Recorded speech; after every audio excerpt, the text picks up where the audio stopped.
Hey everyone, welcome back to the channel. I really hope you're all having a fantastic day. Today, we're diving into a brand new story, a fanfic called Reborn as Teen Lion and Teen Wolf. It's pretty wild and I think you're going to love it. Let's get into it. Chapter 1 MC POV. I'm Thomas Knight, and I am a student at Beacon Hills High School. I was living a normal life till some months ago, when I suddenly started undergoing some changes. My body suddenly started growing faster, more muscular, and my behaviors changed too. I know that 15-year-old boys like me are supposed to grow fast, but I'm quite sure that nearly 5 centimeters in a month isn't exactly normal, and this has lasted for 2 months. Now my height reached 184 centimeters, and I really hope I would go back to a normal growth speed. People have already started noticing my changes, and it is quite awkward saying "it's just puberty" bullshit every time. Last month I was so scared that I even considered going to do a medical checkup, but strangely the one who explained my condition wasn't a doctor, but the veterinarian.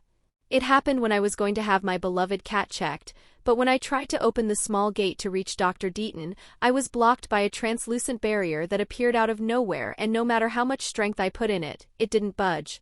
After Deaton saw this, I got an introduction of the supernatural world, and he also hired me as an assistant so that I can learn more about my new reality. We also figured out what I am and why cats were comfortable with me and sometimes even worshipped me. I am a werelion. Well, it is strange shifting my mentality and starting to call myself a werelion, but now I got an explanation to my situation and maybe also a hint about my parents. I was adopted by an old couple when I was 5 to fill the void of their dead son, and I have no memories of what happened before that. Medics said that it could be because of some kind of trauma, but even after all this time I haven't remembered anything. Either way, I have many immediate problems right now. Biggest of them all is the raging boner I have been trying to hide all day, and it isn't an easy task to accomplish after my growth spurt. Fortunately, I'm wearing my adoptive father, but MC doesn't distinguish them, since he grew up with him and have no idea who his biological father is. Old clothes, since mine are too tight, and thanks to these trousers which are still a little wide I can hide my member. Although I'm somewhat proud of my current not too little brother's dimension, it is quite annoying having to deal with my constant state of arousal.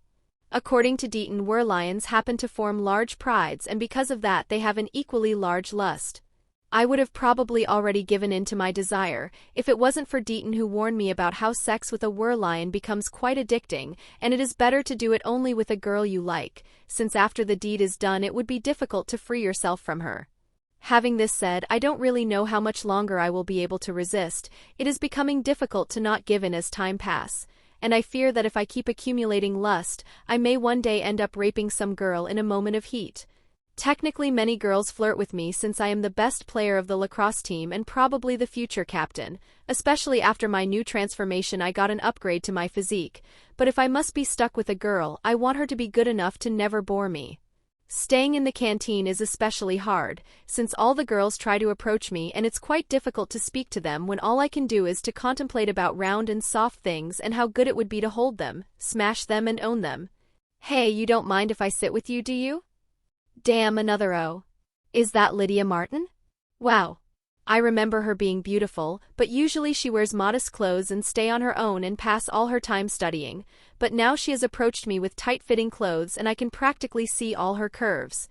I don't think I will be able to resist this. Chapter 2, MC POV. No, you are welcome in my room too. Here we go again with my constant flow of horny thoughts. How can I even have a decent conversation in this state? Thanks. No wonder you became this big, you do eat quite a lot, she said looking at my lunch. She is really flirting with me. No man wouldn't like a compliment about his bulk. Well, I need to be in the best shape possible if I want to get the captain role next year. You changed look too, I said as I moved the seat beside mine for her to use. You noticed? You are not a girl to go unnoticed. Really? I always thought I didn't attract that much of attention. How wrong she is. Even if she appeared a little nerdy, this didn't stop many people, including me, to be attracted to her. You've always been attractive, you just seemed hard to approach. And how do I look like now? Hot and sexy, approachable. I just slipped up, right? Well, I hope I have not scared her. She used to be quite the studious girl after all, and for all I know she never had a boyfriend. Then I achieved my purpose, she said, smiling seductively. This girl is definitely looking for a nice ride, and this means we have the same objective. I would be an idiot to not go along with it now that I found the ideal target. We have practice later. Are you coming to watch us? Sure, I'll be rooting for you. Then maybe we could hang out once I finished, I say, wanting to be as direct as she is and go to the point. And where do you plan to take me? I'll let you decide that. For me, having a good company is enough. Then I'll be sure to be the best company you could ask for, he answered with a flirtatious way.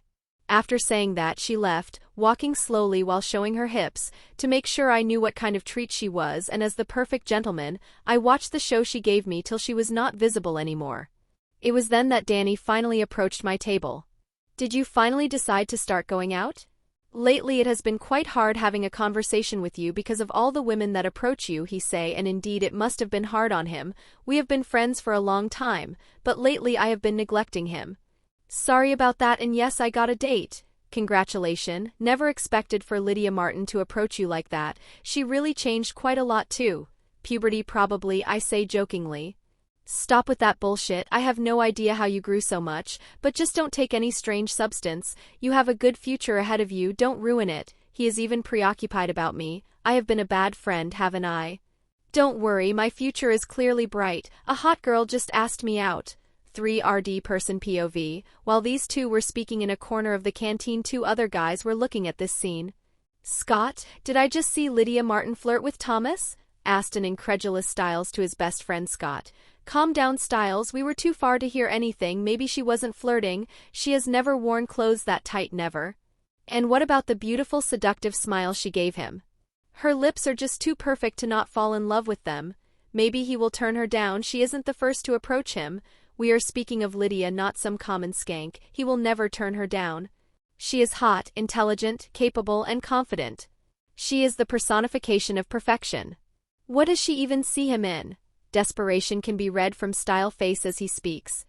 Well, he is tall, good-looking, popular, has a nice physique, and he is the best player in the lacrosse team, while we are just stand-in, who pass their time sitting on the bench, said Scott as if he was speaking facts. You are not helping, you know? Sorry, if it helps you, I think they aren't that fit together, really. Yes, you have seen his thing in the showers. That monster will never fit in, Lydia. I'm going to kill you. Chapter 3, 3RD Person POV. The lacrosse team of Beacon Hills was in the middle of training, and as it had been since the new freshman joined the team, Thomas was getting all the attention. Be it for pure strength and stamina or for his abilities, he was ahead of everyone else. Even the captain, who was a senior, was outclassed. The older students weren't that happy with the new recruits who had come stealing their glory, but they couldn't do anything about it since the coach valued skills and teamwork above all else. Other than Thomas, there were two other good players among the freshmen, Danny Mahealani and Jackson Whitemore. Danny, in fact, was already well received by the whole team since he was friendly and, more importantly, he didn't compete for girls' attention. A very important factor for a group of hormonal teens who pass their times trying to show off to all female human beings. In the middle of the training, Jackson suddenly approached Danny and started talking to him. Danny, do you know what kind of juice Thomas is taking?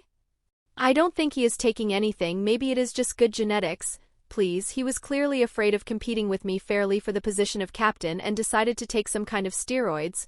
We are still freshmen, I don't think we are even considered for that position, and he was better than you even in middle school. You are my best friend, you should side with me. I'm his friend too, Jackson. Move its your turn TOTROW, wait, am I interrupting something? Said the coach, interrupting their dialogue. Nothing, said Jackson while going ahead to throw. In the meantime, Thomas approached Danny. Is there something between you two? Nothing, we are just friend, really? I always thought he was into men as well, maybe, but he hasn't realized. And what do you think of him? Our personalities don't match, I'm more interested in Brian, unimportant OC. You mean our senior? Yes, I have seen him check me out in the showers. Good luck with that, except these three freshmen who were exceptionally talented, all the other were just normal novices who still weren't in the main team. A good example of this are Scott and Styles, who have been on their own since the start of practice, not really wanting to stand out and make a fool of themselves in front of everyone. She came here to cheer for him, Scott. What will it be of my life now? Should I just change sexuality?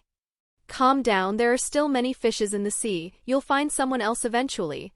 The problem is that in this ecosystem we are the equivalent of a plankton. That realization brought their conversation to an abrupt end. Teenagers' life is either filled with depression or excitement, there is no in-between. Lydia POV, seems like I choose the right one, just looking at those flexing muscles get me wet. After all, if I want to get those bitches in their places I have to aim for the best. I always thought that to succeed in life all you needed was doing well in your studies, but where did it get me? Even those ugly idiots dared to act superior in front of F me just because they have other ugly friends and below-average boyfriends or simps to back them. Society has a hierarchy, and those above you will always give it their all to remind you of your position. The only way out is to be at the top, and today I'm going to make Thomas Knight my boyfriend and get my well-deserved position as the queen of this school. I won't stand the snarls of those moronic skanks for another day. They don't even know linear equations and demand me to let them copy during tests. Those good votes are mine, and now Thomas and the queen's title will be mine too. Hey, what are you trying to do by wearing slutty clothes and approaching Thomas? Do you think he would care about you and forget that you are just a nerd? It is clear as day that you are trying to seduce him by acting like a prostitute. Here they come again. Enjoy these last moments of superiority. Tomorrow will be my day. Chapter 4, Lydia POV, let's see what we got here. 3 ugly ducklings that barks like dogs, what a monstrosity. No wonder plastic surgeons gain so much. With all these future clients, the demand must be high. I'll ask what he thinks of me later. You are still going to approach him? Can't you understand how ridiculous you are? Everyone makes fun of you and your stupid attempts of seduction. You don't have to worry about me, this time I'll meet him privately. We have a date after practice. It feels so good to look at her angry and red face. Oh Thomas, I spoke with you only once, but you already bring this much pleasure in my life. Is this what they call love? Here comes the henchwomen's turn to speak. How could you do that? Everyone know that Jennifer, random OC, has been courting him for a month. How could you treat her like this? We are all friends and fellow women friends? I would rather create an imaginary friend than hang out with people like you. Let's not talk about you being women. Really, Jennifer? I didn't know you liked him. He probably didn't understand it either, or I'm sure he would have gone out with you. You are not that good at communication, are you? You don't have to worry, I'll be sure to tell him your feelings and trust me, I'll only say good things. We are friends after all. Jennifer's ashen white face is also amusing, and she is even trembling. Victory has such a good taste. Although I'm a little unsatisfied, they were just so easy to destroy. I feel like a bully now. Sorry girls, while I would like to keep talking with you, I have to go now. Time to start the true challenge. Hope you'll be able to satisfy me, Thomas. MC POV, there she is. Did I make you wait? I said, looking at the red-haired beauty, technically her hairs are strawberry blonde, in front of me. I always thought she would have been a shy person considering how much time she used to pass on her own, but that gaze of her do little to hide all her confidence. She is looking at me as if I was a prey, and this does not please my lion side. It keeps telling me to take her here and now and show her who is the predator among us, but I am not an animal, in public at least. Moreover, where is the fun in conquering her like that? Just as nice food needs a good presentation, great sex requires its preliminaries too. I always preferred porns with an introduction after all. You don't have to worry, I had my fun while waiting for you. That got me curious, but it doesn't seem like she is going to tell me what she meant yet. Either way, I don't smell another man on her, and that's enough for me right now. Happy to hear that. Let's go now. As I said this, Lydia held my hand and started leading the way. After 30 minutes on the bus, we arrived at our destination. It was a steakhouse named Fire and Meat, and if the smell was anything to go by, the food was probably excellent. You come here often? Yes, the food is delicious, and I get some pocket money by helping the owners with accounting. Do they give you any tips for bringing new clients? No, but if you tell them you are my boyfriend, they will probably give you a discount. Oh, then I should really act like one, shouldn't I? While saying this, I placed my arm over her shoulder and pulled her closer to me, and as expected, she didn't have anything against this. Rather, she started acting the part too. No, maybe it would be better to say that we already know where this is going, and while it still isn't formal, this can't be truly considered acting. Rather, we are just searching for excuses to speed up the game. As we approached the counter, we were greeted by a middle-aged woman, who clearly knew Lydia. Lydia, it's the first time you bring a boy here. Have you finally got a boyfriend? Before Lydia could respond, I presented myself. It's a pleasure to meet you. I'm Thomas Knight, Lydia's boyfriend. Oh, you look like a good lad. As expected of our Lydia, with her intelligence and beauty, she certainly deserves a handsome boy like you. Go sit at the table, I'll take your order in a minute. By the way, it's on the house today. You don't have to. It's okay, just promise to treat her well. After saying this, she left for the kitchen, not leaving any space for another objection, so we decided to sit on a table by the window in a corner of the steakhouse, and as we sat down, Lydia smiled at me.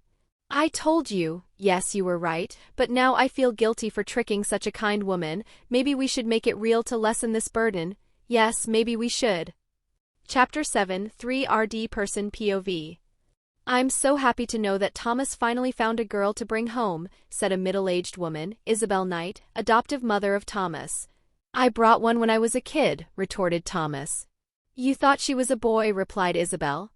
Well, Andrea is an androgynous name and she always dressed like a male. Well, she still cried when she asked you out and you said you were not into men. It happened ages ago, she probably forgot by now. Let's not bring up these things anymore. I'm just scared that you are going to do some stupid things and ruin everything this time too. Thanks for the trust, muttered Thomas while rolling his eyes.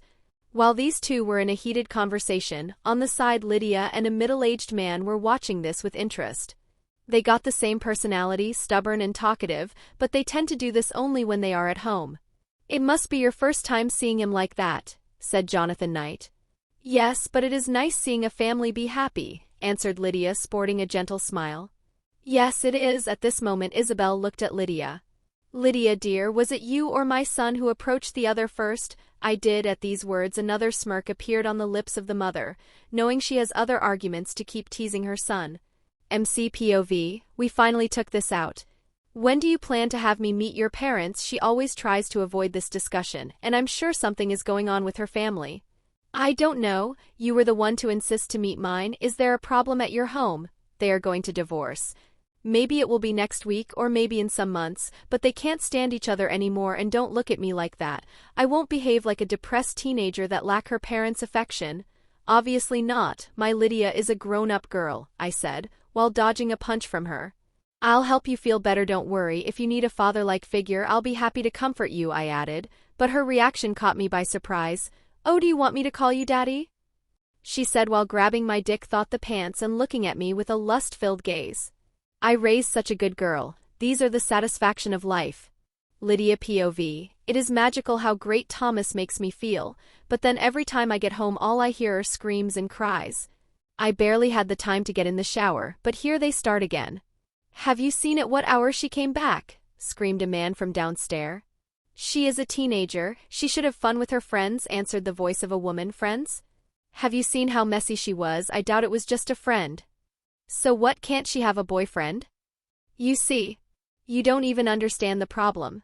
No wonder she turned this way. She is your daughter too and she doesn't have any problem. You are the only problem in this family. Why can't they just shut up? It's late night, but they keep arguing. Even then, why do they need to put me in their discussion? Don't they understand that I can hear them? I have done everything to be the best, but even now they still use me to undermine the other, as if I was just a chess piece in their game. I'm tired, but lately I can't ignore them, even if I cover my ears. I hear them more clearly than the water that keeps falling on my body. It is as if I'm cursed. Do you not care about her education? Her votes will go down this way. She is still too young to have a relationship, and what will others think if they see our daughter comes back home like that? You care only about others. What about us? You ruin our happiness. Stop.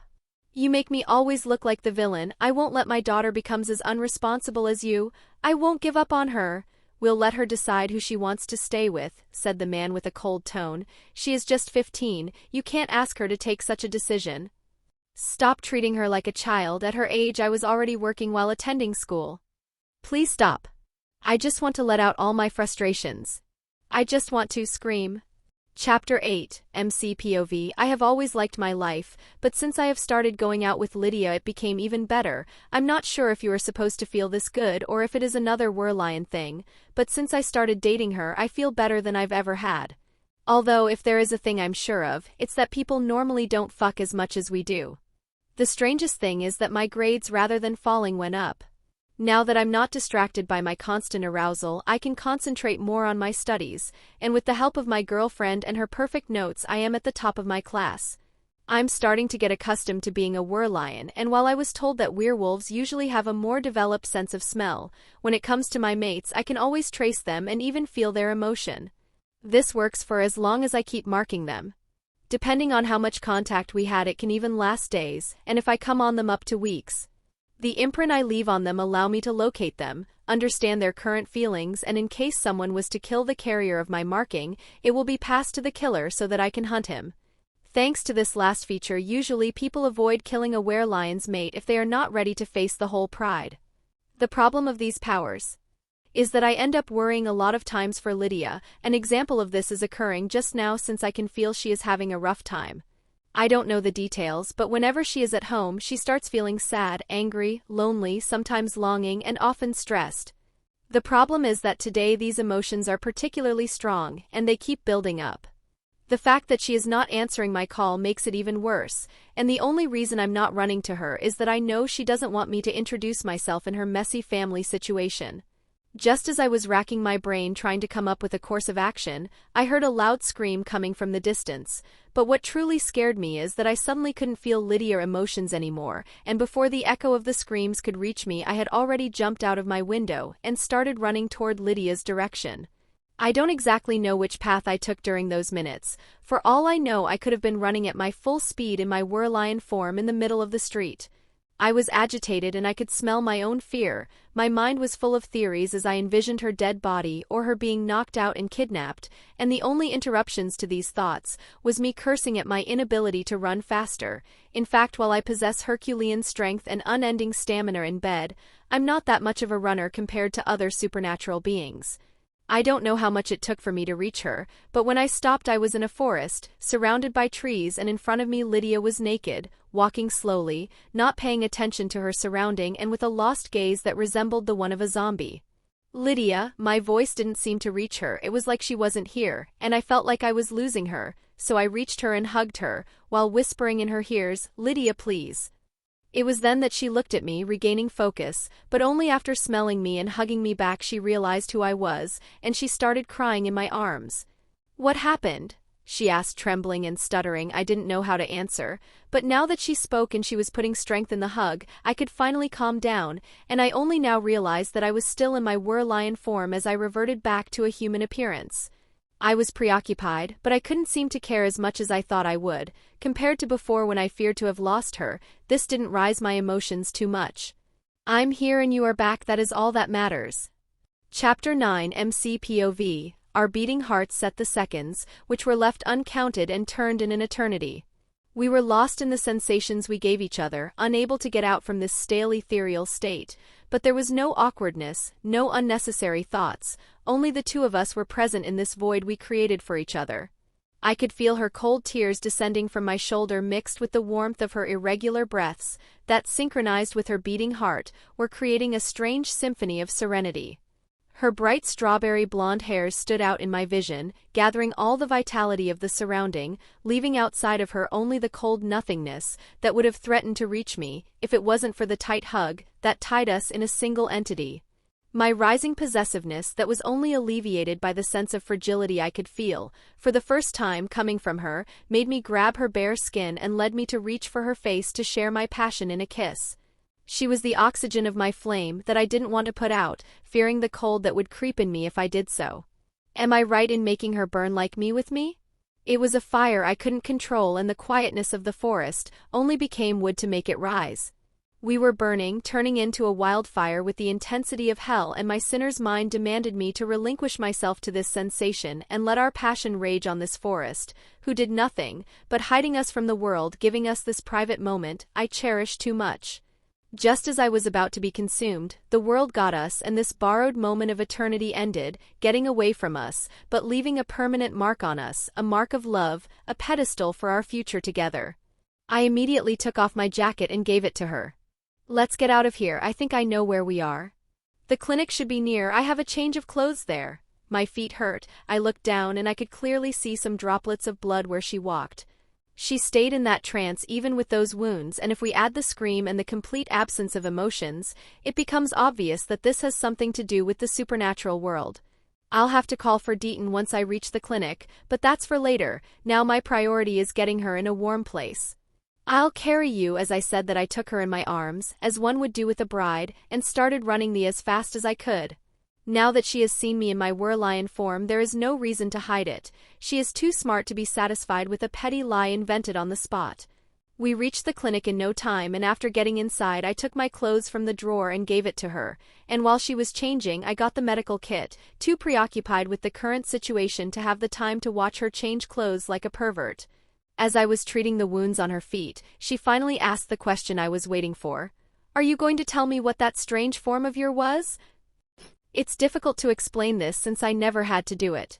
Let's just say that there is a supernatural side to this world which remains hidden to common people.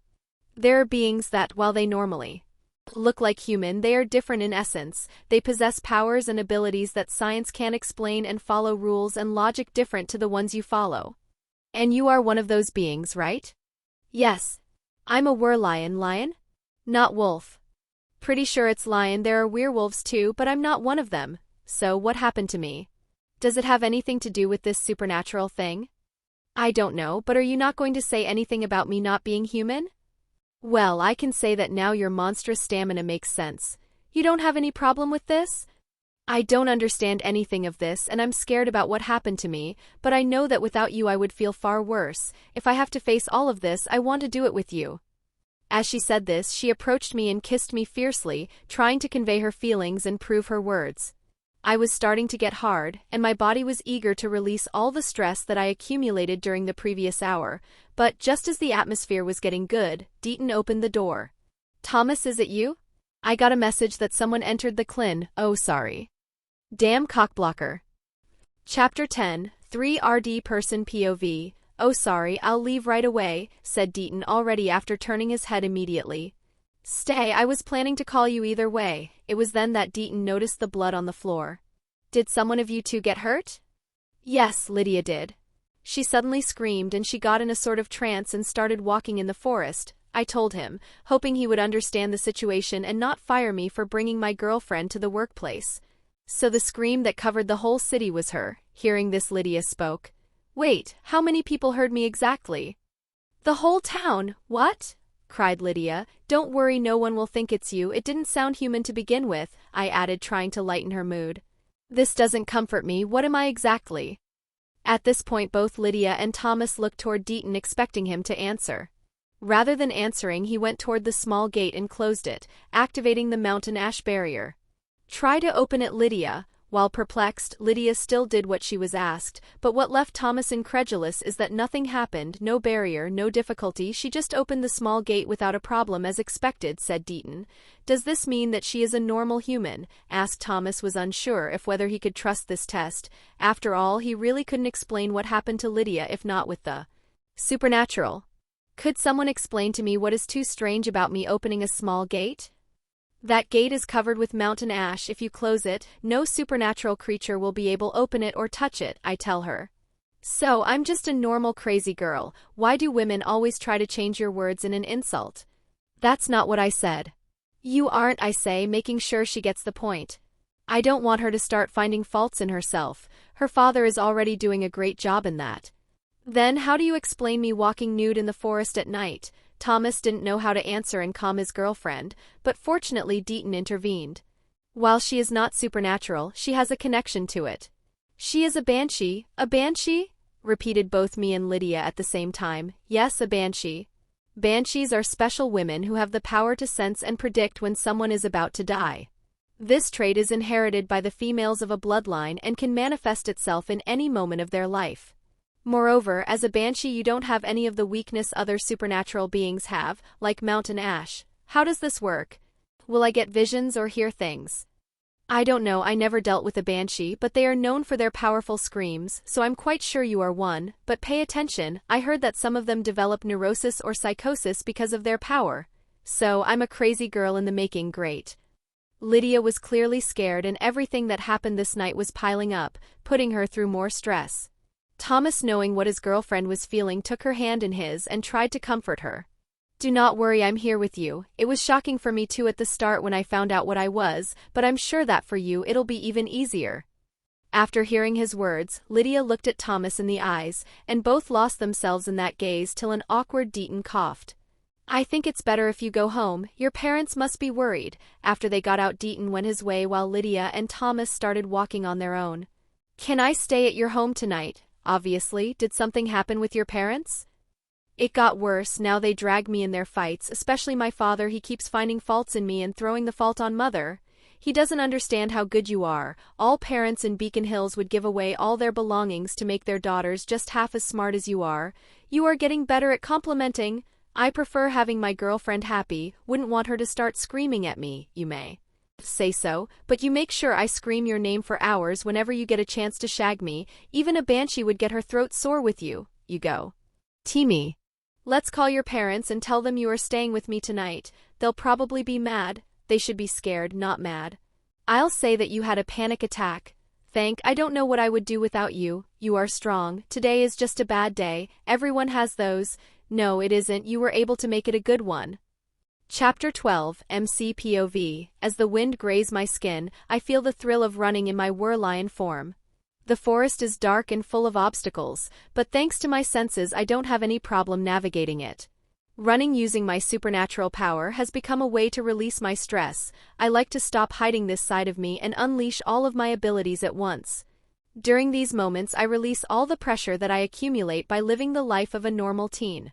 The animals keep running away from me as if they could feel that I am a superior predator, even thought I'm not hunting for them. Blue eyes.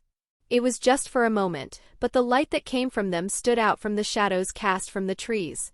Stopping abruptly, I gazed to my side, and I distinguished the form of a coyote, looking right into my eyes with its blue pupils. That's not normal. This was the first thought that came to mind, and as if to confirm my belief I suddenly start feeling a well-known sensation, the same one I feel with Lydia, the desire to conquer, to possess. She'll be mine. Wait, it's a female? The tension was broken by the coyote, who all of a sudden started running, and as if answering to my instinct I start chasing her, giving it my all to not lose sight of her form. Unfortunately, she was clearly faster than me and I soon lost sight of her, and a little later even her scent ended, leading me to a river, just to later disappear. What the hell happened, and how am I going to explain this to Lydia? Practice had just ended and as usual I was with Lydia, but this time I was silent, trying to come up with some words to explain myself. I knew I could just act as if nothing happened, but this was going to come up again in the future, and I want my relationship with Lydia to be clear of any doubts. I want her to always trust me with her problems, and for that to happen I must do the same. I met another girl, right? Luckily I was planning to speak to her from the start. It is scary how difficult it is to keep a secret when your girlfriend have this level of IQ.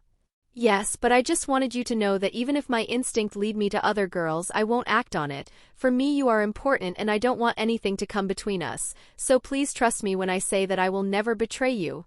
You don't need to do this for me. What do you mean? I don't know what is happening. I mean, why would she be okay with me going after other girls? Although there is no reason to doubt the stability of our relationship, I'm starting to fear that she wants to break up. During these last months I have lived the strangest moments of my existence. I sometimes hear things other can't, enter trances and do strange things. I would already be mad and isolated if it wasn't for you. You have been taking care of me and helping me deal with my banshee's craziness. You have shown me so much love and helped me too much that I feel like I will never be able to repay you. I can't even completely satisfy your sexual needs, and you don't have an idea of how impotent that makes me feel. If now I was to stop you from following your nature, I would feel even worse. You always tells me to accept myself as Banshee and that you love the whole me, the crazy side too. Now I want you to do the same, 'cause I will always love you, and that is why I want both of us to be happy and satisfied. I was stumped by her reply. I literally never thought she had been thinking of all these things, but it makes me happy knowing she isn't planning to leave, and she loves me enough to accept this side of me too. Being with you is the best thing that happened to me, so I don't need anything more than having you by my side. How much have you been thinking of this? For some weeks. After you explained to me all you knew about Werlion, I also did my research on lions and their prides. I don't know how our relationship will change, but I know that we will face everything together like always. I'm a Banshee and you are a Werlion. We don't have to follow what the society thinks is right. Now it seems like you are the one who wants this the most. Well, I always wanted a sister, and you made me perverted enough to find these thoughts about polygamy hot. Having this said, I want to know everything that happened and for you to present me to her. Well, that might be difficult for now. I'm ready for this, Thomas. I believe you, it's just that she is a coyote. Maybe I'm not ready for this. Chapter 13, Lydia POV. To sum up, you saw this coyote and your alpha male instinct activated by itself, so you started running after her. A were-coyote, hopefully. You may be right about her being supernatural. After all, usually coyotes stay in groups, don't have blue pupils, and I'm quite sure they are not faster than your were-lion form. Last time we checked, you could literally reach a speed of 80 kilometers per hour. I can't believe that I will share Thomas with a coyote. I had prepared myself for him wanting another girl, but just when I thought I was starting to accept the idea and I was ready for the revelation, this happens. Is it something like heat and pheromones? I don't have an idea. I'll look into this by myself. It would be dangerous if my boyfriend started being attracted by dogs and heat. So what do we do now? I asked.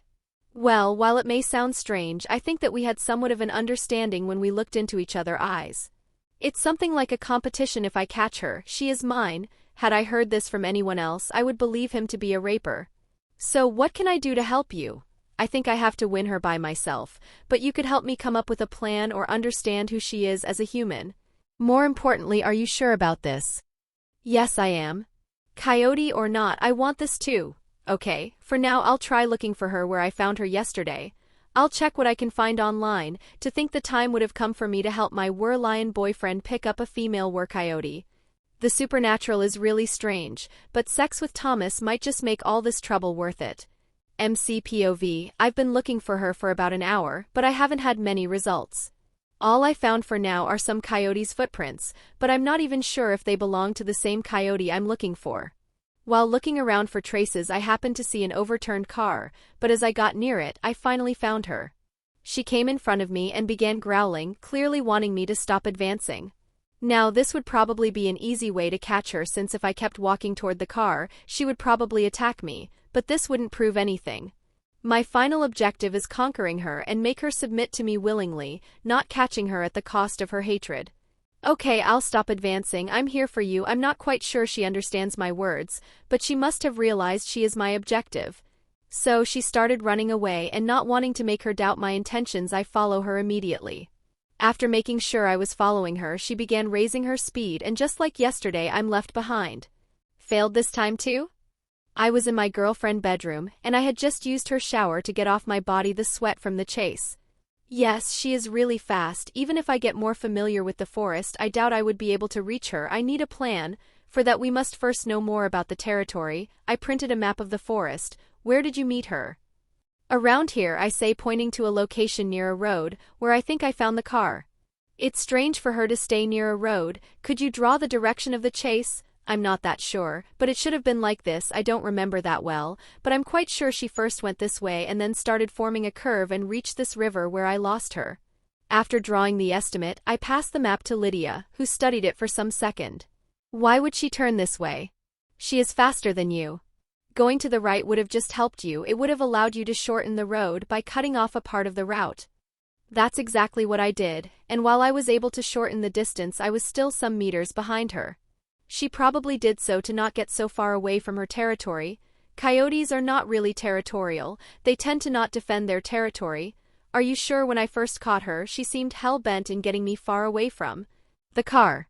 It must be important for her. What car? Asked Lydia. There was an overturned car. Probably it went through a car wreck, a big one judging from its condition. So maybe if we look into this incident, we'll find out something. Coming to this conclusion, we started searching for news of car wrecks, in particular the ones that happened near the area, till Lydia found what we were looking for. Here it is. One mother and her 2 daughters died some years ago. The police found the car 3 days after the incident, and the bodies, and the interior of the car were full of marks caused by a coyote. The body of one of the 2 girls, Malia Tate, was never found. It is believed that it was dragged away by said coyote. Or more probably the coyote is Malia herself. Does it say when it happened? I asked, wanting to prove if my idea was right. Yes, it does. Why? Looking at the date, I checked the full moon calendar of the year of the incident, and as expected, that night was a full moon. That night was a full moon. She probably turned into a were-coyote and caused the accident. But this happened years ago, and there has been no further sighting of the girl. If what you say is correct, it would mean that She passed the last 7 years living as Coyote. Chapter 14, MC POV. 1 month has passed and the summer holidays start today. Every student is exited and yearn to get out of the doors, to be able to forget for 3 months about school. Today we are going to do it. Are you really sure about this? Yes, I am. Moreover, I want to help that girl. She passed 7 years as a Coyote. She deserved a better life. Lydia's determination has not waned, and after knowing the girl passed, it has only become stronger. I never knew she had this side, but I'm happy to find out more about her. A life where she is shagged every day by me? I asked with a teasing look. Exactly, that's the best life I could think for any girl. Oh, you make me blush and get me hard. I am not joking about that. I'm literally having an erection. Spare it for her, I can wait for a day. Are you sure you can turn her into a human? Well, that's what I felt. I'm trying to pay more attention to my instinct. They usually give me useful hints. I'm be common. Yes. Go get her, Lion. I'm chasing Malia, but at the same time I have been forcing her to follow the route me and Lydia had planned. I admit that it was difficult to go with this plan since I had to change some parts of the landscape to block some of the places where there were more probabilities she could have deviated from our chosen route. Moreover, all of this required me to put on her enough pressure to force her into going ahead and not trying to change direction. After all, I couldn't put obstacle everywhere. The plan we made was to lead her to a hill where she would get tired faster, and the path is limited by rocks. Moreover, at the end there is a cliff with a good view of the city, so she won't be able to run away. The famous cliff where Scott brings Allison, or where we get the first appearance of Peter and his human from behind. Thanks to the many test runs I was able to keep her in sight, and that is a good result considering that we found out she can reach a speed 85 kilometers per hour. We have been running for 15 minutes at full speed and I'm putting everything I have in these last minutes. Lions are predators who usually ambush their victims, and because of this they can dash at high speeds, but this is a competition so I can't use such a method, and as lions are more used to short dashes, I too find difficult running for long periods. Normally a lion is faster than a coyote thanks to its explosive strength, but I think that me being unable to transform in a full lion and her being a full coyote form gives her an advantage in terms of speed. These last minutes seems unending, but finally we reach the cliff and Malia is forced to come to a stop. She looks back and sees me waiting for her, ready to respond to any her movements, and she also felt my intent to catch her and mate with her. She stretch her paws and her muscles tenses, she looks right into my eyes and move forward, but just before she reached me she tried to make a feint and went for my right. But my sight is one of the best there is, and noticing her attempt, I immediately throw myself in her direction, catching her, pushing her to the ground. We both pant, but I know what comes next, and so I gather all the breath I can and let it all out is a single powerful roar, and before my eyes a sort of miracle happens. I see her transforming in a sexy girl around my age, and her being nude just makes her the more ravishing. She has brown hairs and eyes, and her face is attractive enough to make her an actress or a model. She has a slim but well-developed body and she gives of a flirtatious vibe, but that may come from the hungry and lusty look she is giving me.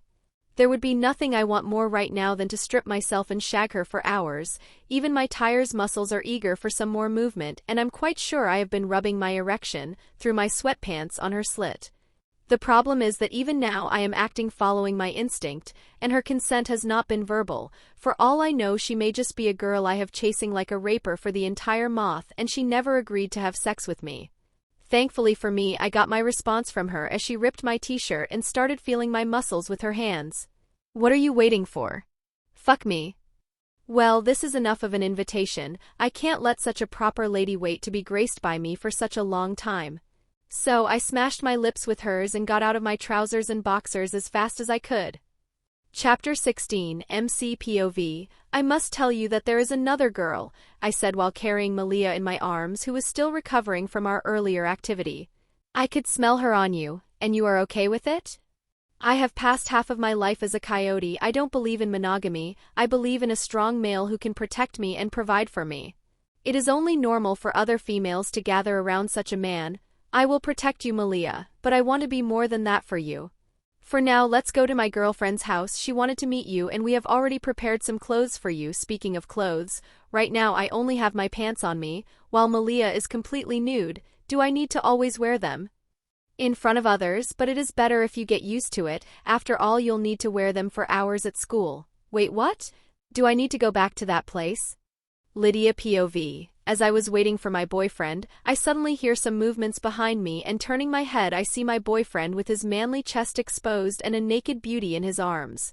What a nice visage. While I do like what I see, you both are a dirty, but I wouldn't mind getting myself dirty for a little taste. Keep calm, Lydia, it's better if you don't scare the newcomer from the beginning. We would appreciate it if you let us use your shower, but before that Lydia meets Malia. Hearing my boyfriend's words, I look back to the nude girl who is now standing on her feet. I'm happy to finally meet you. If you need anything, feel free to ask me, I said, trying to make a good first impression. Well, thanks, we are still awkward, but I'm sure it'll get better eventually. Okay, now let's go take a shower, we'll talk later with calm, stated my boyfriend, bringing Malia with him. Yes, she is worthy of sharing the same bed with us. MC POV. I don't think I have ever been blue-balled this much. I had to clean Malia's body, and even after all the hours of sex we just had, I still got an erection, but unfortunately Lydia is waiting for us in the B. So I reluctantly get out of the shower and walk toward the towel, with my mace swinging left and right, but it never touched my legs as it keeps standing upright. After some minutes we got out of the bathroom and joined Lydia on her bed, and from the smirk she is giving me I'm sure she noticed my current problem, not like I ever expected the towel to be able to hide it. Now that we are all cleaned, I think we should decide on what to do from now on. Malia said she doesn't want to go back to her home. Hearing my words, Lydia looked at Malia, but as the latter doesn't add anything, she understood that it is still too early to confide this much with her. She can stay here with me for now. I don't think it would be difficult to convince my mother.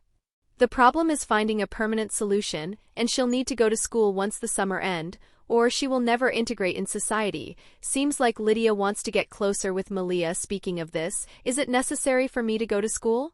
Me and studying never had a nice relationship, it is. I'll also help you study. We are doing this for your future, said Lydia with a caring tone. You are neither my mother nor my sister, retorted Malia. We'll be even more than sisters. How so? We'll stay under the same roof and share the same dick. Is there a deeper relationship than this between girls? You may be right. Maybe she won't learn common sense from Lydia, but I'm sure she won't have any problem with learning school material and knowing my girlfriend. Any extracurricular studies she chooses to teach will be very pleasing for me. Now the problem is how to get her an identity. The only way to have back her previous identity would be going to her father, but since this doesn't seem to be an option, we'll have to get her a fake ID. Do you happen to know a forger? No, and I have never heard of one here in Beacon Hills, not like I expected her to know one.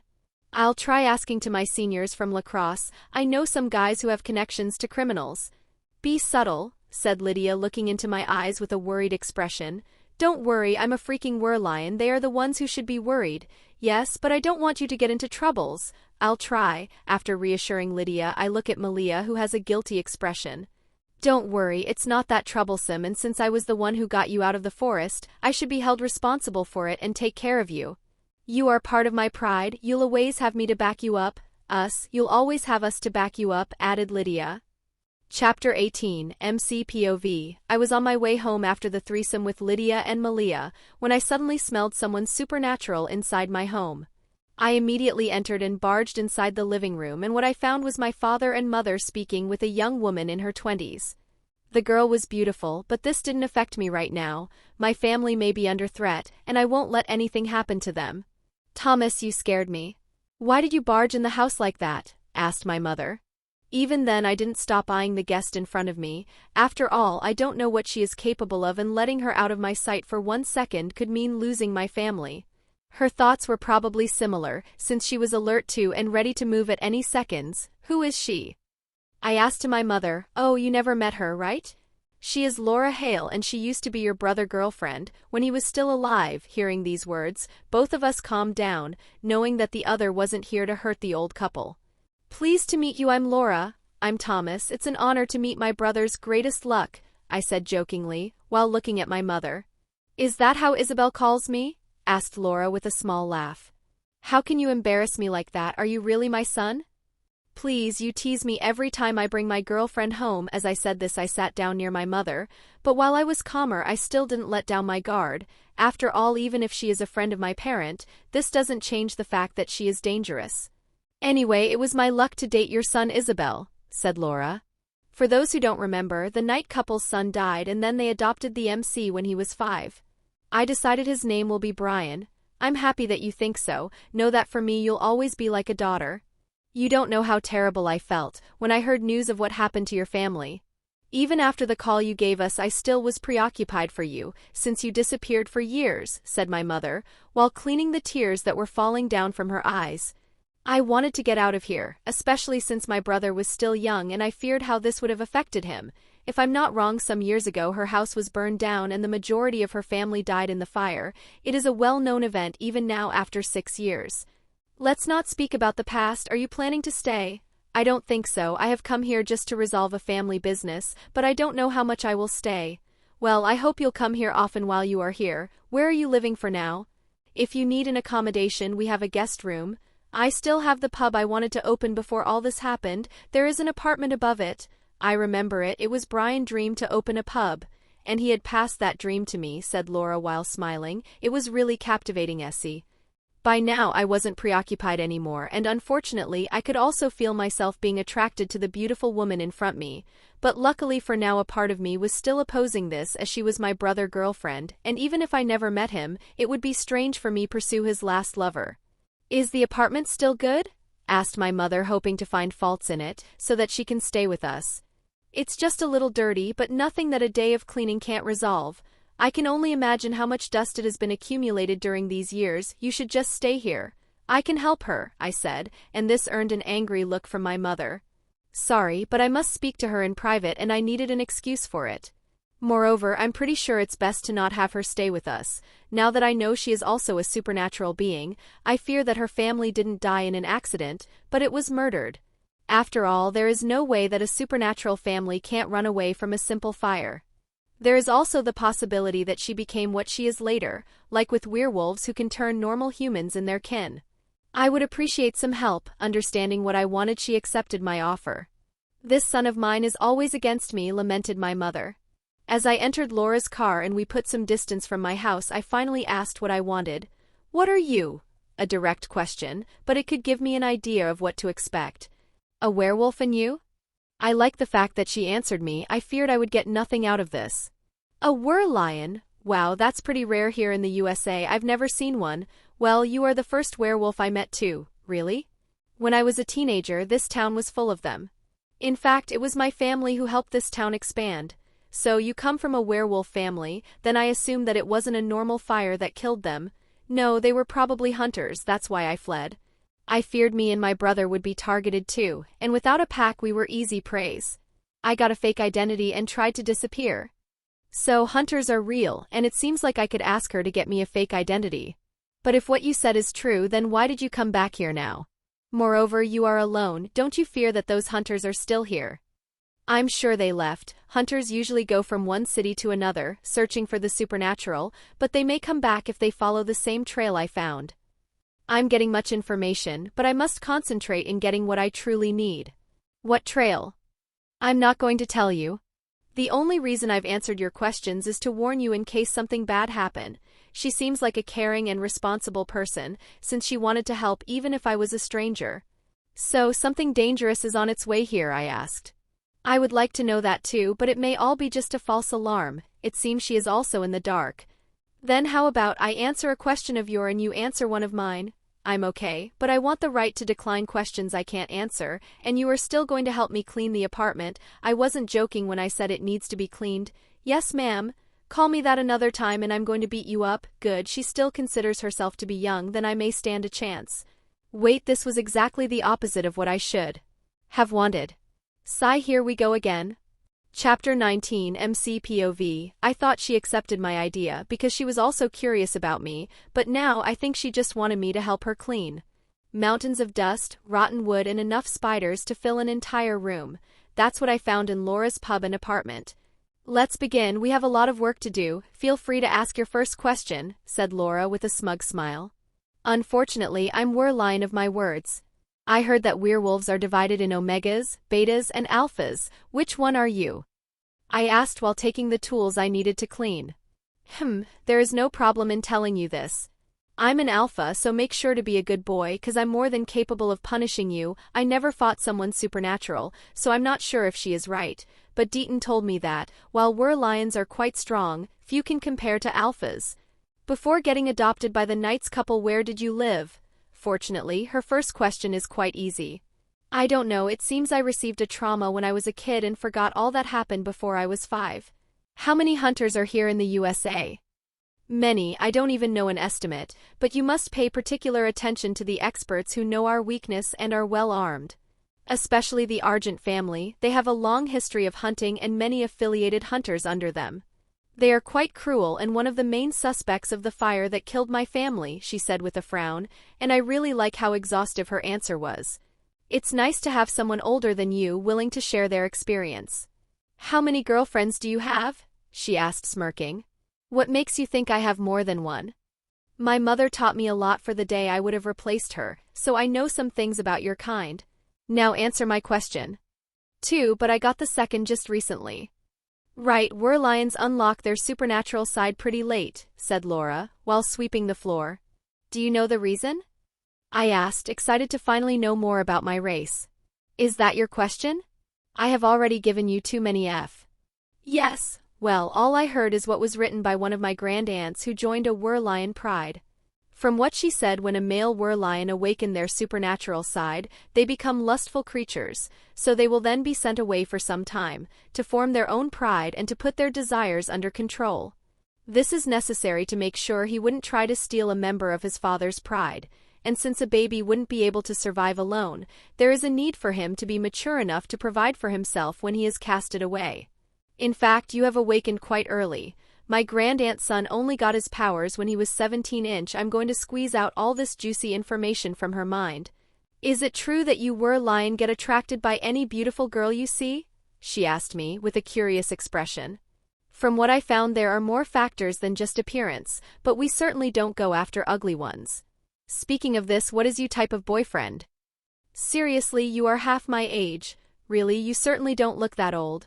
I'm already 29, but regenerative powers slow down aging, especially in my case, since I became an alpha early on. Every answer of hers contained many things I never knew, and I'm starting to think that this little game is unfair for her, but on second thoughts, with the amount of cleaning I need to do, it is probably fair.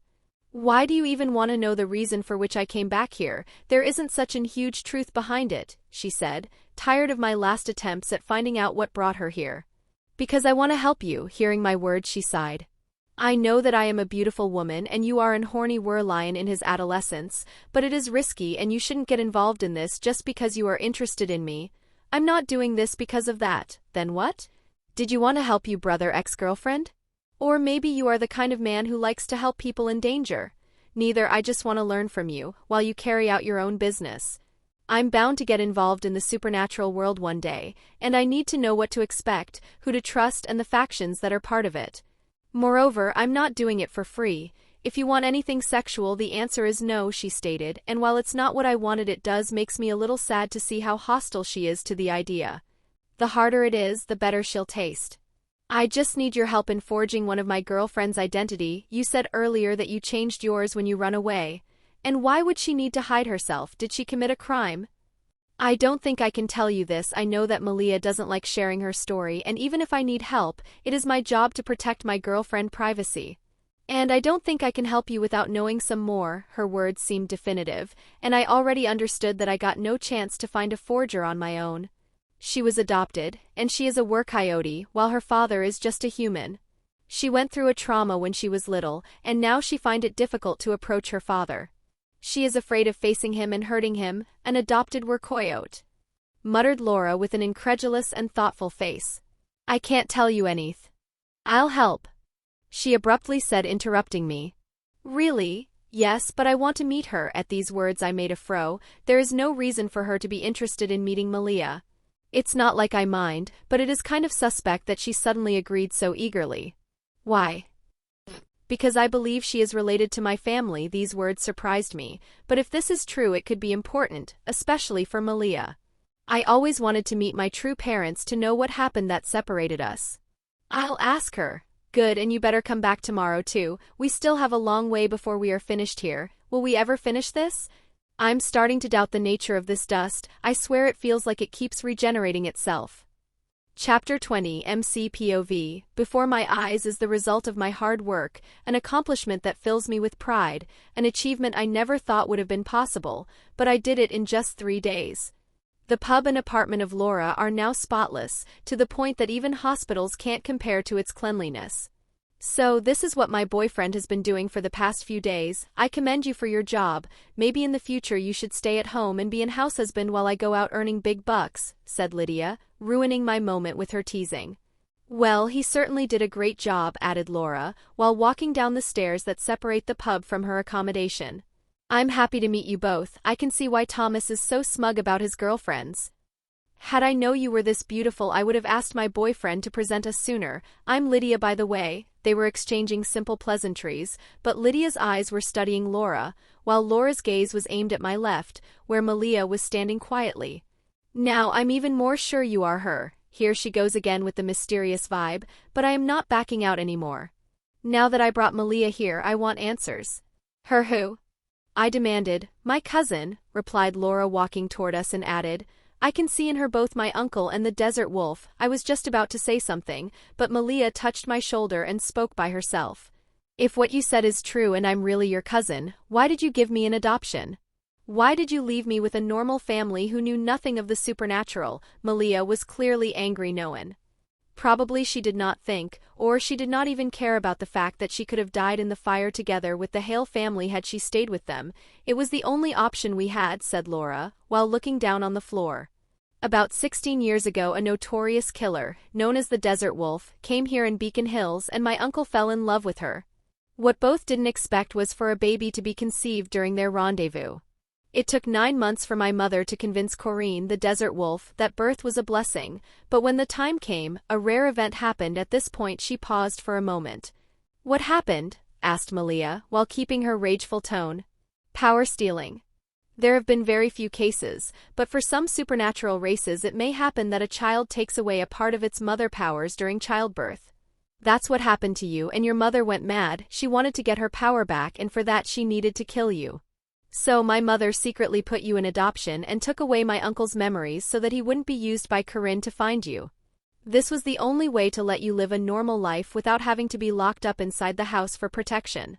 My mother never stopped to monitor you, and she was planning to get in contact with you again when you started showing sign of awakening you were Coyote's powers.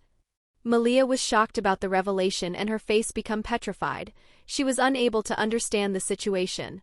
If it is true that she was looking after Malia, why did you not take her in after the accident? There were traces everywhere of a coyote on the car.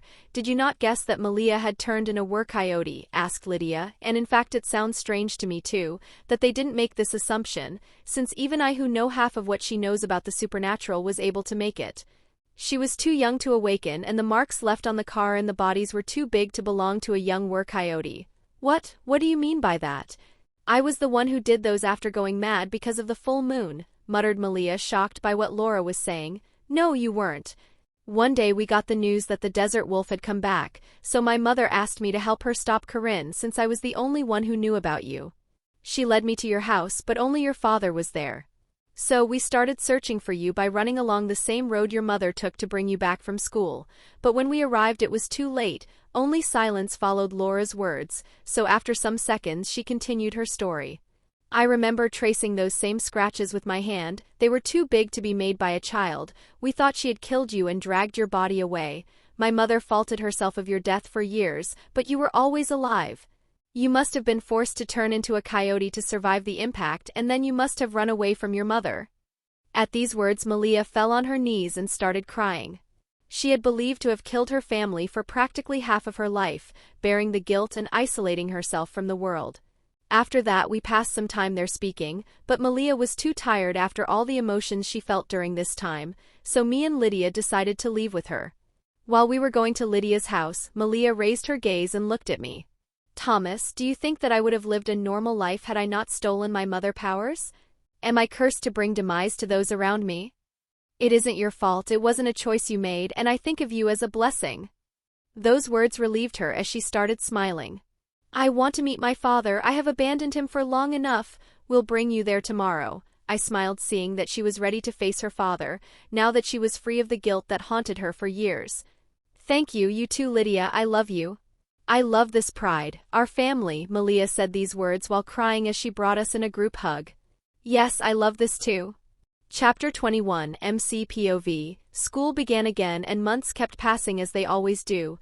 After that day we started helping Laura in finding clues, but we didn't really get anything. Whoever left that spiral on the dear body has been staying undercover, and maybe he won't let himself be found now that he knows we are searching for him in 4. I wouldn't say it was wasted time, since we had fun passing time with Laura, and even now we are staying in her pub. I also lost my job as Deaton deemed that I didn't need him anymore now that I had Laura to teach me, and there was another boy who was truly interested in being a veterinarian, who asked if he could be hired. Malia is now studying on one of the tables with Lydia's notes from last year, since it has been decided she will join school at the start of the spring semester. Why did you even buy all these bottles if the pub is closed and you plan to go back, once you resolve this case? I asked Laura, who sat with me and Lydia at the table near Malia. The empty shelves behind the counter were now full, and if she wanted she could start the activity tomorrow. I don't know, I like how it looks. It was my dream to open one. While it is true that Brian gave me the idea, I ended liking it more than him, and even now I do want to open 1 inch, like how Lydia is starting to like sex more than me. I'm starting to doubt if she has some succubus blood in her. These words raised the curiosity of Lydia. Do they exist? No, for what I know they are just an invention. Sometimes kitsunes were also confused for one, said Laura, and silence settled for some seconds. I thought I would have disliked coming back here. So me and Lydia are not worthy of being mentioned. You are right, I also found 2 horny teenager friends who keep looking at my ass whenever they get the chance, remarked Laura. We help your self-confidence, I said. Thank you, I truly needed the opinion of an adolescent to feel beautiful. As we all laughed, we heard some knocks on the door and then the footsteps of a man running away. When we opened it there was a letter on the floor. Should I follow him? I asked. Better to be safe and stay here. It may also be unrelated. I doubt that she probably just doesn't want me to run after him by myself. As she opened the letter, we stayed behind her and read the message. Comes to the high school tomorrow night. I have something to reveal about the fire that involved your family. This was all that was written, but there was one particular thing that caught my attention. I felt like this handwriting was familiar. I have already seen this handwriting, I stated. It is Mr. Harris, stated Lydia. Who is he? Asked Laura, our chemistry teacher. I muttered, incredulous at the fact that our teacher may be involved in the murder of an entire family. For making an arson pass like an incident you would need an expert in chemistry. What Lydia say makes sense. I'll see what he knows, but it is better if I go by myself. He would be pressured if 2 of his students came with me. While she is probably right, this doesn't seem right for me, but I already know it would be useless to debate, considering Laura's character. Yes, but report what you found immediately after you end speaking with him. Laura Hale, do they think I am a kid? I have double their age, but they try to look after me. Well, I grew a soft spot for them during these months. They make me forget of the year I passed under another identity, while staying hidden. The school is as I remembered it, few things changed, and memories of my time with Brian came back to my mind.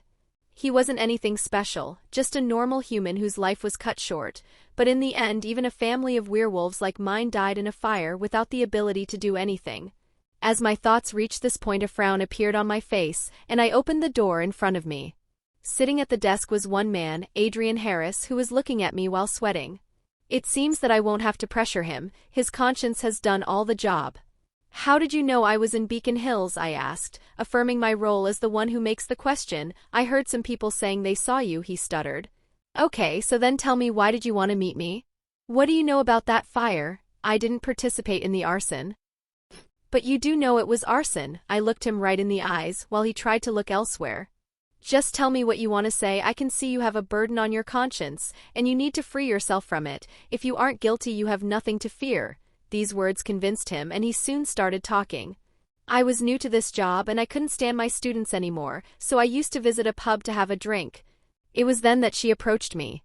She was a beautiful woman, and I felt like she understood me.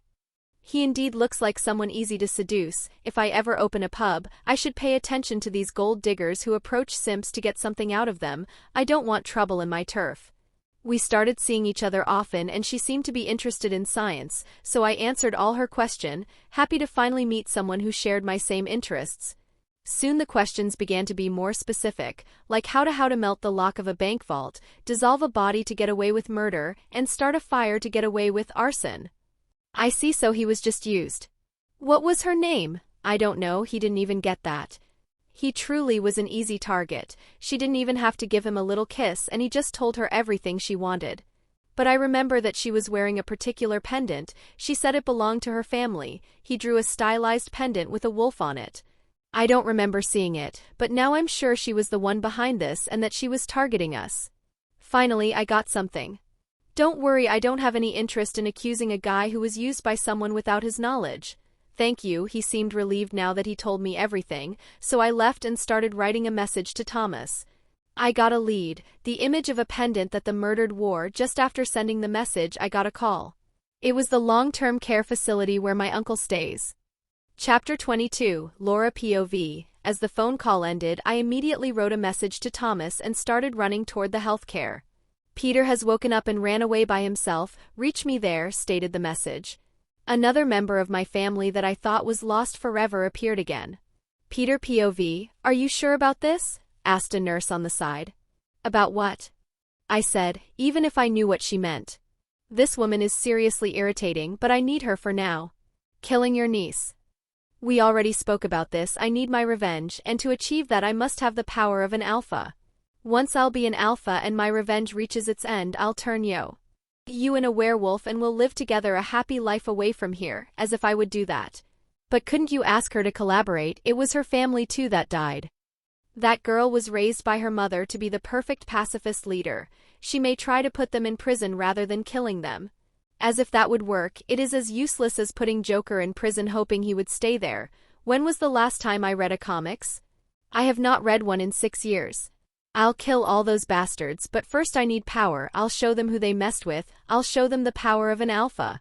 Remember the practice we did? In case her friends come here, don't lie, they can hear your heartbeats, just manipulate the truth. Hope she'll be able to at least do this. She is loyal but doesn't have any abilities.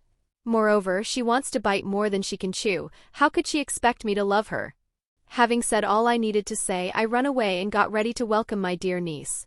Laura POV. I was running toward the facility, but on my way I suddenly smelled another werewolf, a familiar one.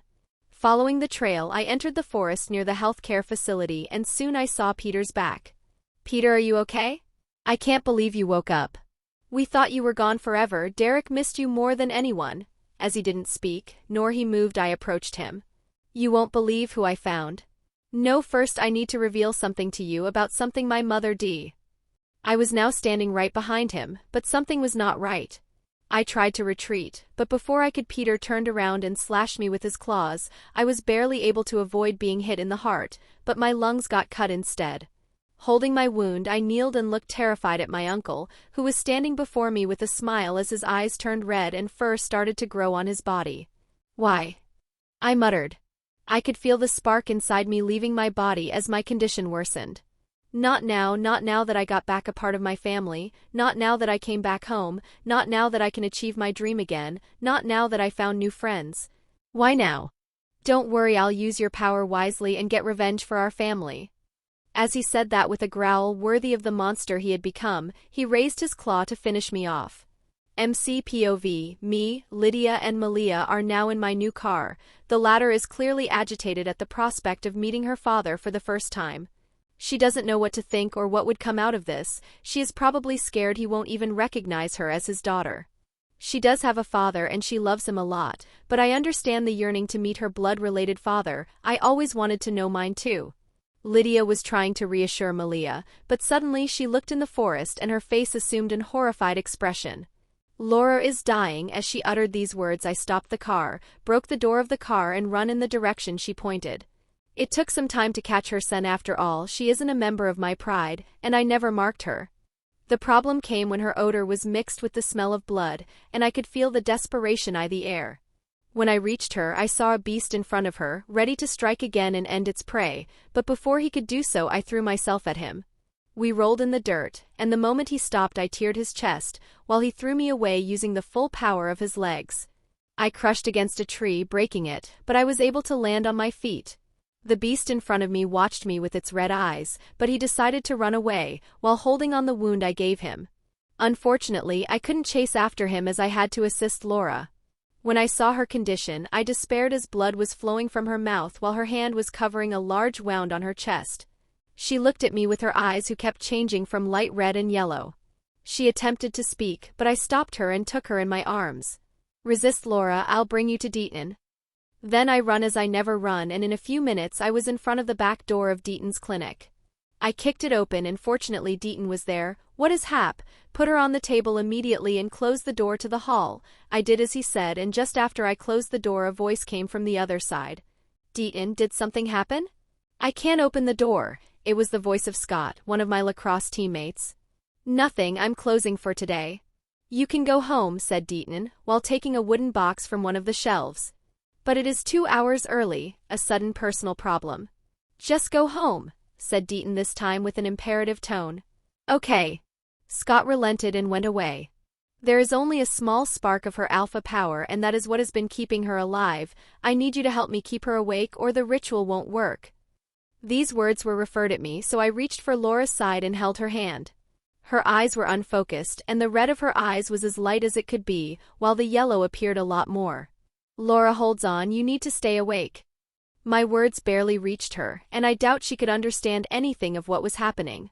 Kiss her, lions can excite the opposite sex with contact or exchange of fluid. We need her body to release epinephrine to force her awake, Deaton cried, and after the ingredients were placed he started chanting some strange words. Throwing away any hesitation I dived on her lips and shared a long kiss trying to get the more saliva I could in her mouth. Her eyes regained some color and the red in them became darker for some second. They were wide open as they stared into mine, but I didn't stop kissing her till Deaton ended his chant. The moment that Deaton pronounced the last words, the red in her eyes disappeared in one go, leaving only yellow behind, and her wound healed just as fast. Her breathing became stable and she fell asleep. She survived. Chapter 23 MC POV. Is she okay now? I asked Deaton, who was checking Laura's pulse. She'll live, but it may take some time for her to wake up and she can't stay here. I'll bring her to the apartment and we'll look after her. As the anxiety left my body, a primal rage flowed in my veins. I'm still not sure about who tried to kill Laura, but there was a suspect that stood out, Peter, who happens to be her uncle and Malia's father. Who attacked her? For her to lose the alpha's spark it means that it was beta, but how could a single beta kill an alpha, especially one like Laura, who has been trained since she was a kid, muttered Deaton, unable to understand how the assault happened. I took her hand and looked under her nails, but there was no piece of flesh. Everything seemed to point out to the person I suspected. She wasn't even able to slash him, and he gave her such a clean cut. There is no way a beta is faster than an alpha. The only possibility is that she knew the attacker and he used that to get her near him so that he could inflict a mortal wound while her guard was lowered, I stated. She is the nicest woman I know, someone who would even help strangers, but she got betrayed by her own family. I think it was Peter. You mean her uncle? He is a vegetal, rebutted Deaton. No more, she was searching for him when it happened. He had just run away from the health facility. Deaton looked down. It seems that he too thinks that Peter is the culprit now. It was then that I gazed at the door and what I found were my girlfriends and Malia was petrified. She probably heard what I said. Malia. I tried to talk, but she interrupted me. I have a nice family, a father who cares for me, a pride that loves me, and a nice cousin who always looked after me. I don't care if it is my blood-related father or mother. Those who hurt my family won't be spared. Peter too. She was determined, but I could also feel through our connection that there was also regret.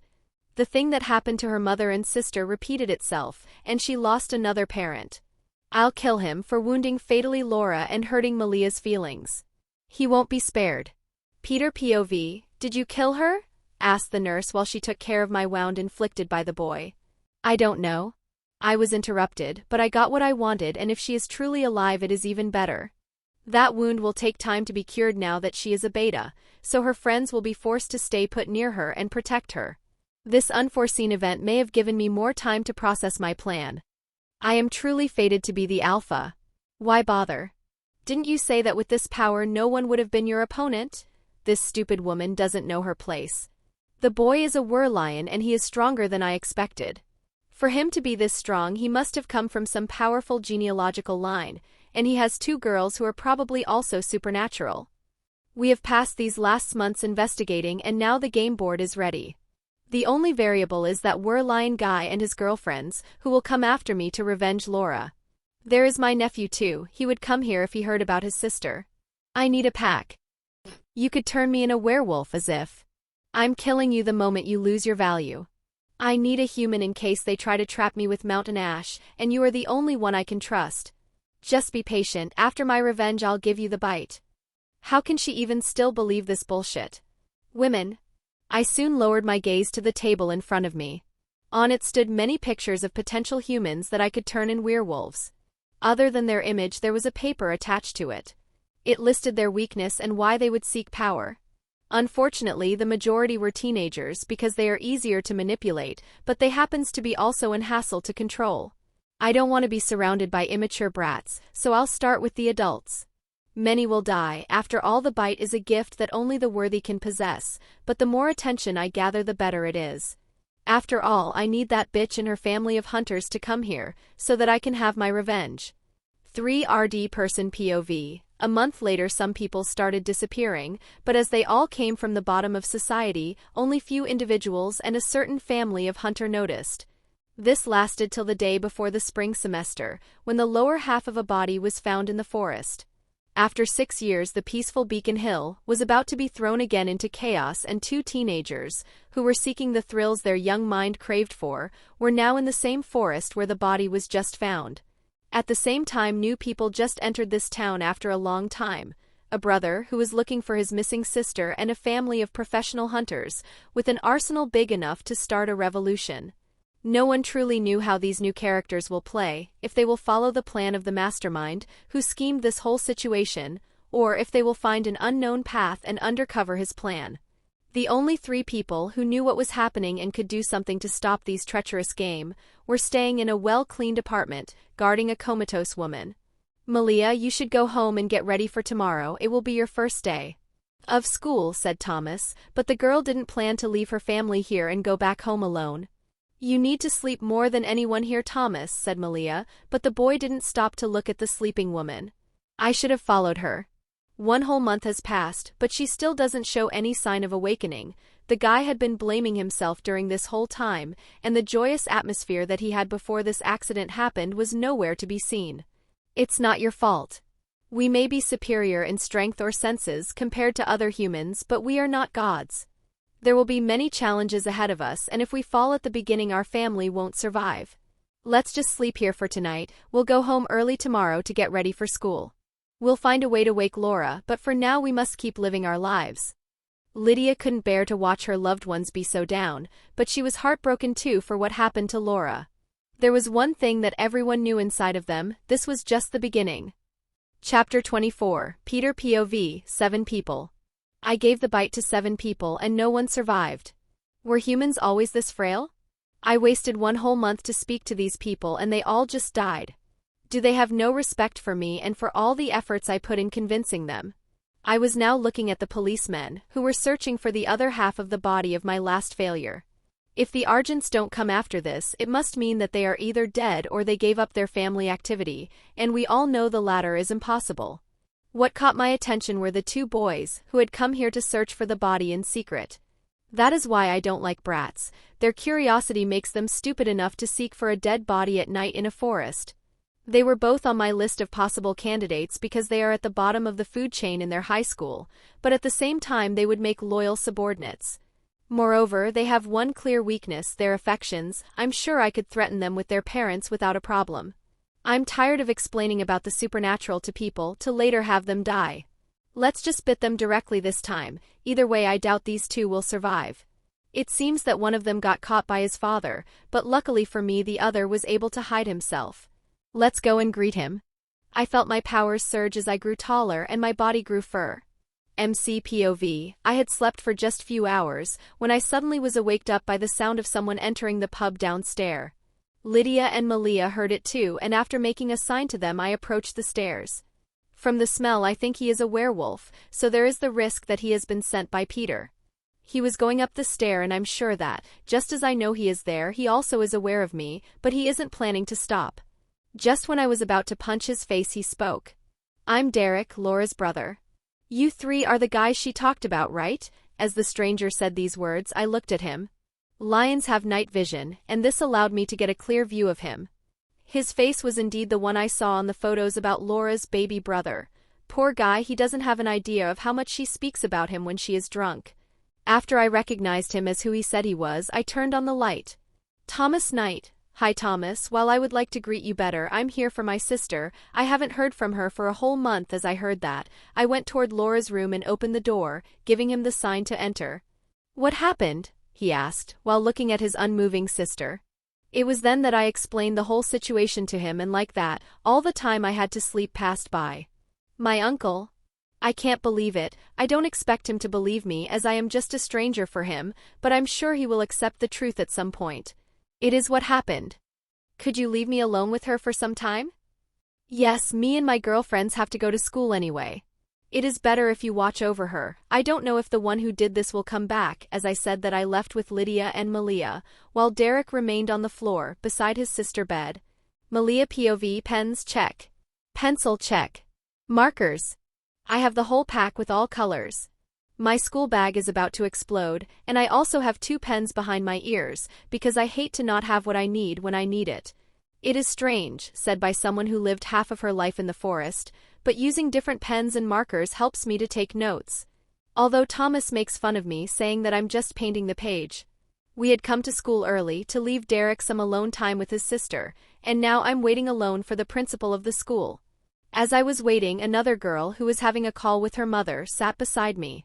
She was the kind of beautiful girl Thomas would like, beautiful, sexy, and with a particular charisma. She was at the phone with her mother, who seemed to be reminding her of all she needed for the first day of school. Oh my God, I didn't actually forget a pen. She must be a newbie to have forgotten something like a pen. I brought at least 10 of them.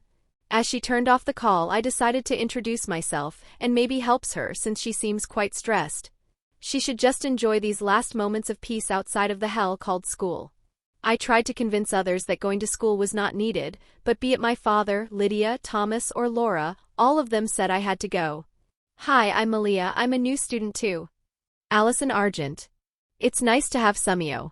Any else new? It is always hard to integrate in a new school. I have done it a lot of time in the past. Sound hard? Well, luckily I have some friends here. I'll introduce you to them later if you want. We decided that for now we'll act just as friend. Damned society and its common sense. What is the point of monogamy if you are then forced to settle for a weak male? Thanks, it would be really nice. She got a beautiful smile. I bet that Lydia would try to throw her in Thomas's arms. I'm still not sure why she does this, maybe because she wants to gather a strong pride, so that we will be unrivaled. We'll soon be fellow prisoners. The new ones have to stay together, or they will be prey for the old ones, or at least that is how it goes in movies. Do you need a pen? I asked, taking out one of the 2 pens behind my ears. Thanks again. Do you always hold pens behind your ears? She asked, but I felt more of an intrigue than an accusation coming from her. My bag is full and it comes in handy to have a pen or 2 always disposable. As I said this, the man who I thought was the principal came toward us. On our way to the class he had in some small talk with Allison. Before he addressed me, I heard a little of what happened to you, Miss Tate. I hope you'll familiarize yourself with school soon. The excuse we invented was that after the accident I suffered of memory loss, and during these years I lived in the street. Well, it sounds impossible, but they had to believe considering that I disappeared after the car wreck. I hope too, I doubt. Soon he opened the door and we entered the class. Class, these are our new students, Allison Argent and Malia Tate. Please do your best to make them feel welcome. While he was talking, Allison tried every way possible not to directly look at anyone.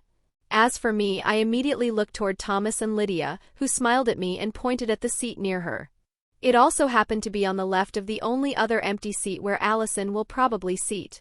Now this was all expected, but what caught me by surprise was the boy in front of Allison who had the odor of a werewolf. We'll begin with Kafka's Metamorphosis on page 133. Who the hell is Kafka? This place only creates problems. Chapter 25 MCPOV. Here we should be distant enough. Class has just ended and we put some distance between us and Scott McCall, the new beta. Do you think he is here to spy us? Asked Malia, while she read on her painted book of literature about Kafka. I don't think so. I know Scott's behavior, he sucks at hiding things.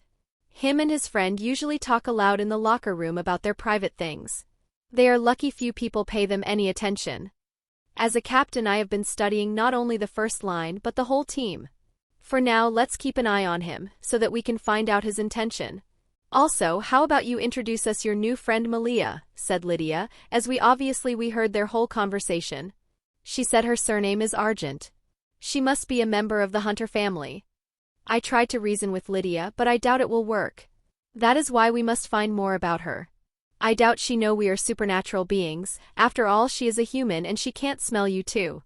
Moreover, she is hot, she will be a great addition. Here she goes again. Lydia, I'm not in the mood in this period. As expected, she just went ahead with Malia before I finished speaking. She probably wants to distract me from Laura, but I don't think it will work. After all, I haven't had a good shag this whole month, and this is already a big proof of how bothered I am. Allison, I was looking around hoping to see Malia. After all, I have no one else I know. Unfortunately, she disappeared after class with a guy and a girl, who I suppose are her friends. Maybe I could go to speak with the cute guy, who has been watching me with puppy eyes from the beginning. Allison, hearing my name, I turned toward the speaker, and it was Malia. Behind her stood a beautiful red-haired girl and an attractive guy, who is most likely an athletic guy seeing his muscles. They are both good-looking, and from the looks they receive from others they must be at the top of the hierarchy in this school. These are Lydia and Thomas, the friends I mentioned earlier. Nice to meet you. From the way Lydia's arm is interlocked with his, they must be a couple. I know that I often jump at conclusions soon, but after changing school every few months, I learn to catch up quickly as it is the only way to enter a group in the little time I have. It must be hard being new and not knowing anyone, right? How about you come to the party this Friday? I will hold it after scrimmage, and I was planning to introduce Malia to our classmates. They seem pretty okay and meeting people would help. Okay, I should be free.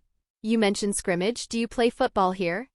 No, we have lacrosse, it isn't that popular, but we won the championship for the past 3, so at least you get to cheer for the winning team, replied the muscled guy, who I now know play lacrosse.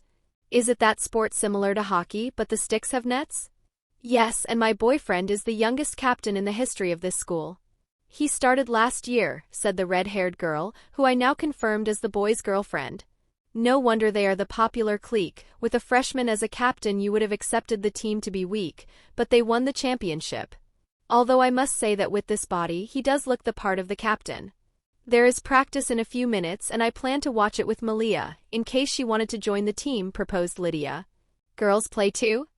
She would be the first case BU. I'm sure the coach wouldn't mind. He has some quirks, but he values ability and team play above anything else, and as the youngest captain I'm the living proof of that. Said Thomas, you are good at sport, Malia? I asked, curious about how she would fare among a group of athletic guys, in a sport as violent as lacrosse. I'm good at running, she answered while throwing a smirk at Thomas. I got the impression that Malia likes Thomas too, but I'm not sure. After all, Lydia seems to not have any problem with Malia. MCPOV, practice has ended and as expected Scott became the new star as he went from being incapable of catching a passage to not letting a single throw enter the goal, except mine obviously. I'm not going to let a baby werewolf beat me. As I reached the stands I saw Lydia, Malia and Allison talking together. The cute guy was good, stated Allison. Thomas was better since he scored, said Malia, refusing Allison words. Yes, my boyfriend is still the best. I didn't expect you to like cute guys, you don't know what you lose. Nothing is better than being hugged by strong arms. Hearing what Lydia said I got behind her and took her in my arms. I'm happy that you like it, I said just before I kissed her. You see, nothing is better, exclaimed Lydia with a smug smile on her face. I admit that Scott was good today, he must have trained a lot during these holidays, but he still has a long way if he wants to compete for my role as captain. I like competitions because I like winning. Anyway, now we have to go. I got a message from Deaton, it seems important. He asked us to meet him at Laura's apartment. See you tomorrow, Allison. See you. We soon left for my car with a fast step. What's happening? Asked Lydia. Deaton said that he may have found a way to wake Laura. What did you find? I asked Deaton, who was holding an old book. I was looking for any mention about people in a comatose state in some books, and I found this author, who was an old druid, that described this state as the border between life and death. Deaton word makes sense, but I still don't understand how this is going to help us in saving her. So now what we need to do is to call her back to the world of living. He added, and how are we going to do that? I asked, but rather than getting an answer Deaton looked at Lydia. Me? Banshee can communicate with the dead, so maybe you can call her, stated Deaton. How? That goes beyond my knowledge, but if there is someone who can do it, that is you. Deaton is placing a lot of pressure on Lydia. I know how much problematic her powers are, but we all want for this to work. I'll do it. As she said this, she approached Laura and some minutes passed, but her face was just getting more frustrated. I can't feel anything. I don't know how this whole communication thing works. Usually I just hear them whenever they want. She was angry at herself, so I approached her and placed my hand on her shoulder. Try one last time. You heard her once, right? When she was about to die. Try to tap into that connection. Like with a phone, she called you once and now you have her number saved, so just call her back. Don't complicate it. Follow what your instincts say. That's how I do it. Lydia calmed down and closed her eyes, and for one moment, like the day she first became a banshee, I didn't feel her emotion. She suddenly opened her eyes, and knowing what was about to happen, I closed my ears, and other followed my example. A scream that made the house tremble was released, and once it ended, I gabbed Lydia, who was about to fall. I did it. She looked at Laura, but there was no movement. Maybe it didn't. She was interrupted by a heavy breath, and when I turned around, I saw Laura's eyes open. Am I alive? Muttered Laura after more than 1 month of silence. Chapter 26, MCPOV. Wait, are you telling me that our baby werewolf, Scott McCall, is coming to the party with Allison? How did he even do that? I asked, incredulous. It seems that she run over a dog, and he helped her at the veterinarian clinic. She also said something like, he was just so cute and nice when he asked me out. Moreover, didn't you say you weren't in the mood for going after a girl? Said Lydia with a smirk. Well, now that Laura is okay, I'm back to my usual self. So you are telling me that he bagged Allison thanks to the job he took from me. Technically Laura is still weak and we need to guard her, but right now she is with her brother. 2 losses against the baby werewolf. Are you going to stand this? I'm still going to win the war, I stated, moved by the deep pride which resides in me. Well, you are lucky that me and Malia have become friends with her, but it won't be easy. She is not ready for polygamy. We'll have to introduce her to the idea slowly. She was really working on this. Do you have a plan? We'll have to make her think of you like a cake of which everyone wants a piece. Is that how Lydia sees me? I'm not sure if I like this metaphor, but go on. I think the time has come to show people our relationship with Malia. Allison will then start to ask questions about how this works, and we'll just have to speak in a good way about it. As for the rest, it will be all on you to seduce her. Hearing these words, Malia, who was helping with the preparation for the party, perked up. Really? I can't stand it anymore seeing you hog all the fun for yourself at school every day, lamented Malia. Well, I'm in. It was unjust of us to hide our relationship with Malia, but are you okay? I don't think P.E. Opal will react that well to polygamy, I told her. If I want to be the true queen of this school, I must start to make rules and not be affected by the mass and its thoughts. She may say so, but I can see that now she doesn't care that much about her social position in school. Okay, let's get to work. We have 1 hour to finish the preparation for the party. Allison, they did a great job with the arrangements. It must have taken hours for them to build this up. I had been dancing with Scott for about an hour, and the atmosphere was great. It is the first week, but I already found some good friends and a boy I like. I think I'm going to enjoy my stay here. Moreover, Father said we were going to stay here for some time. Speaking of my friends, where are they? It was then that I looked behind Scott's shoulder, and what I saw left me speechless. Malia was dancing with Thomas, and she was leaving hickeys all over his neck, and at the same time Lydia was giving him a passionate kiss.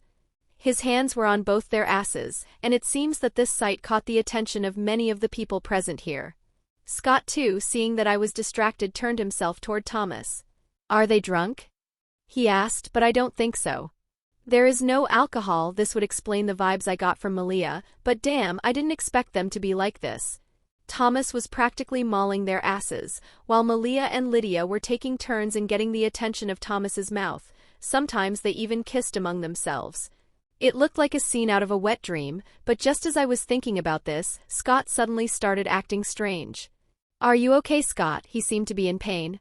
MCPOV, I was so concentrated on enjoying my girlfriend's lips to even care about other murmurs, but just as we were getting hot, I felt the smell of werewolf intensify, and looking at the source I saw Scott running away with Allison right behind him. Both me and the girls looked at each other, just to go right after them a few seconds later.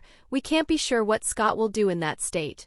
Fortunately, all he did was getting on the car, and even more luckily he left Allison alone here. Is he okay? I asked Allison, feigning ignorance about Scott's situation. I don't think so, she replied, and it seems she really doesn't know anything about the supernatural. How about we go back inside? I promised I would have introduced you to our classmates, didn't I? Proposed Lydia. You did, but I have to go back soon. My father gave me a curfew. Well, I probably would do the same, if I had a daughter and there was mass murderer alpha werewolf on the loose. I can give you a lift, I told her, trying to catch the chance to get to know her. You don't have to. Moreover, you are the host of the party, you can't leave. Lydia is the host, and she is more than capable to handle things like this by herself. She also has Malia's help in the case that something happens.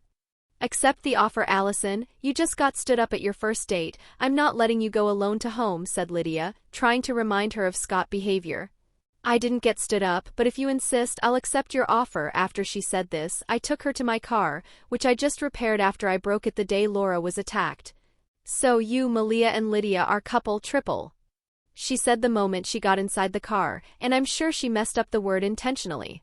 Yes, we are in a relationship, I stated, not affected by her attempt of teasing me. Since when? This summer. Wow, you are one lucky guy, you achieved every guy's wet dream.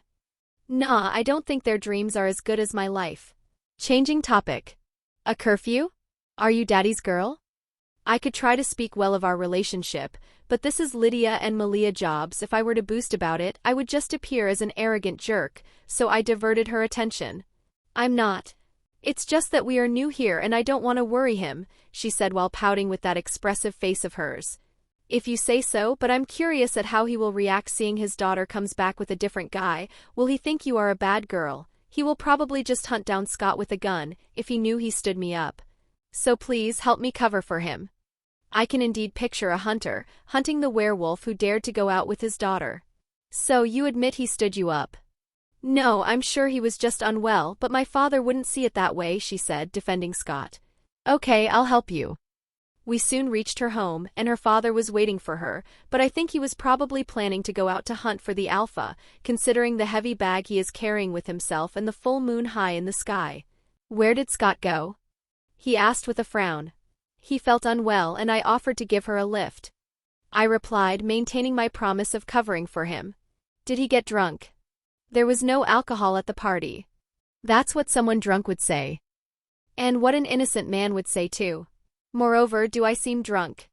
No, but I don't know in what state is that Scott. He must have felt really bad to leave my daughter alone to a party where she knows no one.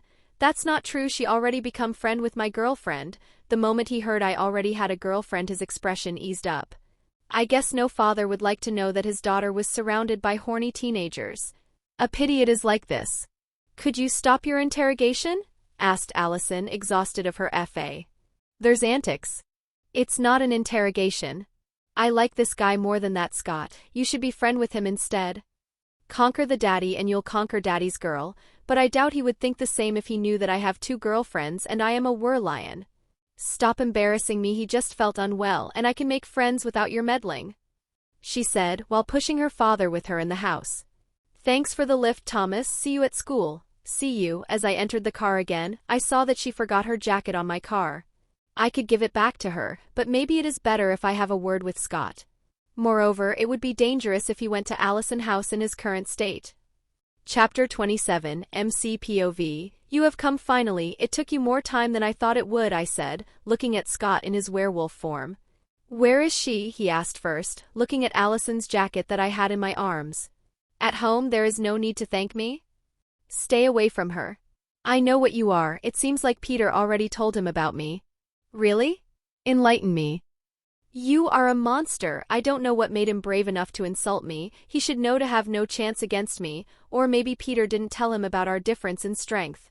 said by the werewolf who looked at me with murderous eyes. It seems like I'll have to beat him up a little to get information about his alpha. You made me like this. Wait, what? You are the one who murdered that man in the woods. He added. Wait a moment, you think I'm the alpha? I asked, incredulous about how his mind got to this conclusion.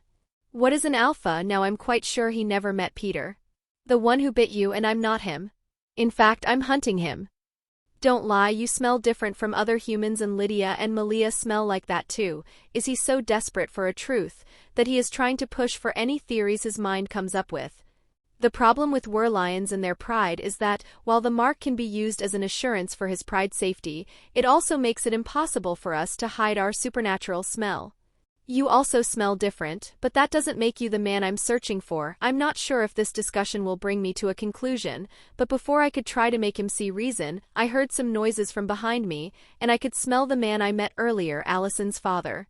Run, I said, but maybe for distrust, maybe for confusion he didn't move in time, and he ended stuck against a tree with an arrow in his arm. If only he was one of Peter's henchmen, I could have left him to the hunters, but he isn't, and he knows who I am, so it would be a problem if he revealed my identity to the hunters. Looking around me, my gaze settles on a big rock, which I decide to throw near them as a distraction. When the hunters saw a rock falling toward them, they went behind the tree to search for a cover, while I used this time to take of the arrow from Scott's body. Now run. This time he immediately started running, and we soon left behind those hunters. Who were they? Asked Scott. Hunters, they go around killing supernatural creatures like us.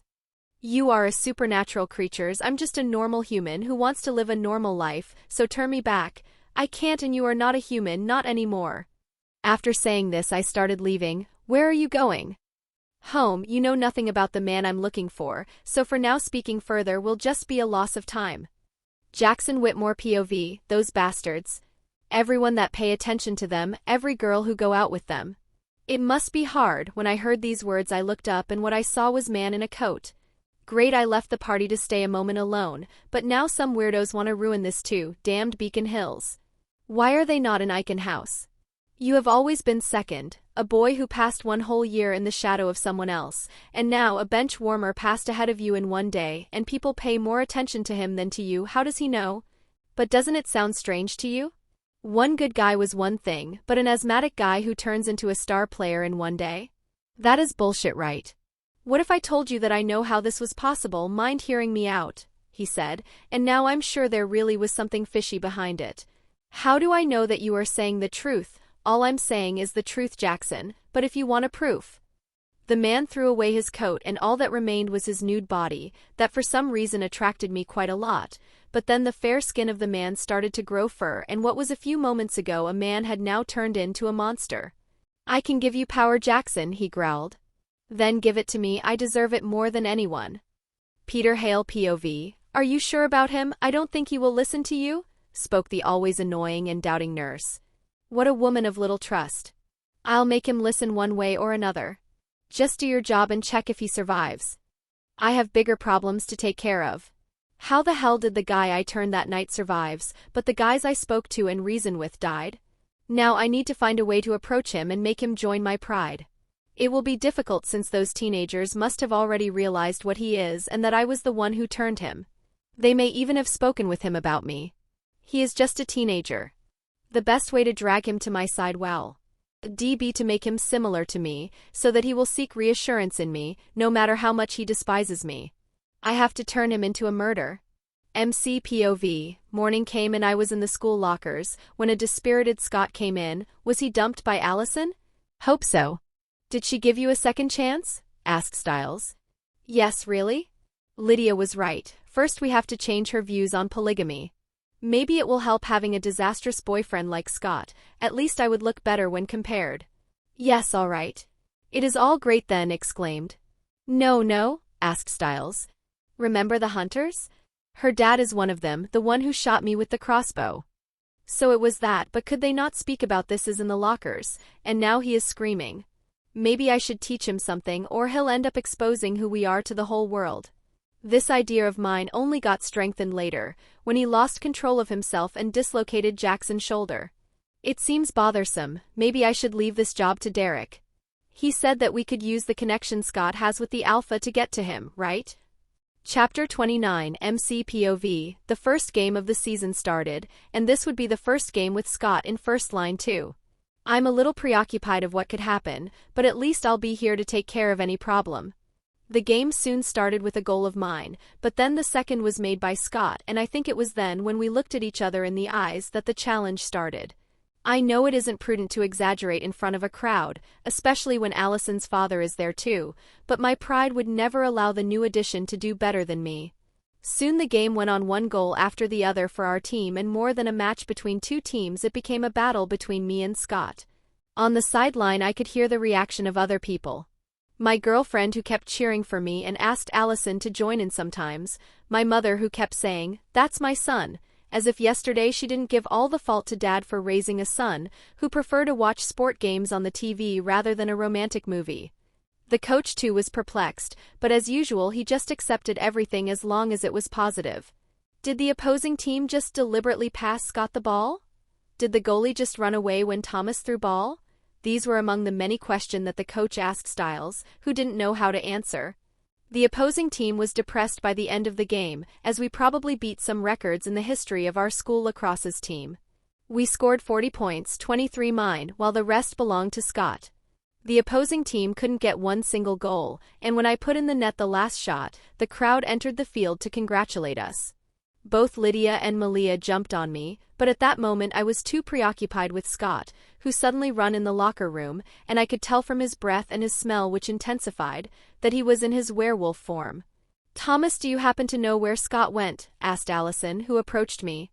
"I think he run to the locker room. He either is depressed because he got 3 points less than me, or he just needed to calm down. He must have felt a lot of adrenaline during his first game." "Stay here, I'll go and call him myself. It's better if I go. Few days ago he nearly attacked Styles after practice." I soon reached the locker room, which happened to be silent and dark. I tried to localize him from his scent, but it practically came from everywhere, not to speak about how strong the smell of men's sweat was in this room.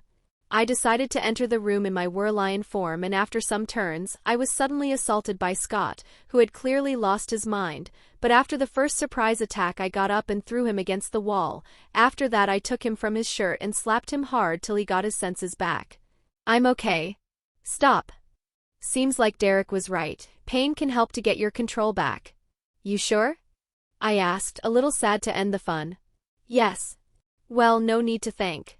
Everyone is waiting for the second best player. Let's go back." At these words he growled, but one look was enough to remind him of his recent beating. "Peter POV, here he comes. That's why I don't like teenagers. You promised me power, but nothing happened. That is indeed strange. Calm down, don't be enraged over a simple lacrosse game. I want the power you promised me. You said I would have become a werewolf too. There is no need to worry. When you get the bite you either die of poisoning in an hour or you get its power.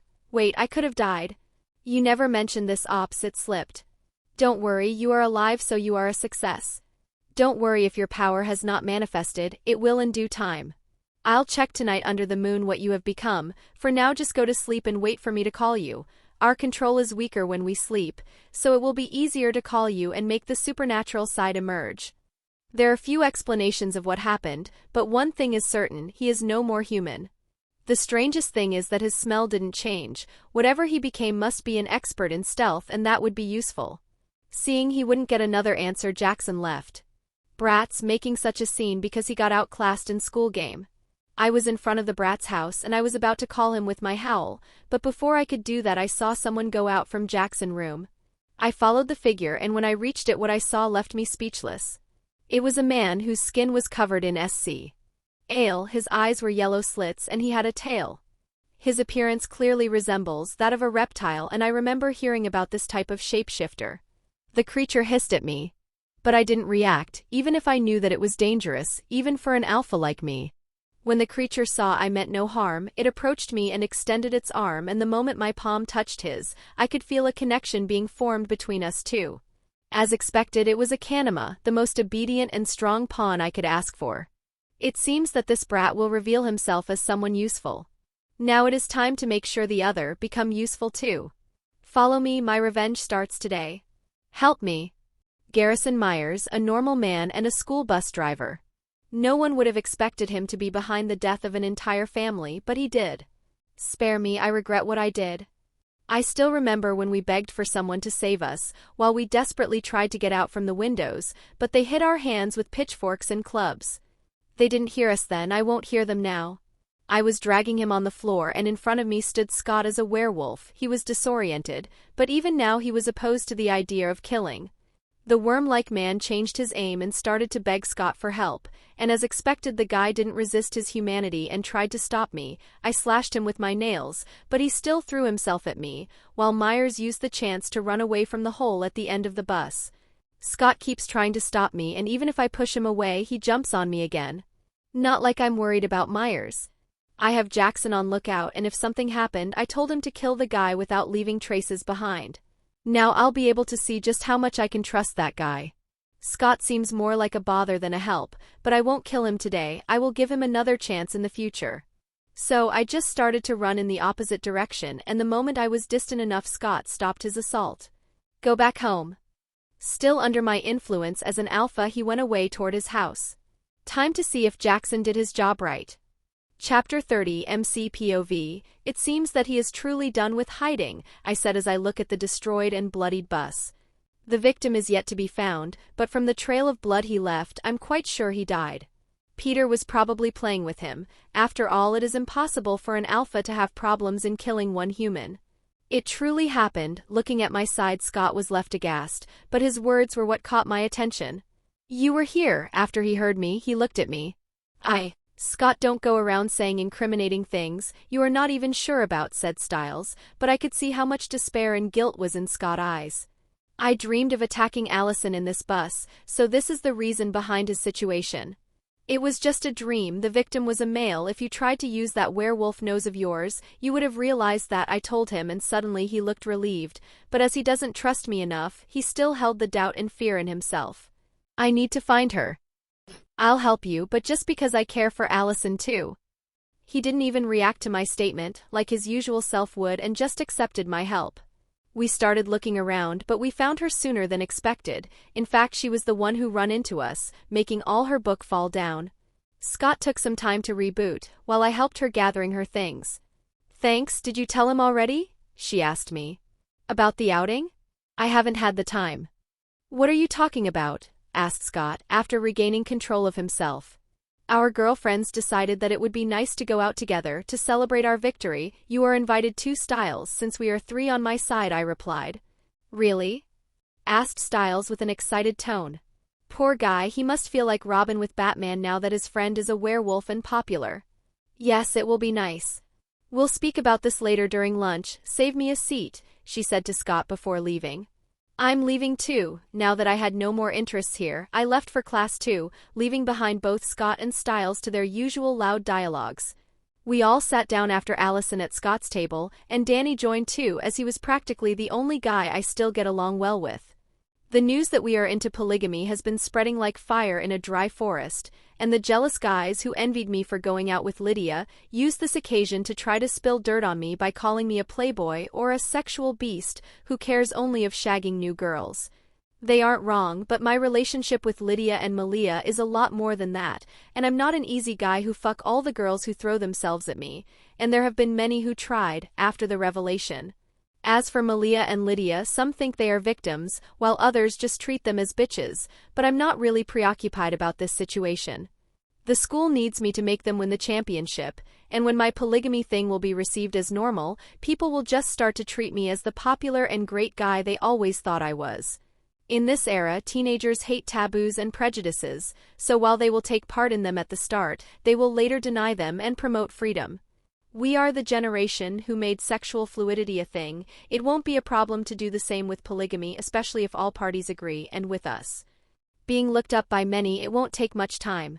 All those who are conservative or disagree will have to stay silent again, as people will support our decision and attack anyone who try to insult us. It will be more difficult with adults, since they are much more conservative, but in the end they don't have much of an impact on my life, so I will just not care about their opinion. It is about time a teacher hears about the rumors and bring up the problem to us or our parents, but I'm quite sure that both Lydia's mother and Malia's father like me. After all, I helped Lydia during her parents' divorce and brought back Malia to her home. This is a problem that is never brought up in many other harem novels, but as I want to go deep in the character's psychology in my fanfic, I'm trying to explain everything in a clearer way. Public opinion isn't essential, but having a bad reputation can be detrimental. For example, some business lost billions on the stock market just because of a scandal, some films failed because of bad recension, and so on. We would like to say that others don't affect us and we are invulnerable to their thoughts, but that is not true. Humans are social animals, and we depend on public opinion for everything, even shapeshifters like us do it. It is the mass who decides the value of everything, products, art, and even people. The one who is great isn't the one who is not affected by the mass, but the one who can gather the support of it and use it in his favor. Have you heard? They found the corpse, I stated, and looking at Scott's pale face, I believe he already know. Who do you think did it? Asked Allison. They speak about a beast, but it must be quite the strong one to do all this damage. What is certain is that no normal human would be able to do that, said Lydia, and Scott looked at her in fear that she would reveal what he is. He can't understand that if you invent stupid excuse, it would just be easier to understand it as a lie. The best way to hide something is to say the truth, without telling the most important information. Do you know who the victim is? Asked Danny. I just found a video about it, said Styles, and I must recognize that he is useful and resourceful. The video showed the police who was bringing away the dead body covered in a veil, while on the screen appeared the image of the victim, a man called Garrison Myers. I know him. He used to drive the bus I took when I lived with my father, intervened Scott, and his expression became graver. Are you not feeling right? Would you prefer to postpone the outing to tomorrow night? Asked a worried Allison, while holding Scott's hand. No, I'm okay. Well, then where are we going? I want to do something fun, said Lydia, but I'm sure that her definition of fun is not the same as the others. How about bowling? I said, remembering that it was one of the things Lydia liked other than sex. Moreover, I never took Malia bowling. I don't know how to bowl, said Malia. I'll teach you. Is it okay with you, Scott? Do you know how to bowl? Yes, in fact I'm a great bowler, he said, but it was clearly a lie he invented to not look less than me. How to Dig Your Own Grave, a manual written by Scott McCall. Styles looked at Scott as if he was looking at an idiot, and in fact he is not that far from the truth, but in his defense many things happened today to him, so it is understandable that he is more of a nitwit than usual. Then if it is okay with Allison and Styles, I think we are good to go tomorrow. For me it's okay, both answered, and the deal was done. Chapter 31 MCPOV. I need your help, said Scott, but his face showed all his unwillingness in asking me for help. With what exactly? You need a lot of help, I said, making fun of him, and this earned a frown from him. I need to know if I was the one who did that and if I can control myself for the date. Don't worry about the date. If you do something stupid, I'll beat you up. As for the rest, I'll present you to a teacher. Derek thought that we could use Scott to get to the Alpha. Let's help him follow this trail. A teacher? A supernatural teacher, I stated. Derek, this is Scott. Scott, this is Derek. Both of them looked at each other for some seconds. Are you also a werewolf? Asked Scott. Yes. And you are not the Alpha. Exactly. I had this dream. You think you attacked the driver? Said Derek, interrupting Scott. Yes, could I kill someone? Yes, am I going to kill someone? Probably. I must say these two have quite the peculiar way of interacting, but I think this could be a good start for a great teacher-student relationship. Scott needs easy answer to the many problems he has and not some made-up lie. Scott was quite depressed at the realization that he may be or become a murderer. Look, I can show you how to remember, and I can show you how to control the shift even on a full moon, but in exchange you'll help us find the Alpha, said Derek, baiting Scott with the teachings he truly needed. Why do you need me?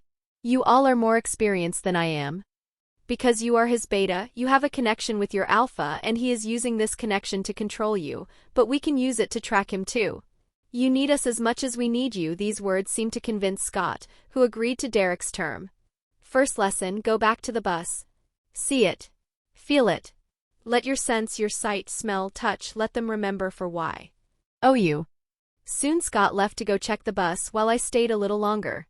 Do you think he did it? I asked, unsure of what to do if this was true. For now, all we can do is to let him remember. But will he say the truth if he killed him? I asked him. After he remembers what happened, we'll at least know if he did it willingly. If that was the case, after he remembered what happened, his eyes would turn blue because of the guilt. I think he would feel guilty even if he was forced.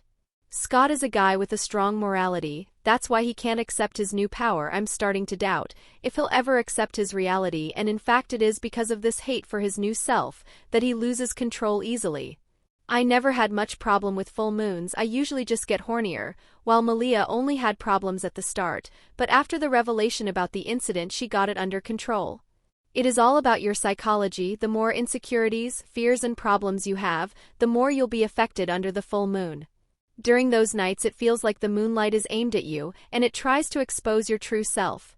Malia Tate POV, we are now at Allison House to prepare for the date, and while it is dangerous to stay inside an house, where hunters live, by doing this it would be more difficult for them to suspect us, as no prey goes into the predator's den. How about this? Asked Allison, holding another dress in her hands, while putting it against her body. No, replied Lydia in a cold and direct way. Really? What do you think, Malia? Asked Allison, unaware of how much importance Lydia pull in her outfit and how much I'm negated in this field. My wardrobe was chosen by Lydia. Don't ask me. Let me have a look, said Lydia, and I rejoice in my head, since I was getting tired of wasting time like this.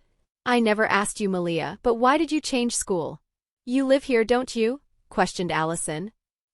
There was an accident when I was a kid and then.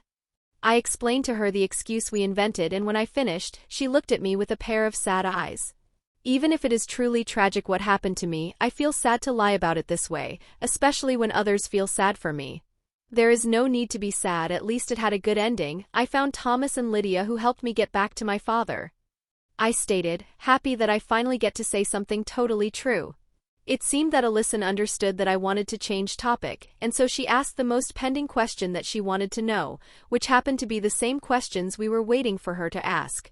How did you end in a three-way relationship? I wanted a family and I found it in the two of them. I stated, yes, we created something special, and even if others doubt us, we are happy. We share everything and there is no secret among us. Added Lydia. Yes, but how did it even start?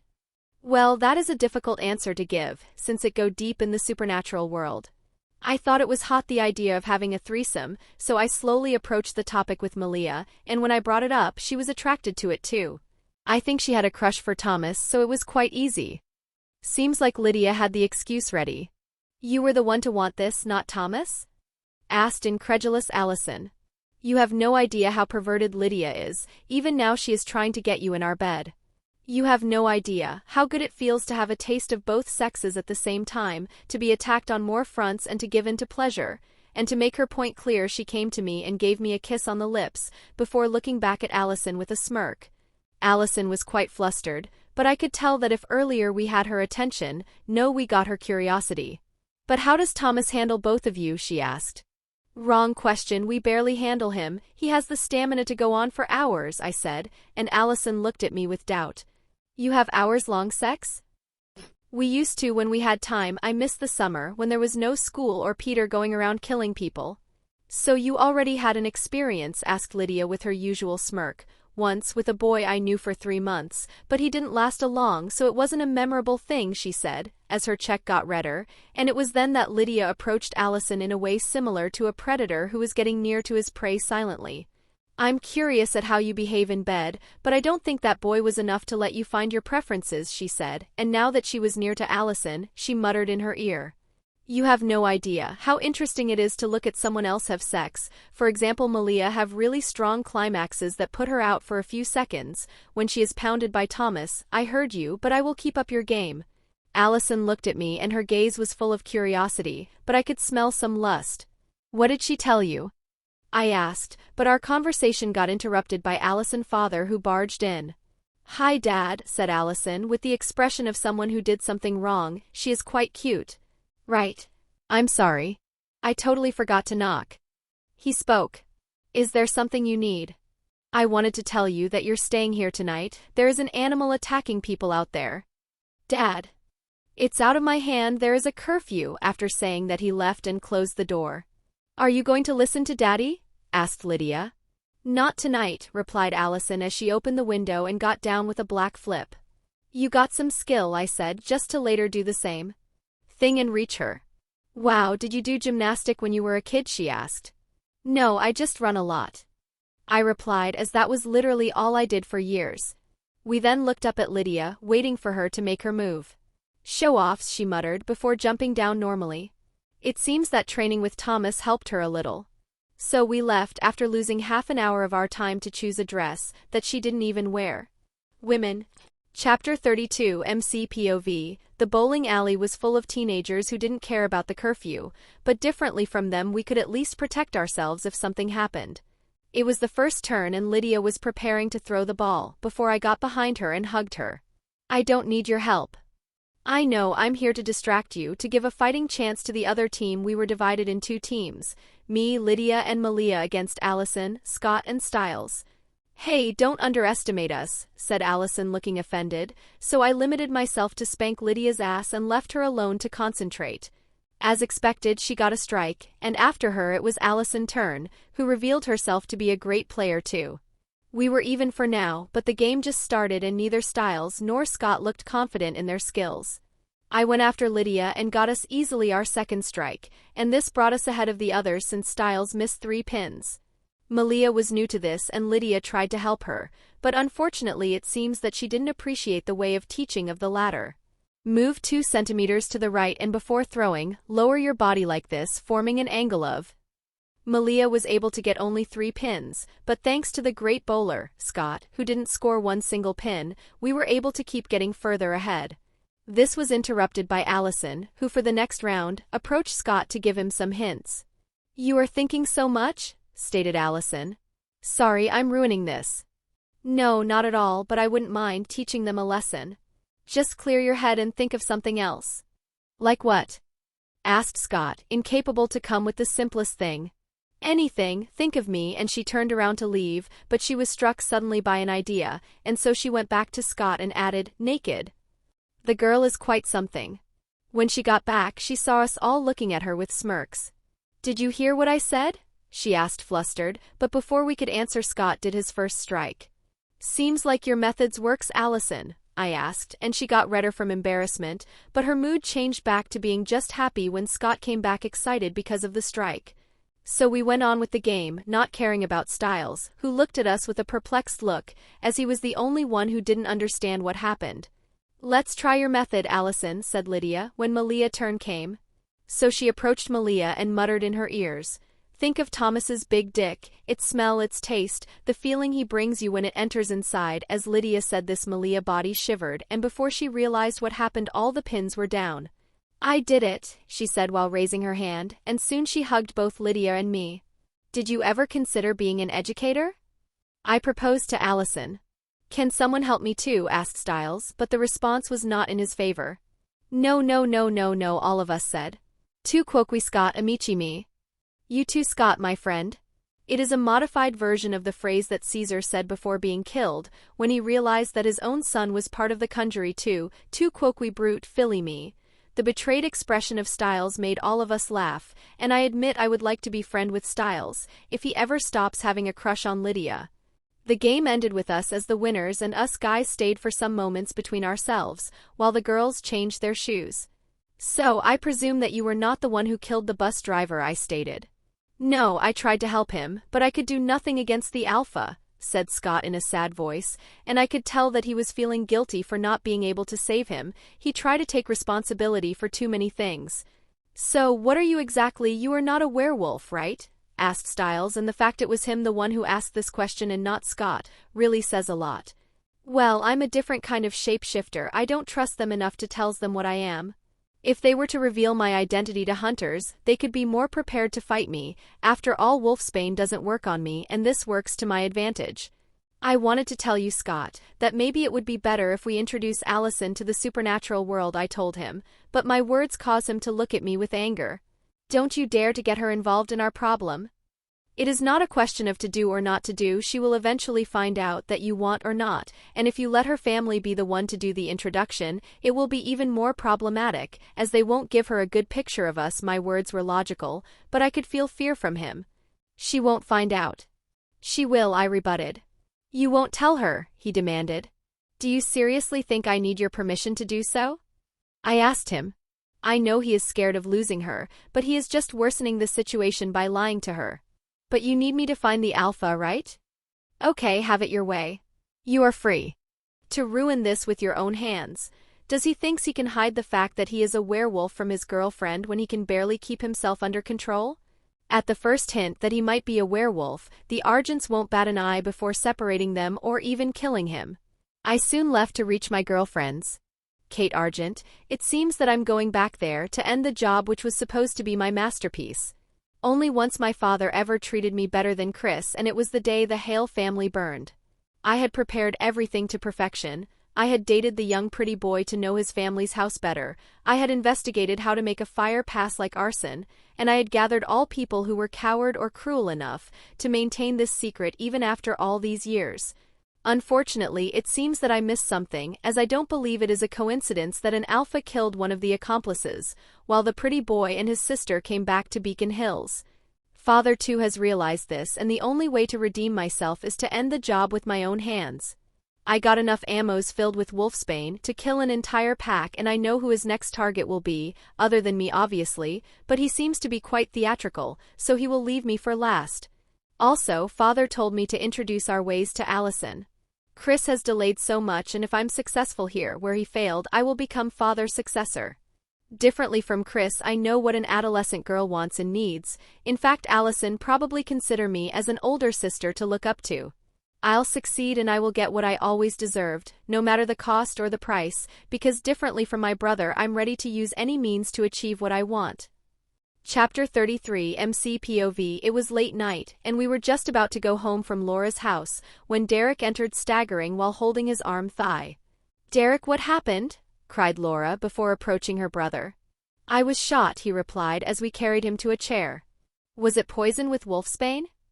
she asked, but the black veins that started to form around the wound were enough of an answer. "I think so," he said. "How did this even happen?" asked Laura. "I was following the Peter and tried to explain Derek. "You were what?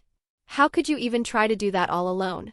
"Are you mad?" she said, clearly angered because of Derek's behavior. "I just sensed his presence suddenly, and Scott was there too." "For now, let's bring him to Deaton," I said, trying to defuse the situation. Deaton's face as he examined Derek wound promised nothing good, and as expected his words only brought bad news. "He only has about 30 hours. "Can't you do anything about it?" asked Laura. "It's Norden Blue Monk's hood, it's rare and I don't have it with me. It would take too much time if I were to ask for it. The only options we have is to either get another bullet like this one, or to cut his arm," stated Deaton. "Should we try to barge in their house?" I asked Laura, who was left flabbergasted by the revelation. "That place is an armory. Even if we tried to kill them, it would cost the life of some of us," she stated. "Tomorrow Scott is going to study at Allison House. Allison has told me this today. We could ask him to look for it. If Lydia is right, then we may have a chance. I'm not sure how much we can trust him, but it sounds like the only possible option we have for now," I said, knowing that on this depends Derek's arm. "Allison POV. I don't see you for a year and you turn into a freaking runaway model," said Kate, as if she isn't a beauty despite her age. "I wish I would age like that. It has been a long time since I last saw her, and I really missed the presence of someone who could understand me in this house. Sometimes my dad sounds like a man from the past century. I hope you have the boys knocking each other's teeth for your attention," she added. "I kind of have one." "Only one? Is there a shortage of handsome guys in Beacon Hills? When I lived here there were plenty." "Well, maybe. There is also another handsome guy who may be interested in me, but he is already taken. I'm not stupid enough not to see that Thomas is interested in me. The strangest thing is that both Lydia and Malia also support this. I don't have an idea of what's going on with them, but I'm not going to join his harem, even if it sounds hot. Since when is that a problem? I'm sure he will not hesitate 1 second before throwing away his old girl for you, and then you can just do the same with him when you are tired of him. I don't think that is how it would go. It is more probable that his girlfriend will join us too, and they will play with me together. I'm already going for the guy I mentioned first." "One guy is too little for you, but you do you. Now tell me about them," she said while throwing her bag under the bed. MC POV. "Repeat what you said," asked Scott. "You have to take one of the bullets that was used on Derek yesterday from Allison's house and bring it to us, so that we can use it to save Derek's life," I repeated. "What would happen if they caught me on the act?" I know what would happen if you don't get it. Derek will die, no need to tell him about the second solution, it's better if he thinks there is no other way out. Can't you do it yourself? I'm not going to risk my relationship with Allison like this. I'm already on second chance, he stated. Someone would certainly die if we tried to force our way in. The other option is telling her about our situation and asking her for help. I would have chosen this option if I could, but I know how she would react to this and I have no time to make false steps. You said that we needed you, prove it, I added. Okay, I'll do it. He said as there was no other way out. Good, we'll stay at some distance from her house in case something happens and try to be fast. Allison Argent, do you think I should do something with Scott? I asked Lydia as I haven't had a boyfriend for nearly a year. It's too early. Moreover, his grades are low, he truly needs to spend time studying. I forgot her opinion would be biased. So, how many dates did you have with Thomas before doing it? At my words, she paused for a moment and that was all I needed. You did it at the first date, right? I asked with a smile. Well, we're talking about two different guys. Scott is too timid. I'm sure that Scott wants this too. I mean, he is a teenager boy, he won't refuse me, I stated with certainty. Scott McCall, what's wrong? Asked me Allison, but how can I explain to her that nails formed on my hands? I could not even enjoy my first kiss because of that bite. Nothing. I just don't want to make you feel like you have to do something you don't want to do, I uttered, saying the first thing that came to my mind. I'm not doing anything I don't want to. And you? You are seriously asking me that question? If only I could. As we looked at each other's eyes, we were about to go back to kissing, but before I could do that my phone ringed and I'm not sure if I should thank the person who called for saving me from shape-shifting or curse him to have interrupted this moment. Are you going to answer that? Asked Allison. It's probably just Styles. It'll go to voicemail eventually, but before I could go back at kissing the phone ringed again, and Allison tried to grab it. I tried to stop her and when I looked at my hand again it was back to normal. Yes, I should answer actually, it may be important. MCPOV, why do I have to call him? What is happening? Asked Styles. We were near Allison House and we could hear everything that was happening inside. Lydia and Malia looked at me with a smirk, knowing the true reason why I asked him to make the call. He is wasting time, he needs to be reminded of why he is there, I said, creating a good enough lie. He just entered a few minutes ago, give him some time, he stated. Do you still want to see what kind of shapeshifter I am? I said as my eyes turned golden. No, you are right. I'll call him immediately. I don't like threatening Styles. The guy is a good man, but I need him to call Scott immediately. Also remind him that we are listening. I added, knowing that this would kill any thoughts he could have to go further. Some people may find it even more exciting to know that there is a public, but Scott is clearly a vanilla kind of guy.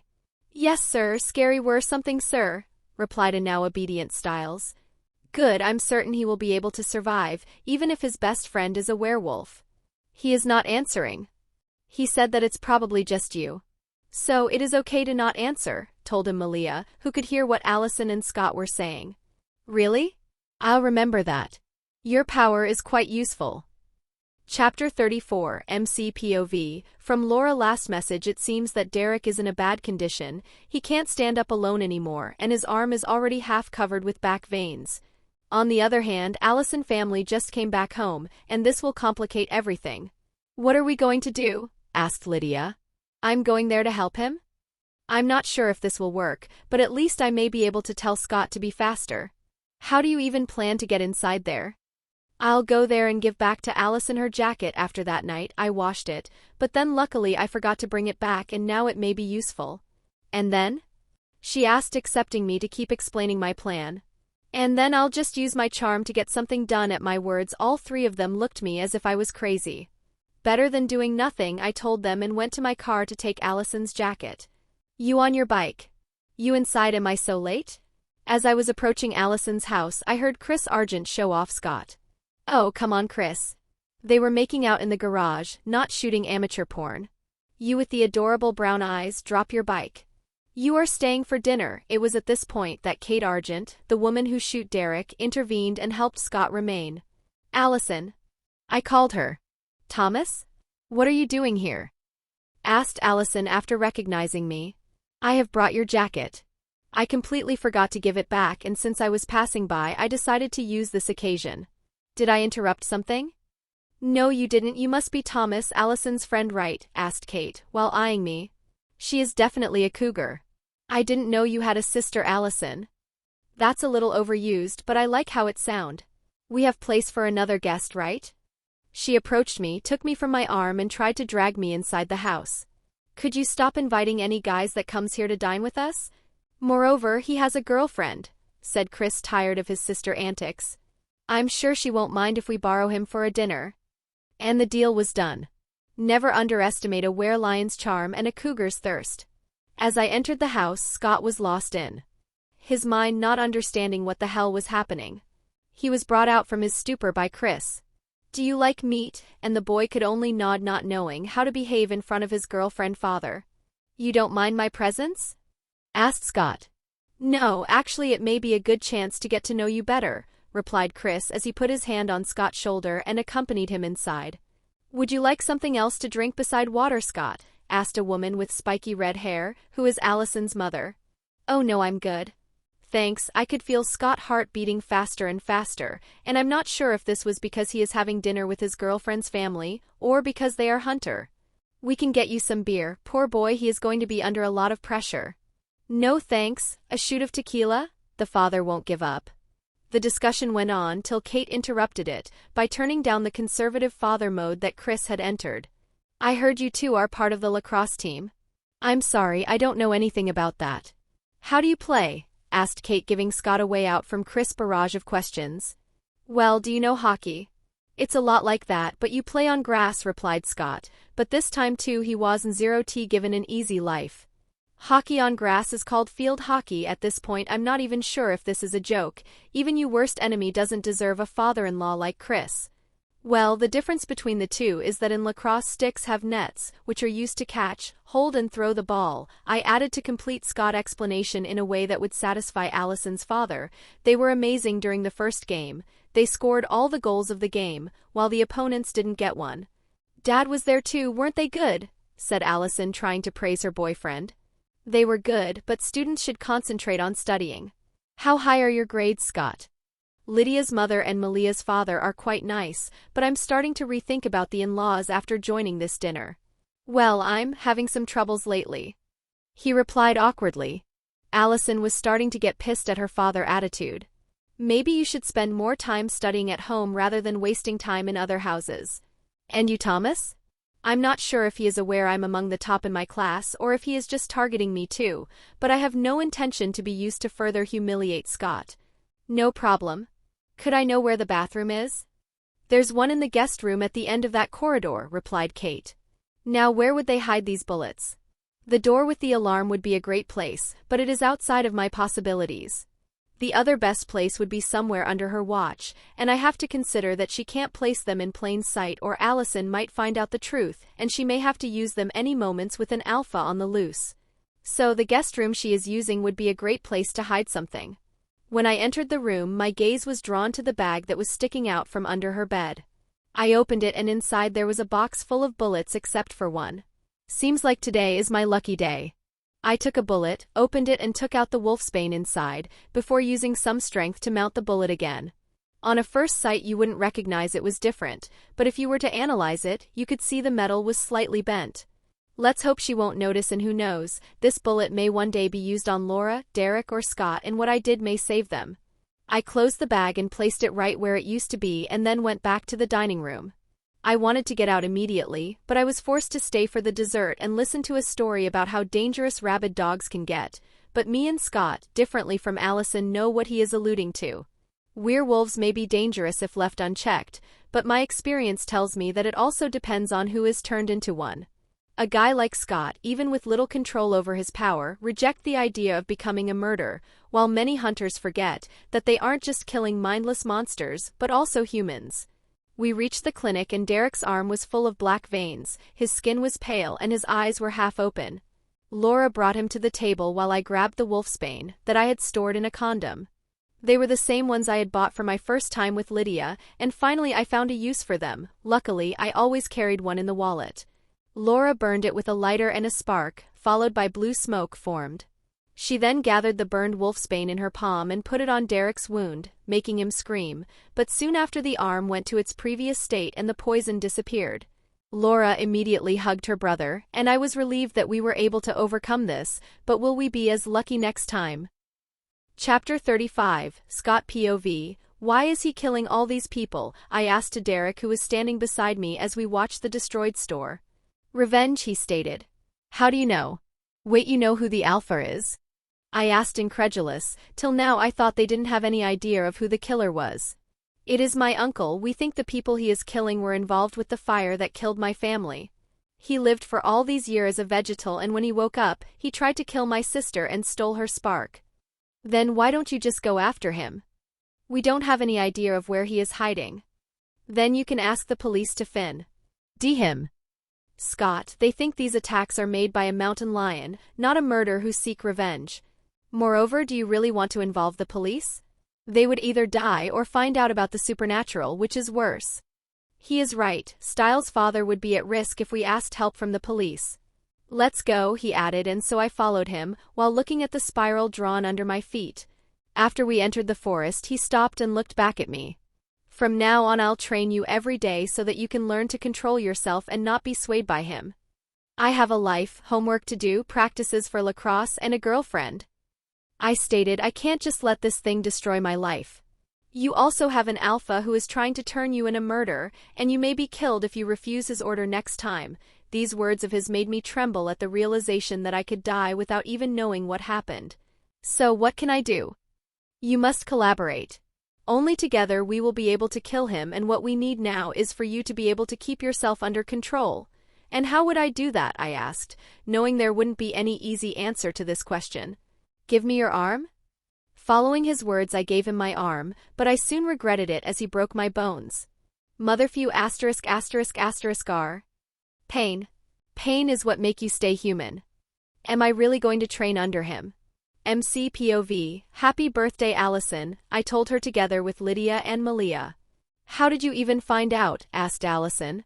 Lydia found that some years ago you had been tagged in a post where you were blowing the candles of your birthday cake. The queen bee knows everything. As I said this, Lydia just smiled with a smug smile, proud of her accomplishment. Why did you want to hide it? I asked, curious about the reason. Who would say no to free gifts? It creates misunderstandings, she said. Because you are 17? Said Lydia. How do you even know that? The birthday cake said you were 14 and it was 3 years ago. It is scary how much she knows. Was it because of all the moving around? I asked. Yes. Wow.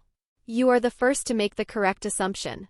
Others always jump to conclusions like, did you ride the short bus or did you get pregnant? She said with a smile. You don't have problem at school, and after the dinner at your house 2 days ago, I'm sure your father would be in prison for murder if someone had dared to make you pregnant, not like he wouldn't have been able to get out of prison or avoid being caught. From what Laura told me, a family like the Argent has many connections. You are probably right. Sorry for that dinner, she said with a sad expression. Nah, it was funny for me. All bullets were aimed at Scott. Anyway, we prepared a small party after school. I told her. You didn't have to. No worries, also you can tell Scott to come and invite whoever you want, after all it is your party. I must say that the party was a great idea, I told Lydia as we were ending the preparation. We are using Laura's pub for it and Allison should come any moments now. Moreover, Scott will have to leave early to go to the parent/teacher conferences. It is well known that he is quite low in practically every subject, added Lydia. After a few minutes Allison came along with Scott, and surprisingly Styles was not with them. Did you not invite Styles? A girl had a seizure in class and he helped her. He is now at the hospital with her. Better like this, as it means that Allison will remain alone with us later. Guess who? Hope you don't mind if we are in few, I said to Allison. I prefer it like this. We had some food and a cake prepared, together with some table games. We also made this while pointing toward a corner. A piñata? She asked while looking at the stylized lion that was hanging from the ceiling. I wanted it to be a little more personal. Yes, but rather than hitting the piñata you must hit the note of the rope up there, and how I am going to reach it, asked Allison, as it was at a height of 3 meters. With the birthday gift we got you, as I said this, Malia brought her a compound bow, and I admit it costed quite a lot, but we bought it together so it was bearable. Are you serious? It is beautiful. How did you even know I used to do archery? Because we were listening to you when you told Scott. You underestimate how many things can be found with internet, said Lydia with a smirk. She stopped using her old one when she was a kid, so it must be too small for her now. Moreover, I'm sure she will need this sooner than later. Excited to try it after years, she took an arrow and she aimed at the rope, but I stopped her. Have you forgotten you need blindfolded to hit a piñata? Are you serious? I need to hit a rope with an arrow. It isn't as easy as hitting a piñata with a bat.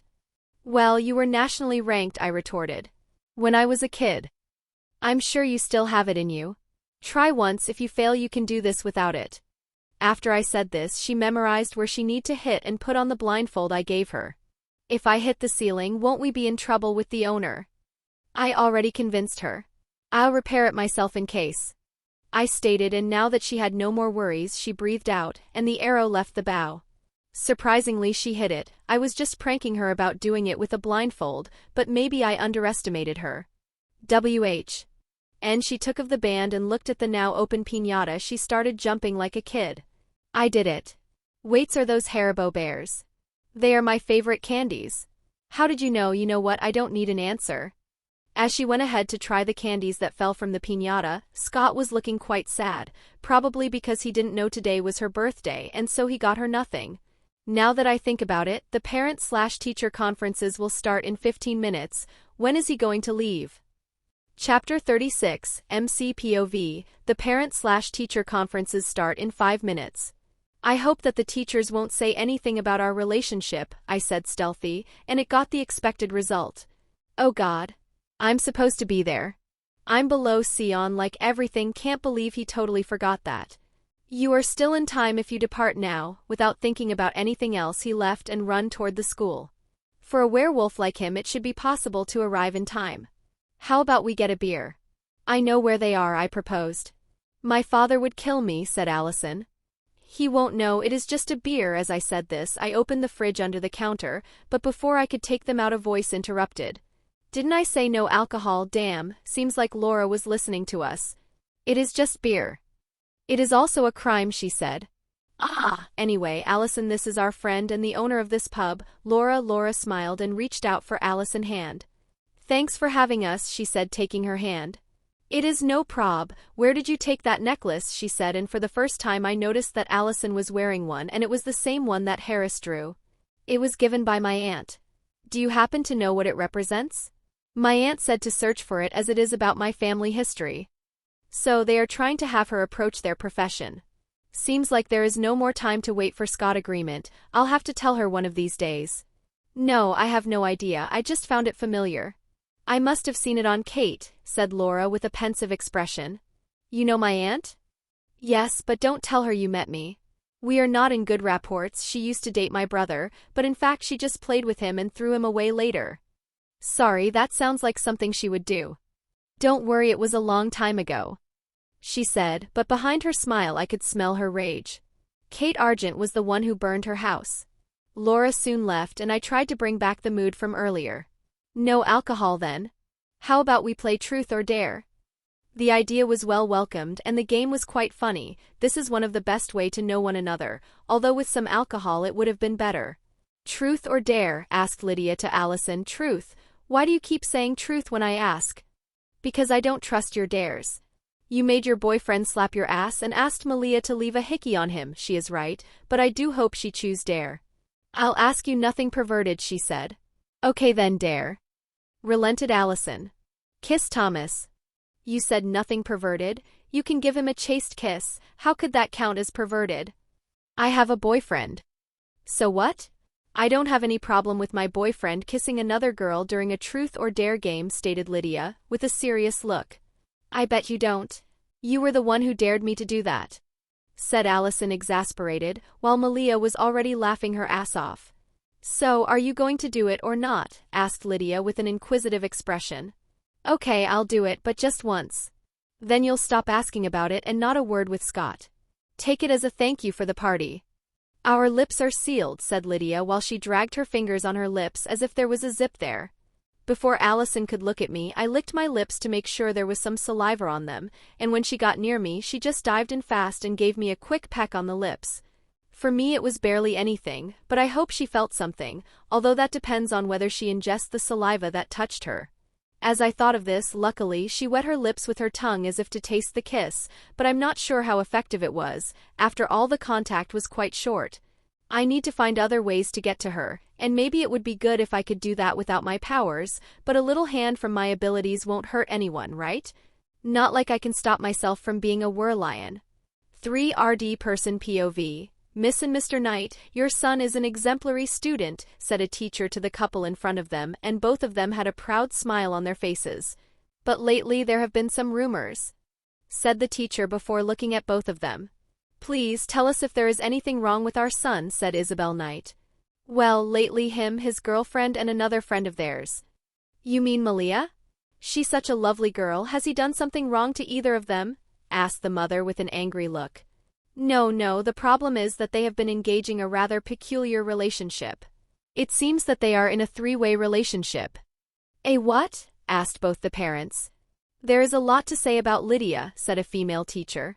Knew it, stated Allison father. You were the one who tried to force her to choose between me and you, debated the mother, and soon they started arguing. Till the teacher interrupted them. I wasn't aware there were any problem at home. As a student, Lydia is the best of her generation, one of those students I saw a few times in my career. She also is an excellent leader with great social skills. The only problem I have to say is that recently I've heard she has been in a relationship with other two people at the same time, and I fear the impact this may have on her. Look at what our daughter has been doing. Do you want to ruin mine and her life? This is scandalous, said the man, while the woman tried to digest the information. Mr. Tate, your daughter has been recuperating her grades, and while they aren't that good, she has been receiving a lot of help from two of our best students, Thomas Knight and Lydia Martin. The only thing that worries me is that the relationship with these two seems to be closer than just friend. She grew in an unknown circumstance, and I fear she may lack the common social values, especially in relationships. What do you mean exactly? Asked the man. She has been seen kissing both Lydia and Thomas. These words stunned the man, but he has a great opinion of the two teenagers who have helped both him and his daughter. I'm sure it was just an adolescent bravado. You know, we all did those things once. Yes, I'm aware of this. My intent was just to notify you of this. I'll be sure to have a word with them. MCPOV. We were just having fun when my phone rang. Well, this might mean that those teachers told them of us, I said, gulping. Are you going to answer them? Asked Allison. Yes, I said, before accepting the call and putting it on loudspeaker. Thomas, how could you go out with two girls at the same time? I knew you were going to ruin it all. Do you think this relationship would work? They are both too great to share the same man. What was in your mind? Cried my mother on the phone. Well, you were the one who wanted many grandchildren. Now it will be easier, I said, trying to make a joke to lighten the atmosphere. Where are you, bastard of a son? You dare to throw the fault at me? We threw a party for Allison's birthday, I said without giving out the location. Another girl? How greedy and lustful have you become? I heard a scream on the other side of the phone. What is happening, mother? I don't know, I just heard some screams from the parking, she said. Don't go there. Should I start running? But it would take at least 15 minutes to get there. Suddenly I heard a gunshot from the other side of the phone. My mother remained silent for some minutes till we heard some fast footsteps from. Jonathan, are you okay? Yes, it was the famous mountain lion. They shot him, said Jonathan. Did he hurt anyone? No, but someone got hurt in the panic. Just a normal mountain lion? So it wasn't Peter. What's going on? Chapter 37 MCPOV. So, to summarize, an ancestor of yours was a hunter who took down a mass murderer monster, I said as we all sat together during lunch. Well, yes, that's it. If you took out the whole messenger of Satan and dark sorcerer part, well, it was given many appellatives, but it was probably just a werewolf and maybe the first to be ever killed by the Argents. It certainly sounds more interesting than the other projects. The majority of the class will talk about their grandparents who joined the army, I said. But then I realized she was paying attention to something behind me. Looking back, I could see Scott, trying to cover his face with a book as if him being with Styles wasn't a dead giveaway about his identity. Did something happen? I asked Scott, as it was strange that the same boy, who used to always look at Allison, is now trying to hide himself from her. I think he is ignoring me, maybe even avoiding me. Strange, but I bet he is doing this, because he has found some other faults in being a werewolf. He really likes to complicate his life. Do you know why? As I asked this, Styles went away, and Scott tried to run after him too. I'm going to find out. Allison POV, so Scott has been ignoring you? Asked Lydia.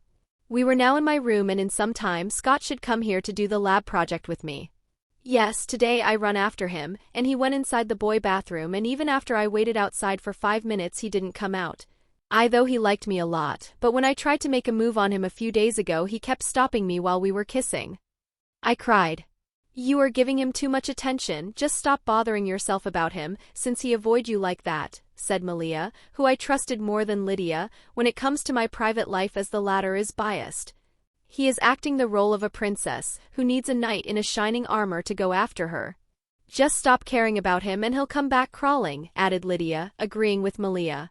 I don't think he is that simple, as even after this happened, when I asked him to be my lab partner he seemed bothered, as if I was forcing him due to something he didn't like. And men say women are the complicated ones. Can't believe you stood me up as lab partner for him, said Lydia with a snicker. I don't know what to tell you. Never had these problems with Thomas. We tell each other practically everything important and we resolve problems together, added Malia. How can they have such a utopian relationship even if they are in 3? Let's just change subject. So, how is it going with your parents?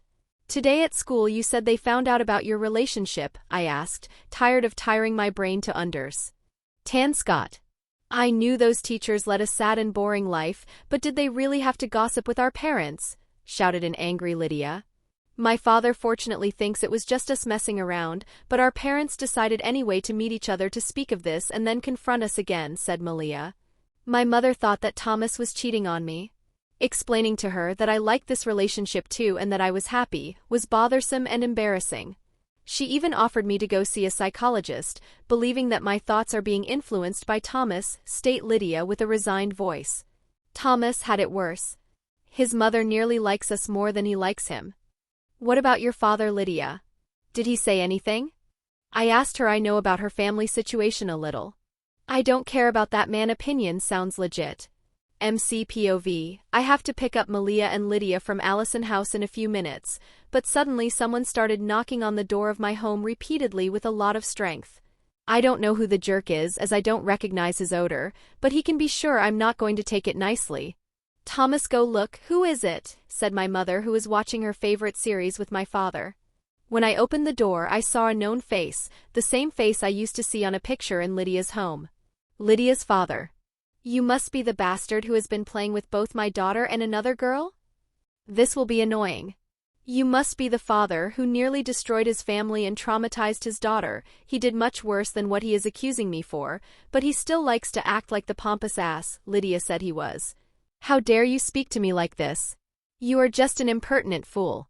Stay away from my daughter. Don't you dare drag her down any more at your level. He screamed with a voice high enough to be heard by my parents. I refuse to listen to you. And how did you find my home? Either way you should go away from my family's property. I stated in a cold tone. I won't as long as you don't accept to stay away from her. You have already ruined her reputation at school. I will never leave her, and you have no right to decide what she should do. My words provoked him further, and it was then that my mother and father reached the door. What is happening? Asked my father, while looking at Mr. Martin. You are the parents of this brat? He has ruined my daughter's reputation by getting her in a sort of harem. How did you even raise such lecherous son? He doesn't know what respect is. My son is a great guy, and it should be our kids who take care of their relationship's trouble. So now go away from here, 'cause I won't stand another insult directed at my family. Jonathan spoke with a clear voice, and it made me happy to know that even if they were against polygamy, they still supported me. Scott POV, how the hell did you even lose your phone? Asked me Styles. I told you that the last thing I remember is putting it in my bag before practice. When we were in the locker, maybe it slipped, I said. Or maybe someone took it. But then why leave it in the locker?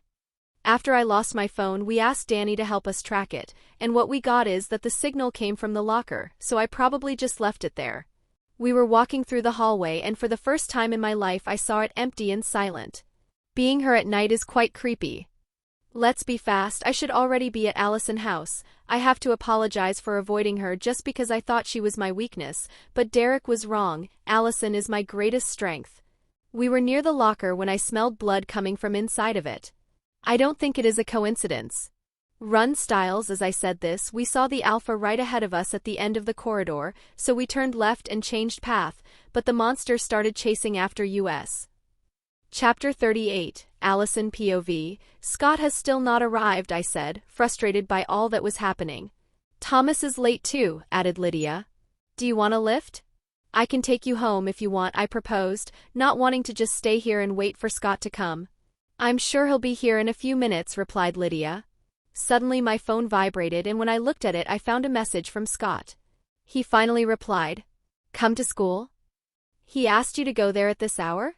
It is bothersome enough to go there every morning, said Malia, letting us know just how much she hated school. Well, I still want to go there to understand what is happening. I need to know what problem Scott is having, I stated, and both Malia and Lydia seemed worried. We'll come with you.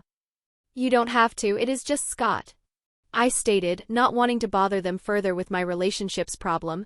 They have been helping me a lot since I came here, and I don't want to risk ruining my friendship with them by being too egoistical. Maybe someone else sent the message using his phone. Well, that would indeed be scary.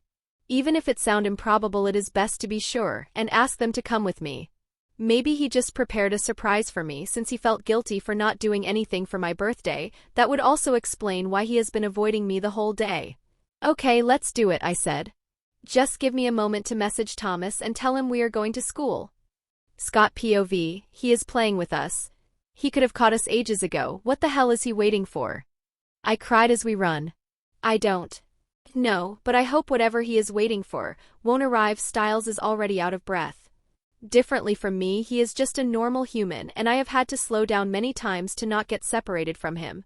That is why I'm even more sure that, if he wanted, the Alpha could have reached us a long time ago. What is sure is that he is trying to keep us inside the school, so whatever he is planning, it needs us to stay here. We must get out of here as soon as possible.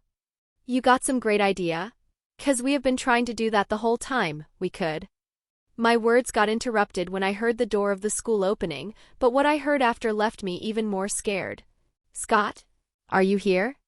It was a distant scream, but I could obviously tell that it was Allison's voice. Allison is here, I told Styles as he rested against a wall. Allison? What is she doing here? I don't know. Let's go toward her, I said, and Styles with a tired face got up from the wall and followed me. It didn't take us long before we reached her. When I found her, I saw that there were also Malia and Lydia, and this comforted me a little as I knew they were also part of the supernatural. Maybe together we can escape. My dreams didn't last long as I heard the door being closed. Seems like we got more guests than planned, but that's not a problem, said a man with a handsome face who appeared from the hallway. I immediately felt that this man was the Alpha. I slowly retreated while looking at the door that separated us from the outside, but what I saw shocked me once more. 2 guys were now blocking our way. Jackson?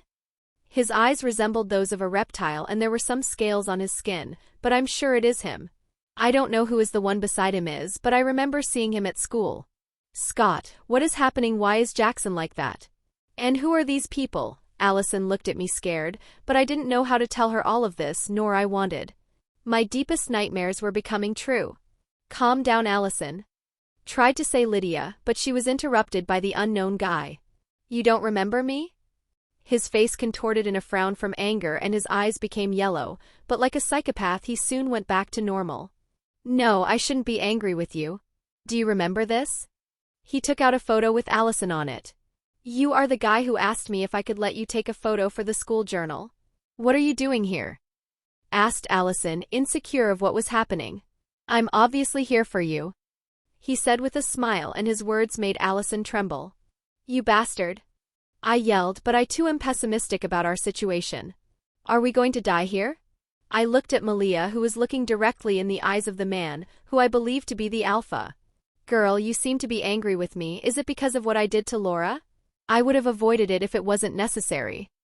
His word just further angered, but after a gesture of the man, Jackson approached Malia and she stopped paying attention to the Alpha to concentrate on the imminent danger.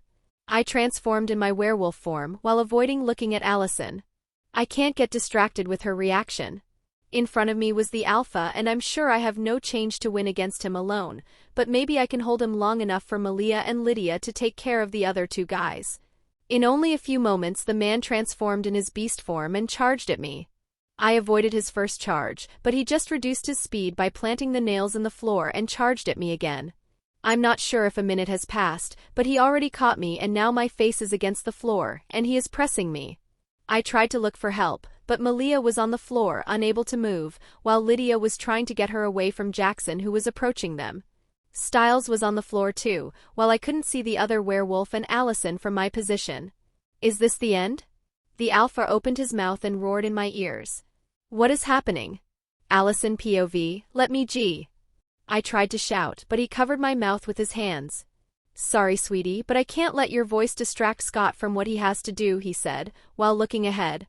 I followed his gaze and saw that Scott had been released by the monster grasp. I tried to call him, but just some unrecognizable sound came out of my covered mouth. Shoo, you must be silent, you'll be able to scream and moan a lot later, said the guy who held me as he licked my face. I could feel tears dropping from my eyes. Why am I so weak? Scott didn't look at me, he was slowly walking toward Styles.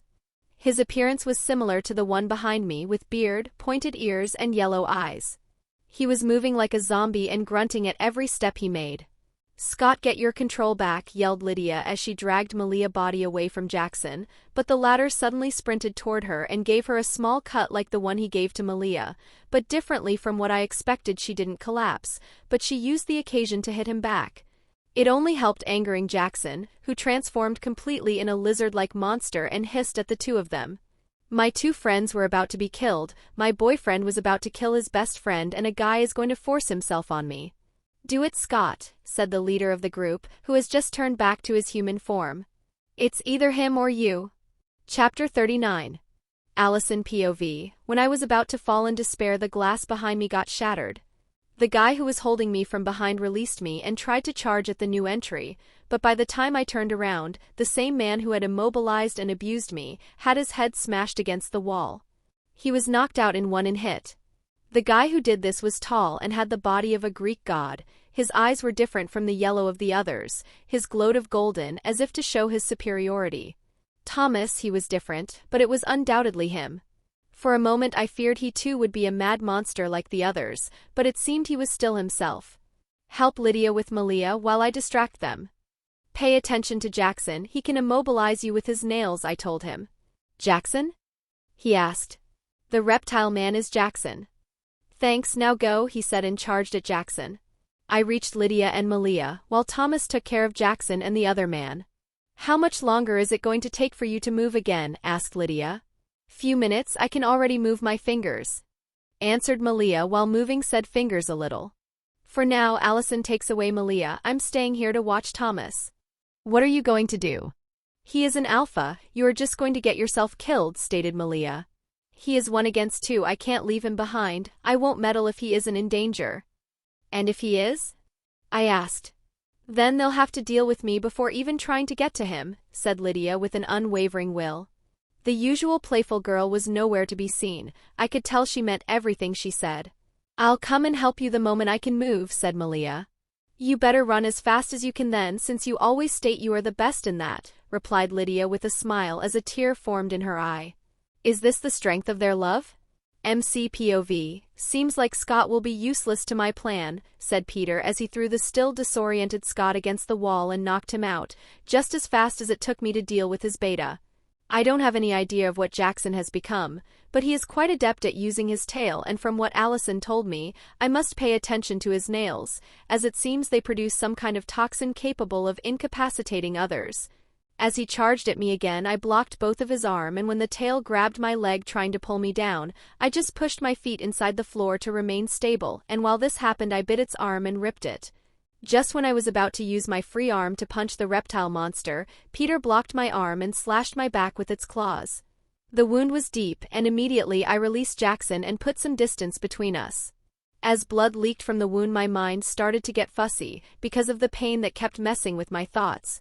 Peter soon charged at me, trying to slash me again with his nails, but I was able to avoid them as I tried to circumnavigate him and attack his flak. But having already predicted my move, Peter used the shoulder of his outstretched arm to push me against the wall. In the process, I was able to attack him with my claws, but the impact against the wall was strong enough to break some of my bones, while the wood I gave him was not big enough to affect his fighting capabilities. I was losing and I could feel it, but I couldn't give up, so I just endured the pain and charged at him again. He was clearly more capable than me in fighting and our strength matched.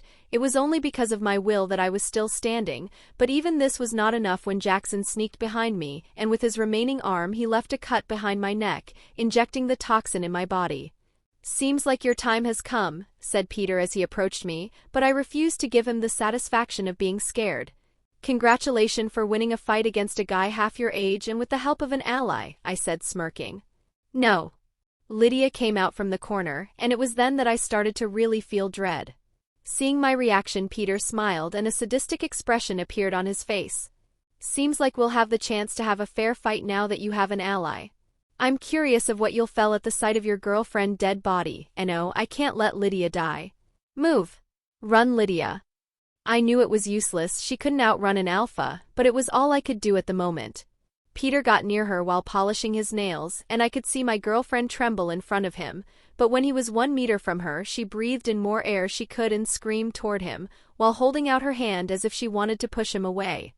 The sound seemed to become physical, pushing Peter against the wall, and since he had underestimated Lydia and approached her in his human form, he must have took a lot of damage. "Fuck. I indeed thought you were a banshee, but I never expected you to already know how to use your voice as a weapon." His hands were on his ears as he cleaned the blood that came out of them. "But you can be sure that I won't let you get a free hit twice." While saying this, he transformed again in his beast form and Jackson tried to get behind her. Even if she was able to do that attack again, she won't have any chance now, but before they could come near her, another intruder arrived. "Peter." Laura's voice resounded through the hallway and she soon appeared with Derek. At the same time, Malia got back here, as it seems the effect of the toxin disappeared. We now had the numerical advantage and the other party was injured, but even then I know just how dangerous Jackson and Peter are, and I don't know if Laura can already fight with her full strength. Seeing the new entries, Peter realized he had to run away as a fight would be too dangerous. So he took from the floor his beta I knocked out earlier and he ran away, followed by Jackson. Derek tried to follow him, but he was stopped by Laura. "The Argents or the police could come here any moment. We must take away Thomas and the others." Derek was still eager to run after Peter, but he knew that his sister was right, so he decided to do as she said. In a matter of minutes, we reached Allison and I started feeling my fingers again. We were all alive just because of luck, and I truly felt fear today, but also anger toward both Peter and myself as I realized I'm still weak. Laura, smelling the emotions that came from me, looked at me with a smile.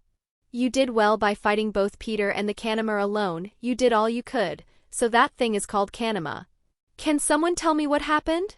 asked Allison, and I know that we must answer her questions now, or the Argents will have to be the one to explain to her everything and we would risk being exposed and hunted. Moreover, Allison could side with them, they are her family after all. Chapter 40 MC POV. First, we have to put some distance from here, then I'll answer your questions.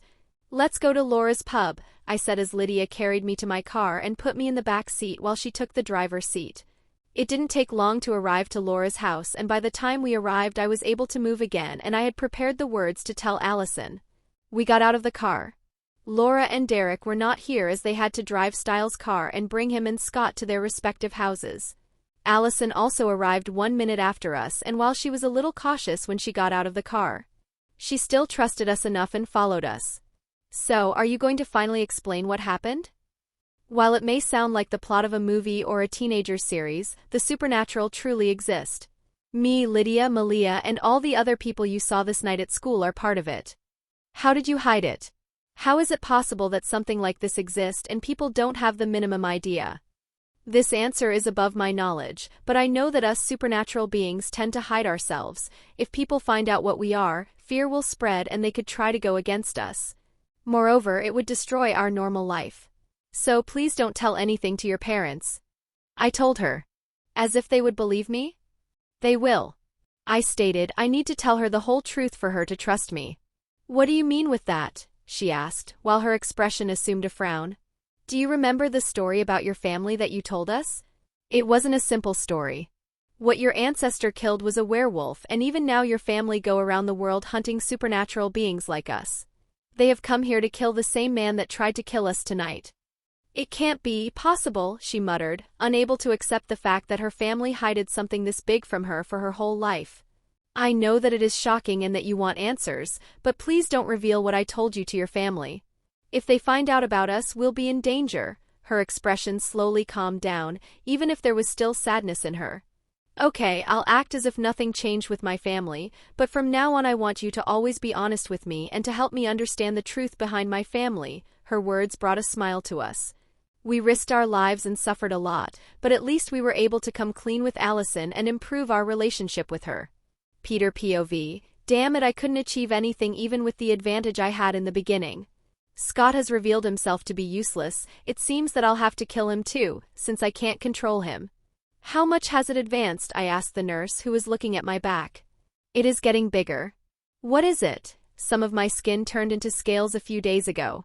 It is probably related to the kanima. I must have broken some supernatural law I didn't know. Considering that it appeared the day I killed the man in the DVD store and it got bigger, today after I killed the janitor, it must mean that I can't kill people myself, while I own a kanima, I said, trying to come up with a theory.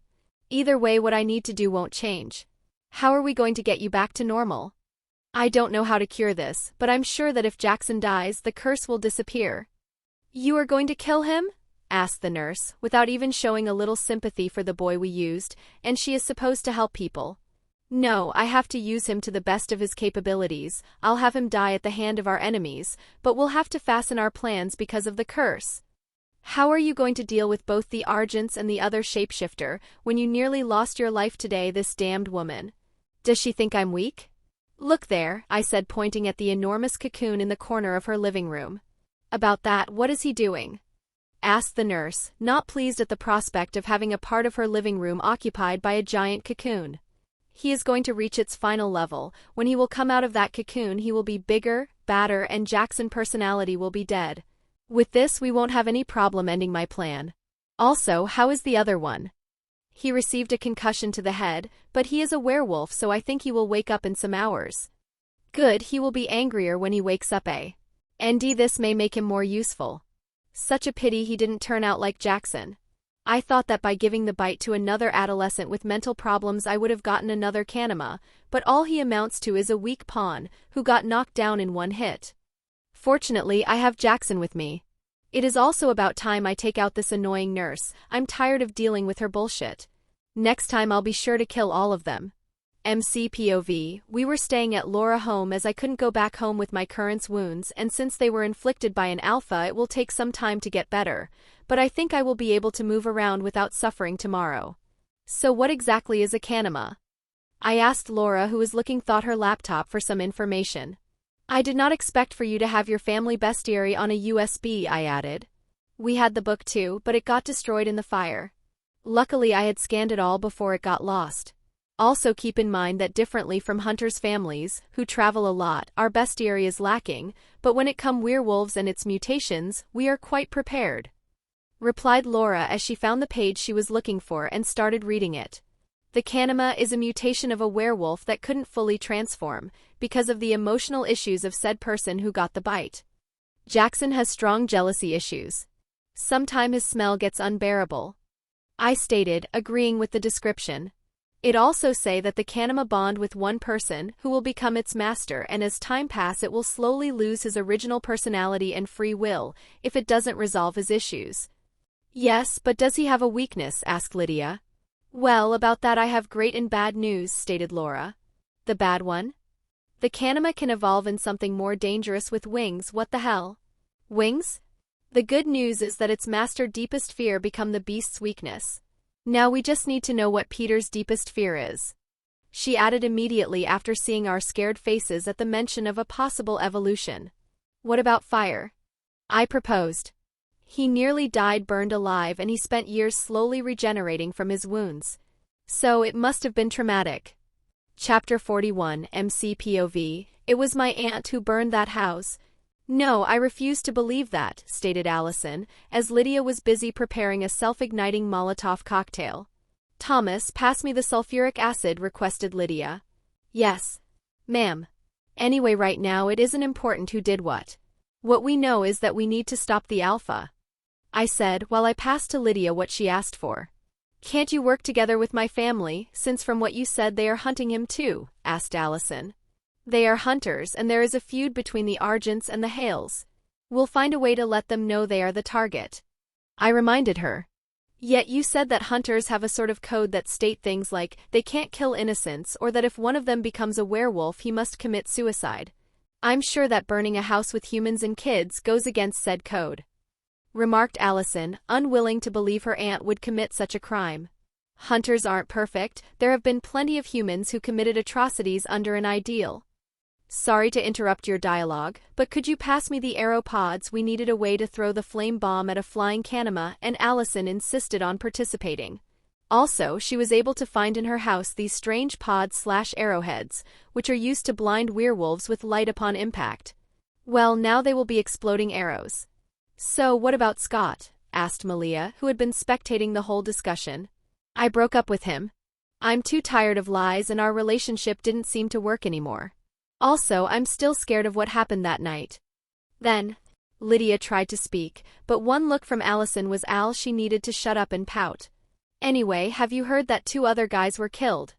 Yes, we need to stop him the earliest possible. Laura Hale POV. Me and Derek were waiting near the petrol station for a particular car, and it didn't have us wait for long. Chris Argent got out of his car and the moment he closed the car door we approached him stealthy, but even then not for nothing he was an expert hunter and before we could reach him, he took out his gun. You are here for me, Hale's siblings? He asked while he kept an eye on us from the reflection of a glass. It's about the Alpha, I said, not wanting to start a conflict. We already have too many problems to deal with something like this. I understood you are not on his side, but if you think that we'll cooperate in hunting him, then you can just go back to where you came from. I have no intention to mingle with werewolves. Neither we want to cooperate with the murderers who killed my family, said Derek with a frown on his face. As he registered my brother's accusation he turned around and looked at us with that poker face he always display. I already said it many times, but we had nothing to do with that. We follow a code. Interesting. I found out some months ago that the mastermind was a young woman who wore this necklace. I passed to him the drawing made by Harris and when he saw it Chris Argent's face turned in a frown. It is strange that your daughter was wearing the same necklace. She is too young to be the culprit, but someone must have given it to her, I added. Don't approach my daughter. I'm not a murderer, differently from your sister, and thanks to her the Alpha will target you next. Let's go. Derek, our business here is over. Not yet over, he said as he smashed one of the windows of Chris' car. Now we can go, he added, and I glared at him for his childishness. It's a justified retribution. He did the same with my baby last time. Men and their car. Chris Argent, we aren't murderer. We follow a code, rules that were made to protect our society, but you have been playing around with other lives for selfish reason. I yelled at my sister, angered by the fact that she threw away our creed. They are werewolves. You know as much as I do that their existence is a danger, she retorted, but this doesn't surprise me. She has always been headstrong, but I never thought she was capable of doing what she did. There were humans and kids in that house. And you condemned them just because they were born in that family. And how many people do you think those guys would have murdered? We are humans. We have no right to judge others because of suspects. The code is what judge who is guilty and who isn't. So what do we tell the victims? Sorry if your son had to die, but we can only act after the murder happens, she said, but she missed an important point. The ones you killed were victims. For years other hunters have accused us and I defended you, because I thought we followed the same rules, but you betrayed me, you betrayed our cause and brought shame to our name. These words seemed to hit her harder and her face contorted in a frown. I have always done everything I could to be the best hunter of the Argent. Dad always knew what I did and he praised me for it because I was right in doing that. You are just a wimp who can't do what needs to be done. The Alpha has been terrorizing this town for months and you still have done nothing. Dad knew? How much has this family been hiding from me? I always knew he was not a great model to follow and that's why I kept Allison far away from him, but to think that he was such a monster, and he probably passed these teachings to Kate too. I failed my sister, but I won't do the same error with Allison. I won't let her be influenced by them. You are to depart immediately. I will think of a way to deal with you later, but for now just know that you won't join this hunt. I know I should have punished her harshly, following the code, but she is still my sister and I'm also partially responsible for not realizing earlier what was happening. And what will you tell Allison? She seemed to be provoking me, but her tone was also worried. Maybe she still has some humanity in her as she seems to care for Allison, but I can't allow her to ruin my daughter. Do you think I don't know you have been planting hints? I can't allow her to learn about the supernatural from you. She looked down at her feet with an angry and sad expression. But I won't tell her what you did.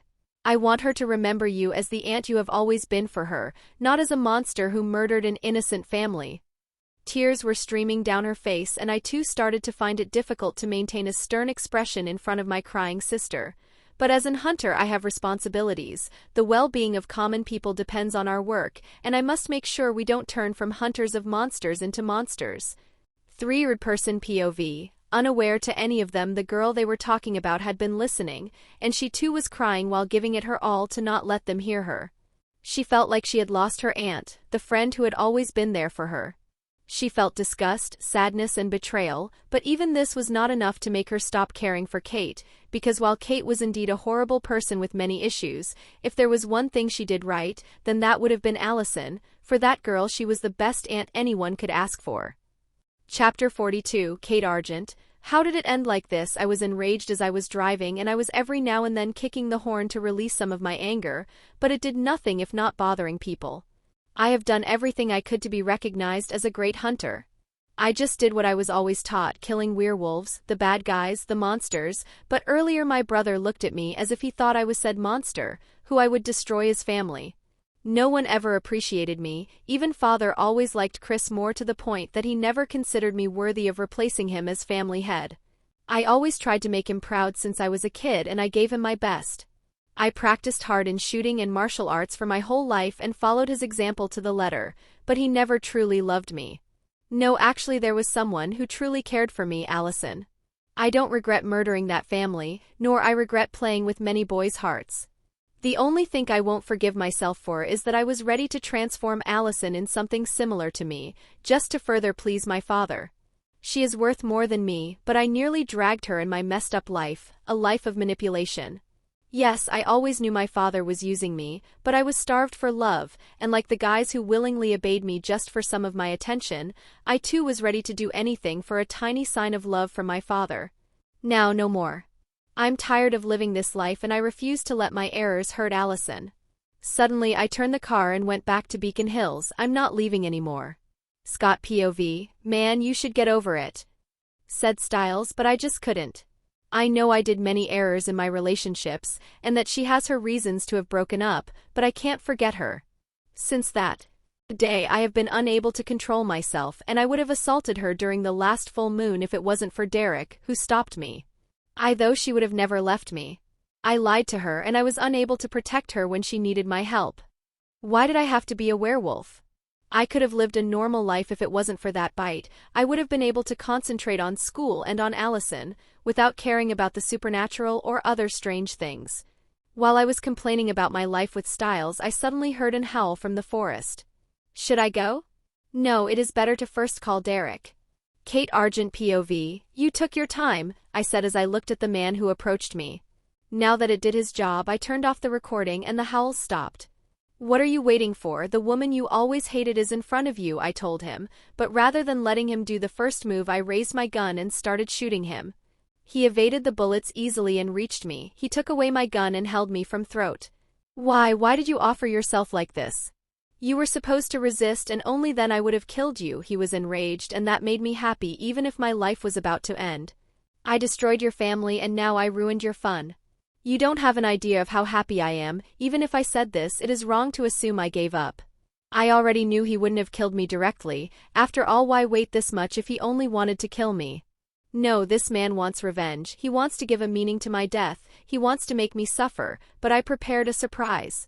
I had two opinions in my mind. In one, he would have brought me inside the house, and for that I had filled the house with explosive.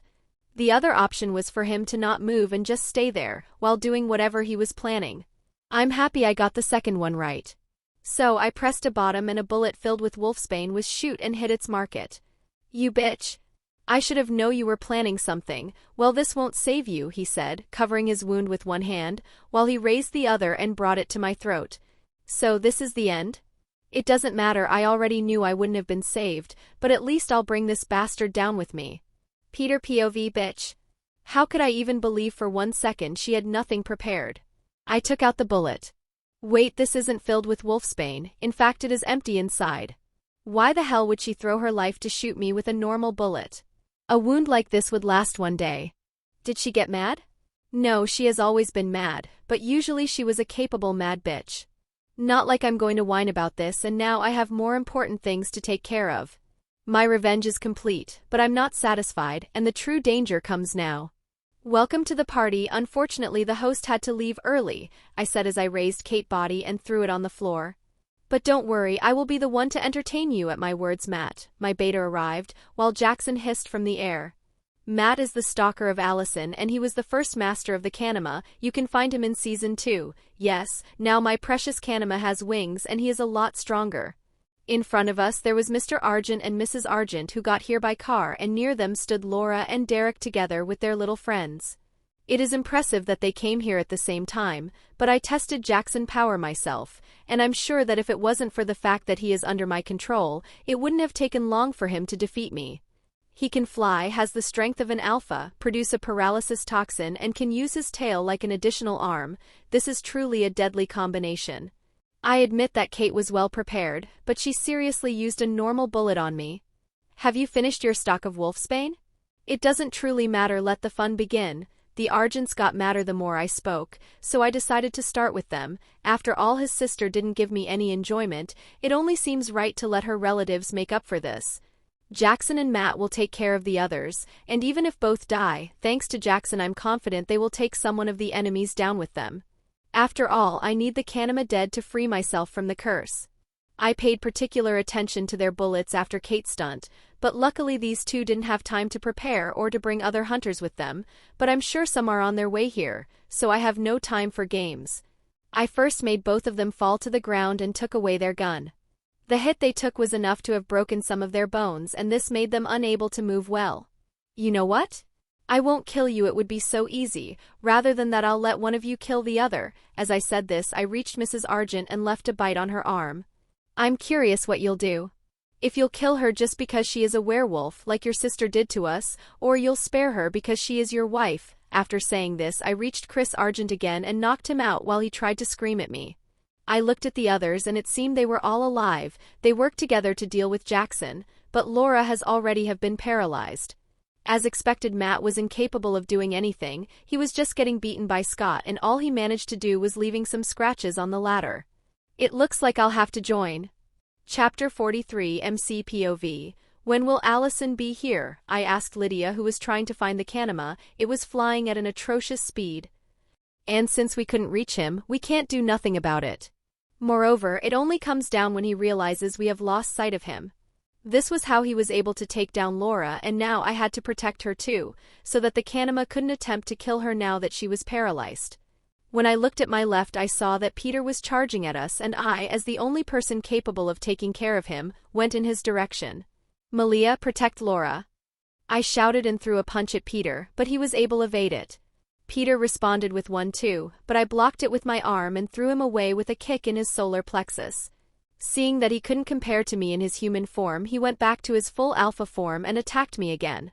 This form, while it made it easier to hit him, also allowed him to strike harder. This time I lasted more than last time at school since I remembered some of his movement, but I got taken by surprise when he suddenly lowered himself and charged at me like a bull. I was sent in the air, while Peter kept running, unable to stop himself immediately, but just as I thought I would have had time to prepare myself once on the ground, I heard a scream. "Behind you, Thomas!" yelled Lydia, but I barely had the time to register what she said when something rammed into me midair. I could feel claws piercing my skin as I was thrown against a tree, and I soon realized that I couldn't move myself anymore. The Kanema had used to his advantage my distraction to hit me from behind, and now I was unable to fight. It all seemed a cruel repeat of what happened at school, but this time it seems like I'll die first, since the Kanama tried to end me before Derek could reach it, but just as he was about to pierce my chest with the nails of his feet, an arrow stuck his leg. From the arrow a strong flame exploded, which engulfed the whole leg of the Kanama, who started screaming and landed on the ground, trying to put it off. Derek used this to his advantage and teared off the other leg of Jackson, but soon the Kanama took off again from the soil, and while he was in air, he cut off his burning leg. The scary thing is that they were both growing back at a fast speed visible to the eye, and in about 10 minutes they would be grown completely. For now at least he was not attacking us again, as he was too busy evading Allison arrows, and the lack of his legs destroyed his balance and forced him to fly slower and use threes to hide himself. The problem was that Peter was back, and he just connected a punch with Derek's face. I must say that you came prepared this time, but doesn't this situation remind you of the last time we met Thomas, he said, and as his words started to have the effect they wanted he added, "You on the floor unable to move and your loved ones about to be killed," he said, and was able to get a reaction from me, but I was helpless with the toxin of the Kanama inside my body. And now that the Kanama evolved, his poison became even stronger. Peter was approaching Malia, Laura and Lydia, and I knew that this time no miracle would happen. Lydia tried to hit him with his voice, but he didn't underestimate her anymore, and using his full alpha form he was able to bear the impact of Lydia's voice, and when it ended, he extended his hand through Lydia aside. The sight of Lydia falling to the ground clouded my mind with rage, and I could feel myself exploding. No, I'm not exploding, but something is changing. I didn't know what was happening to my body, but as my reason was wavering I could feel my regenerative powers getting stronger and the toxin was being subdued. I just need a little more time. Peter POV, victory is in sight. It's time I end what I started.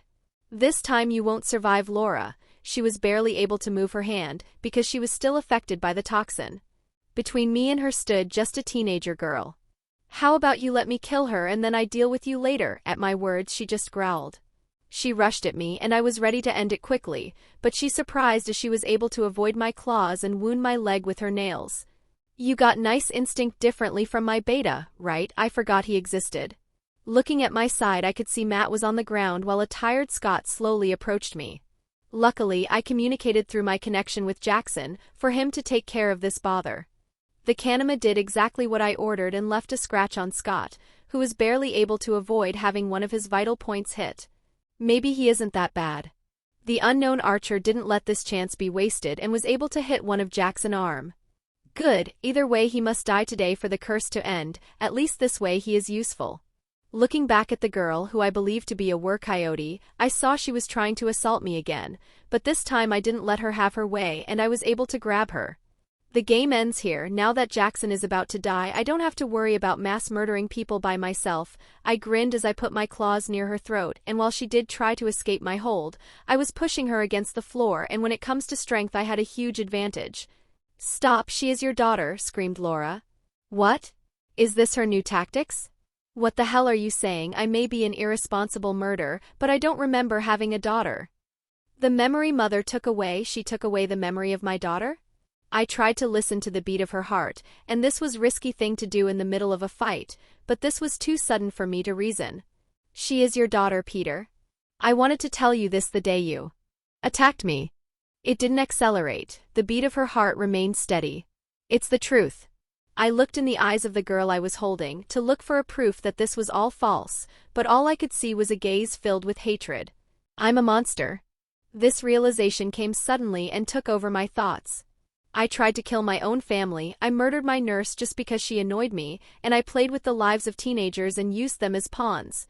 I could see how disgusting I had become in those blue eyes. They reflected my soul and made me aware for the first time that I had become a monster. What would have happened had I given up on my revenge, if I had listened to what Laura wanted to tell me that day? Would I be hanging out with Derek like I used to? Would I be arguing with the always moralist Laura? Would I be a father for her? I released my grip from her while my legs still held her down as I looked at my hand. What have I done? I could have chosen happiness, but I went on the path of power and revenge. What was the point of what I did if it costed everything I once held dear? What's left of me if not the spark of the alpha, an eternal reminder that I tried to kill my niece for power? I tried to look in the eyes of my daughter a second time, but she wasn't looking at me anymore. In the reflex of her eyes I could see that a lion stood behind me. How did I not notice it till now? Malia, my daughter, seemed relieved at the sight, and there was a small smile on her face. She felt safe, but not because of me. No, in fact, she now felt safe from me. Her smile resembled mine. It reminded me of the past, when I was happy with Derek, Laura, and Talia. Yes, she truly is my daughter. Now I can see it, now I see reason. How could I be so blind? And while I know that I have no right to stay with her anymore, at least she has someone who can make her smile, who makes her feel safe. I could now see from her eyes that the lion was opening his maw, and I knew my time had come. She has a beautiful smile, and while I don't know who the mother was, she must have been beautiful to give birth to such a lovely daughter. It saddens me that I have nothing to teach her. All I have are things I would have liked to hide from her, but I couldn't. She has seen my worst side, and maybe it is better for things to end like tea. Chapter 44, 3rd Person POV. The lion approached quietly and slowly Peter. He didn't need to be fast or to be stressed. He was proud and majestic. He didn't fear his enemy. The lion was unable to truly recognize the people in front of him. Except for those he marked, he could smell himself on them. He could feel they belonged to him, and right now one man was pressing against the ground, one of his mates. He knew what he had to do. He opened his maw, and his prey didn't even show the slightest intent of running away. He had given up, recognized the lion, so without even paying much attention to him, he just bit his shoulder, leaving a deep mark and probably perforating one of his lungs, and with a move of his neck he threw the guy away. It didn't matter if he survived or died, he was too weak to be a problem. Rather than looking at the defeated, he preferred to look at his mate who now was in front of him. He couldn't remember her name, but he could feel a strong sense of possessiveness toward her. Unfortunately, this moment was ruined by some kind of strange flying reptile who threw himself at the lion while screaming. Rather than running away or evading, the lion charged against the incoming flying beast, and with his claw he brought it down to the ground. The strange reptile tried to resist the lion by leaving scratches on the body of the latter, but this annoyed the imposing beast, who decided to just end the creature who refused to accept the loss. So with his maw he engulfed the head of the reptile, and with a strong pull he separated it from its body, just to later spit the disgusting thing. Soon he started to feel weakness, as the toxin of the kanima started to take effect, and with it a wave of drowsiness surged in his body. The mighty beast soon fell, and all that was left in his place was the body of a nude teenager. Derek POV. I could see Peter now lying beside me, breathing with difficulty, and while I wanted to kill him for what he did or tried to do, I felt conflicted, as he used to be my confidant, and even though he didn't give the best suggestions, he was always there when I was young. I have lost too many members of my family, and I don't have the strength to kill one by myself. Derek, he uttered in a weak voice. And me, these words caught me by surprise, since 5 minutes ago he wanted nothing more than to kill all of us. You need to take the spark. It belongs to Laura. Even if we kill you, it will be Laura, I stated, trying to act cold in front of the man who used to be my uncle, but then became my enemy. I won't last long enough for her to be able to get up. You'll be a great alpha, Derek. There was a time where I thought you could have been the true alpha, but maybe I was the one who ruined your chances to become that, just like I ruined everything else. Please take it. If there is even the tiniest amount of forgiveness in you, then please end my suffering. I did it once. I killed someone I loved to end her suffering, and even now I still suffer because of the weight of that decision. I'm haunted by her expression, and I can still feel her skin turning cold in my hands, but I would do it again and bear the nightmares that would come, to put an end to the pain she was feeling. Having made my decision, I went above Peter, and with a fast movement I slit his throat, ending him in one hit. This time, as I felt the life of my uncle ending, I felt another thing other than coldness. It was power. I felt strength filling my muscles and pride wash my will. I'm the alpha now. MCPOV. I couldn't sleep. The battle had ended, but I felt no peace. None of us had suffered deep wound and will be able to fully recover. Lydia too has only some bruise, but what I can't recover from is the realization that I killed someone. I killed Jackson, and I also nearly killed Peter, and even if I wasn't the one who gave the last hit, I knew it was me who sealed his fate. Like many other nights, we stayed at Laura House, but while Malia and Lydia were sleeping to recover their energies, I was unable to find peace in my dreams, which always turned into nightmares. Can't sleep? Asked Laura. She was in a nightgown, but I was too exhausted to enjoy the sight. I lost control of myself. Maybe this was what really got me angry with myself. After all, I was aware that I might have had to kill either Peter or Jackson, but I did it without even realizing what I was doing. I wasn't bothered about the lives I was taking. I felt too proud to care about that, and that's what scared me the most, the fact that I wasn't myself in that moment. It happens the first time you become a full animal. You'll eventually get used to it. At least you were able to do something, while all I did was lying on the ground, she said while she took out 2 glasses and prepared some cocktails. Didn't you say no alcohol for minors? I need a drink after what happened, and doing it alone is depressing. Moreover, this is one of the few occasions where your lecherous side won't be a problem. I don't want to deal with a horny teenager right now, she said while smiling. I could tell she loved this job. Are you going to open the pub now that Peter is gone? My words made her stop for one moment. I think so. Now that I'm not the alpha, I don't feel any more that sense of responsibility I had the past years. I thought I wanted the spark back, but after Derek got it, I've understood just how heavy it was, she said as she finished the cocktail and passed to me the glass. The bullet that Kate used? I was the one who took out the wolfsbane. I never thought she would have used that one on the alpha, I admitted, as I needed someone with whom I could share what I did. Kate would have died either way. The effect of wolfsbane isn't that strong to kill an alpha immediately. It would have weakened him, and we could have dealt with a weakened alpha with ease. I risked the life of the people I loved because of a stupid error I made, I shouted.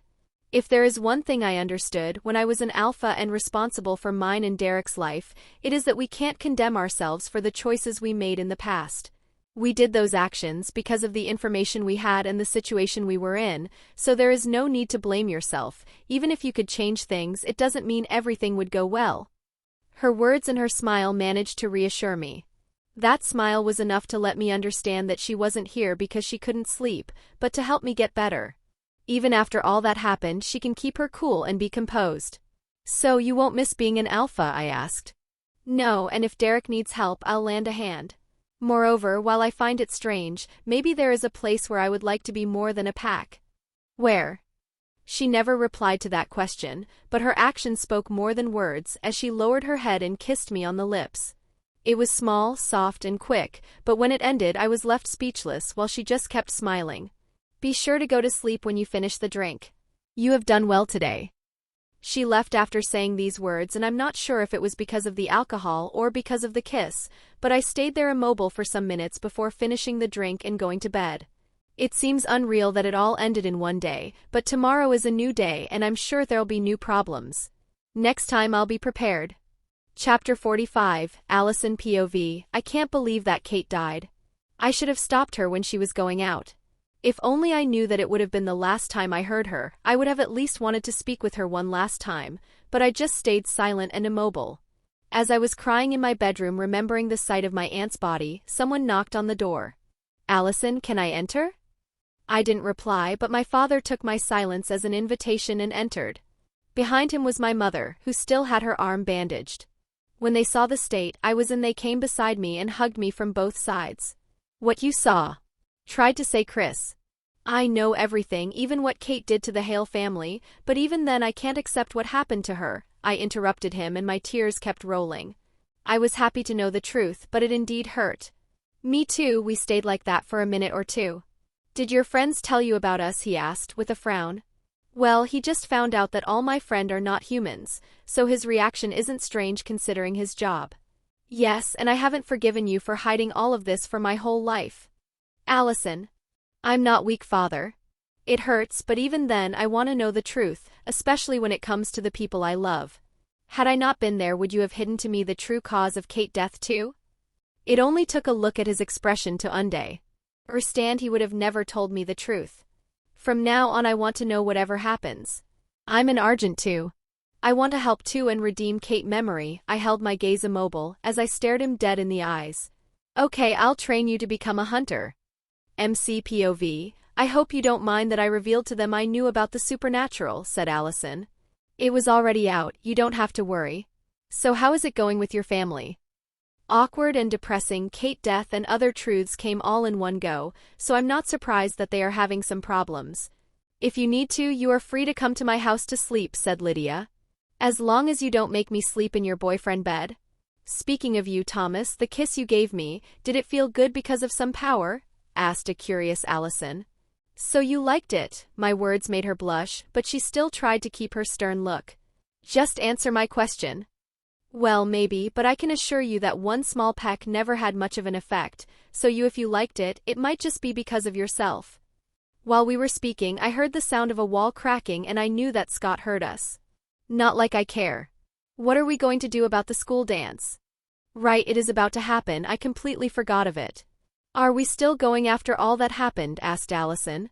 Obviously we are, and you are coming too, stated Lydia. With whom? Did you forget I'm single now? Said Allison, and I heard another cracking sound from a wall in the distance. You can come with us. I want to dance with both Lydia and Malia, but that would mean leaving one alone while I dance, so you could stay with her. No commitment and just friendship. I proposed to her, and it seems that I nearly convinced her. What about Scott? It would be awkward to see him there, she said, but if this is her only preoccupation then there is no real problem. You don't have to worry, because of his grades he was banned from participating, and here comes another crack. Is he aware that the budget of a school is limited? Then it is okay, let's enjoy the school dance together. I need something to cheer me. Chris Argent POV, don't you dare come near my family, stay where you are, I spoke on the phone. Are you asking me to not come for my daughter's funeral? It is your fault if she ended like this. You instigated her in acting against the code. You still protect them after what they did? The one who did it is already dead. I'm not going to commit the same error of my sister and bring danger to my family. That's why I want you to stay far away from here. I don't know what nefarious things you did when I wasn't looking, but I won't let you make me part of it, I said and closed the call. The code. The law I always followed, and my sister's death just was another example of what happens when you don't respect it, but now I'm in front of the hardest decision of my life. Don't worry, I'll do what needs to be done, just give me some days to stay with you and Allison a little more. I'll do it before the next full moon. My wife was bitten and she has become a werewolf. What did I do to face this? I passed my whole life protecting common people, and now I'm going to lose my wife and sister one after the other. You can't leave me and our daughter, I was crying. Which man could accept the death of his wife? You know that this is what needs to be done. I don't want to hurt you or anyone else. I've seen what they turn into and I refuse to become something like that, she stated as she caressed my cheek. There are also those who resist and live good lives. The code is made because there are innocents shapeshifter too. Even then we can't allow hunters and supernatural creatures to mix. We must remain partial to punish those who sinned. If we started to not follow the code there would soon be corruption, she said, and while there was truth in her words I couldn't accept them. There already is. You have seen what my family has been doing behind my back. That makes it even more important for us to respect the code. Without you no one would be able to keep in check your father. The leader must follow the rules for his subordinates to respect him. I can't. You'll have Allison with you. How are we going to tell her? She will never accept this, nor she should. She is already suffering because of Kate's death. We need to hide this from her. I'll leave a letter with my last words for her. Please no, I begged her, but no matter what I did, we both have been trained as hunters since we were kids and I know that if I were in her place I would do the same. Protect her, I'm sure that with you beside her she'll become an amazing person. Allison POV, she'll become an amazing person. I felt guilty for not trusting them, but after finding out that all those I cared for betrayed me, I had to take some precautions. After all, I can't let something happen again without me even being aware of it. I had hidden my old phone in the living room and made it record everything that happened, and while I knew that I was invading their privacy, I now know I did the right thing. The true question is, what am I going to do now? Now I know the truth, but even then I don't have any way to stop my mother. I'm powerless. I've grown with her and I know that she won't change her mind. Even if I were to beg her, I would probably just be ruining her last days, and she could even try to suicide earlier. Will I have to someone else I love die without being able to do anything? Chapter 46, Allison POV, what is bothering you? Asked Malia as we danced. Nothing in particular. I tried to evade answering as I don't want to ruin the school dance for them too. I can smell your depression, and you have been like that since the beginning. Are you having problems at home? Seems like you can't hide anything to your shapeshifter friend. Yes, I have problems at home, but I don't have any idea on how I'm going to resolve them. I feel like I have a blade pointed at my neck that could kill me any moment, with the difference that the one who is going to die is my mother. I seriously have no idea when it is going to happen. It could be now or tomorrow. I only know it will be soon, and because of that I feel stressed every second. I tried to also enjoy my time with Mother, but it is difficult, since every moment I'm reminded that it could be the last. Then you have do something. Even if the blade will slash faster this way, one should always fight for his life. That's how living beings works, or at least it is what I learnt from my experience, she said, as the dance ended. I still can't believe your story. I wish I was as strong as you. How do you even deal with the pain? She lost her mother and sister when she was young, and her blood-related father was the murderer who killed Kate and tried to kill us. I'm not as great as you make it sound. I passed years running away from the pain and living as Coyote. That's why I suggest you to not run away from whatever is happening and just confront it head-on. Her words sounded true as they were backed by her experience. But I feel fear, I stated as I took the decision to be honest. Either way, putting on a fake smile won't work with her. That's what we are here for. The reason I could get better was because I had people who loved me and helped me. You can count on us for whatever you need. We make a great team together. Malia's words managed to make me feel better, but even then I still lack a plan to convince my mother. As I kept thinking of this, we reached the others and decided to have a pause from the dancing. I see you feel better now, said Thomas, who as expected also knew of it. Being a shapeshifter sound nice, if it wasn't for the fact that my mother wants to die because she became one. Why does she cares more about the code than her own life? Are those rules the most important thing to her? Wait, they aren't. A crazy idea started to form in my mind, an idea that could cause many troubles, but now that I have a plan I'll go through with it, as I refuse to lose my mother. It doesn't matter how many times they tried to hide things from me, they are my parents and I'll always love them no matter what happens, so nothing will stop me from saving her. Guys, I know that it is selfish since you wanted to enjoy school dance, but do you mind helping me for my plan to work? Their help is necessary. Okay, it was getting boring either way, stated Thomas. Now that we have shown to these people who are their betters, we can go, said Lydia with her usual haughty tone. Seriously, how are people supposed to have fun if there are teachers everywhere checking us and making sure we don't do anything remotely exciting, added an exasperated Malia. They are indeed the best friends I could ask for, I thought with a smile. I need to meet Derek. Chris Argent, I think I'll need your help, said my wife with a knife in her hand. It is an absurd and cruel request, but I can't not help her after the decision she has taken. I look in her eyes to find any sort of hesitation, and while I can see fear and sadness, I also find conviction in her. The same conviction that made me fall in love with her is now what will destroy our family. When I first met her during one of my jobs, I saw immediately how headstrong she was, and I loved how she pursued what she believed was right, and dedicated her life to our creed, but now I really wish she was not like that. I took the knife in my hand and sat behind her. This will be the last time I have her in my arms. I kissed softly her head, and with our hands intertwined on the hilt of the knife, we raised it. Today was not a full moon, but it was still as beautiful and dangerous as always. Its light reflected on the blade and illuminated my wife's face. We need to do this before Allison comes home, she whispered softly, and probably these will be her last words. There is no turning back now. I was about to put strength in my arms when the door was forced open. Mother! Yelled Allison as she was painting like a girl who ran a marathon. How did you know? Asked Victoria. After how many things you hid it, I had to take some precautions, she said without telling us exactly how. It doesn't matter, Allison, I won't change my mind. This needs to be done, she was crying in my arms. It was evident that Allison's presence made this more difficult for her, but I'm sure she won't give up, even if she needs to run away and do it somewhere else alone. I knew my words wouldn't have had an effect. I don't like her tone. In movies, this would be the moment where villains reveal their crazy plans. But before killing yourself, you'll have to kill me. What are you speaking of? I uttered, but my words got caught in my throat at the sight of my daughter. The moonlight brightened her face, but even then I was sure that it wasn't because of the reflection of the moon that her eyes had a yellow color. I've seen this kind of eyes times to not recognize them, the eyes of a beta. How could you do that, Allison? Have you lost your mind? This is pure madness.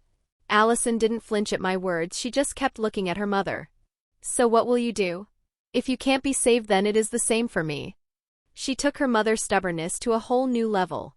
Why, Allison? Asked Victoria. I know nothing about this code, but I know that no matter how much right it is, nothing is worth more than my family, and I hope you think the same. Let's change in something better, something that won't require you to die, just because you were forced to become a werewolf. Please, Mother, give us another chance.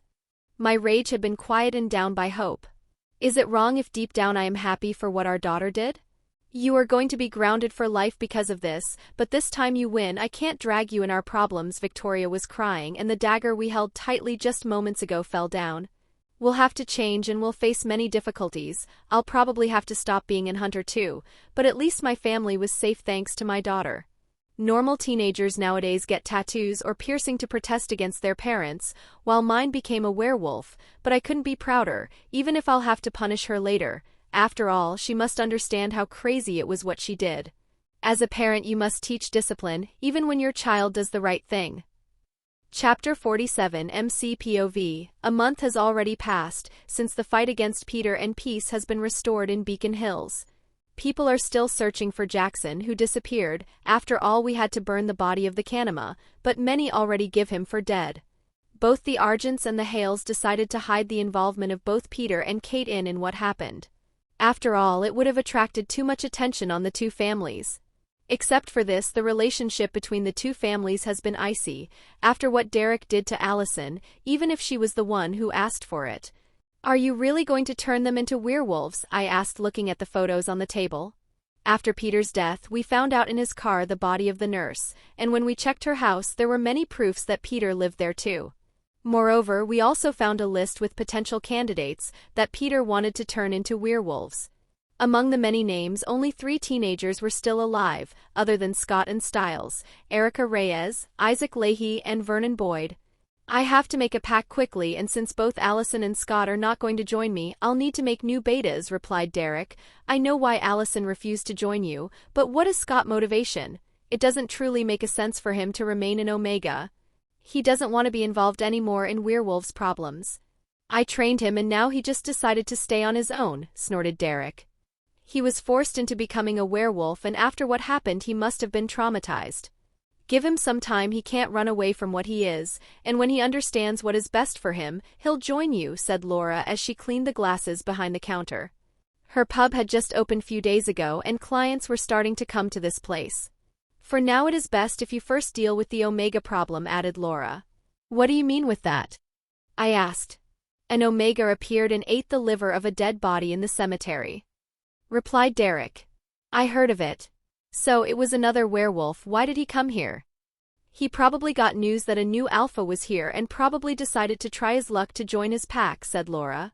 Either way, I won't accept him. He came here just yesterday and already ate the liver of a body. There is a reason why he is alone. No one wants a werewolf who can't control himself. He would only cause trouble, stated Derek as he kept looking at the information of the guys he planned to turn. So what will you do with him? I'll have to make him go away. It is the role of the alpha to deal with the troubles that happens in his territory. It is? If he doesn't want to attract the hunters or look weak, he must. Usually, packs respect others' territories except for when they plan to attack, and because of this, it is important to appear strong, so that enemies won't try to invade. Oh, so usually there is only one pack for territory. Usually yes, but Beacon Hills is a famous town because of the Nemeton. So many supernatural creatures used to flock here. In fact, there still is a pack near. What? Said Derek, who appeared to be as clueless as me on this. You don't have to worry about her. She used to be Mother's friend and she is meticulous with her betas and have taught all of them how to hide their smell. That's why you didn't notice. I'll present her to you when the situation allow for it. I'm sure she is not that happy with all the chaos Peter caused, so it is better we wait and show her we can control our pack, said Laura. Changing subject, where are the girls? She added. Allison's house. Laura was surprised of what I told her, and I can't blame her for it. Chris Argent has given his all to make sure we stay away from his family. He had to leave alone to participate to his sister's funeral, and he needed someone to keep watch on his daughter and wife, since they are still new to this. Obviously, he refused me since I was a male. I explained to them. Unfortunately, Allison and Victoria can't join since they would be found out. Luckily, they want to hide Kate's death to the public and decided to hold the funeral somewhere else. I don't want tens of hunters to come here. Okay, I'm finished cleaning. It's time for your training, follow me, Thomas, said Laura. After the events with Peter, I understood that I needed to get better at fighting, so I decided to ask Laura to teach me. After all, she is the one with the most experience. I've seen how you fought last time, and while you are strong, you were awkward with your movements, said Laura. Right now we were in the forest, distant from any prying eyes so that we could transform at our own pleasure. That's quite harsh. I did practice some martial arts, damned Werline pride. It makes it difficult for me to accept a serious criticism. I know that, but those were martial arts for humans. Now you are a shapeshifter. I said you were awkward because, for example, you didn't know how to truly use your claws, or how to fully immerse in your heightened senses. Now that I think about it, I should have realized that shapeshifter fought in a different way from humans. So, what do I need to do now? I asked, but Laura's smile didn't promise anything good. Fist, you'll have to keep cutting the trunks of these trees. You can think of it as basics. You must know how to slash well and just how far your claws can get. Well, this doesn't sound that hard. I was wrong, this exercise sucked. Wood shards kept getting stuck under my nails, and after some time I could barely feel my hands. Now, take this, a blindfold? Don't tell me. It's beating time, said Laura as she cracked her knuckles. I'm sure this won't be good. Lastly for today, let's concentrate on staying on 4, just like when Peter charged at you. By staying on 4 we can boost our speed to its maximum. Wait, I thought we were going home since we went back to the car, I said, as I was already tired of getting hurt. We'll need your car for this, moreover this exercise won't hurt, it will just tire you out a little. As she said this, she took out a metal rope. At one end of the rope there was hook she used to attach the car, while on the other side it was connected to some kind of metal suit, similar to a chainmail. Put this on and get on your 4 arts, fuck. Good job today. We had just reached her pub and I was too tired to keep moving. Fuck you, that's a harsh way to speak to someone who is helping. Also, there was another thing I wanted to ask you. Were you able to turn into a lion again after that night? She asked.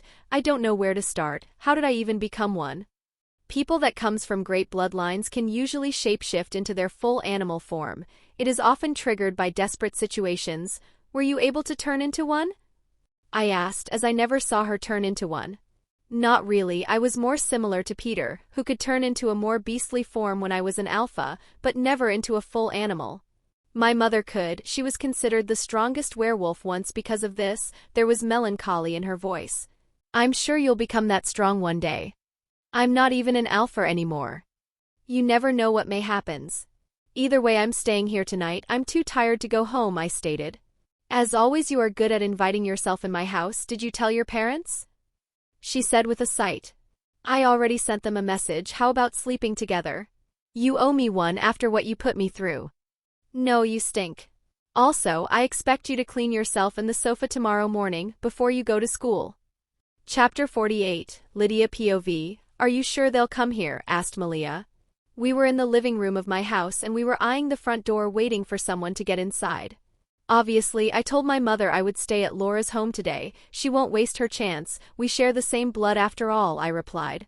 After our parents met to discuss of our relationship, few things truly changed, and while they aren't openly opposing our relationship, they also haven't accepted it. Anyway, it's not like there was no change after that night. After all, with the excuse of discussing about our relationship, my mother and Malia's father kept meeting. As if two single adults would go to a restaurant alone to discuss of their children. Soon the sound of the door being unlocked came, and as expected my mother entered inside with Malia's father.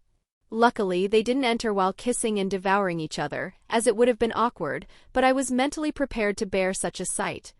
Mother, my words caught her by surprise, and like a mice that had just seen a cat she jumped because of the surprise. Darling, didn't you say you were at your friend's house, and what is Malia doing here? She said while the man tried to hide himself.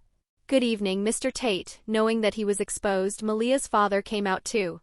Good evening, he said in an awkward smile. So, what is the reason you are here? Asked again my mother, and now that she composed herself, she understood it wasn't a coincidence that me and Malia caught them together. Oh, nothing much. I just came here to get my toothbrush and Malia was kind enough to give me company, I said while raising my toothbrush, just to put on a show. Anyway, it makes me really happy to see you together, don't you think so, Malia? I asked, and as planned Malia's reply was fast. Yes, it saddens me seeing father alone, she said, while looking at her father. Really? Asked with an incredulous expression and a happy tone Mr. Tate. Obviously, everyone should be free to pursue our own happiness no matter what other thinks, I stated, while spelling out the last words. So, you want us to bless your relationship with Thomas and in exchange you'll approve of ours, said my mother, who finally caught up on my intentions. No, I'm no one to ask for that, but certainly what you proposed would be the best way to make everyone happy, I said with a smile. We are your parents, and it is our role to guide you. We can't just go along with your devious plans, she stated, but I already was prepared for her resistance. Let's give each other a chance. I believe to be trustworthy, and if they're a problem I'll deal with them on my own with no problem. You have your second chance, please allow me to have my first? I pleaded to her, and this time she just sighed and looked at Mr. Tate. Okay, you have our blessing, but pay attention, you won't be judged lightly by society, he stated, and both me and Malia jumped by happiness. We will deal with it. You don't have to worry. Love you, Mom, I said as I approached my mother and hugged her. Love you, Dad. Malia did the same with her father, and soon we opened the door and left. Obviously before leaving I had to say enjoy your night, as I couldn't resist the urge to tease them. They are adorable together. Erica Reyes POV, I looked at Styles from a distance like usual, since the day he helped me. I used to have a liking for him when we were kids, but it disappeared soon because he always paid attention only to Lydia Martin. However, after he helped me during my last seizure, my liking came back and became a crush. I also wanted to invite him to the school dance, but I have always been self-conscious of my appearance, and because of that I can't even master the courage to approach him.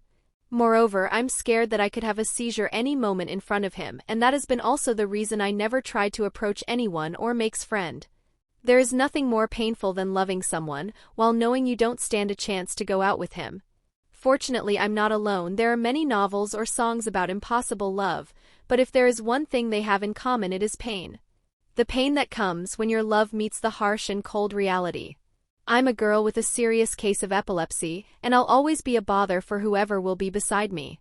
I'm nothing great, and because of the medicines I have a small weight gain, and no matter how much I try to work out, it never truly disappears.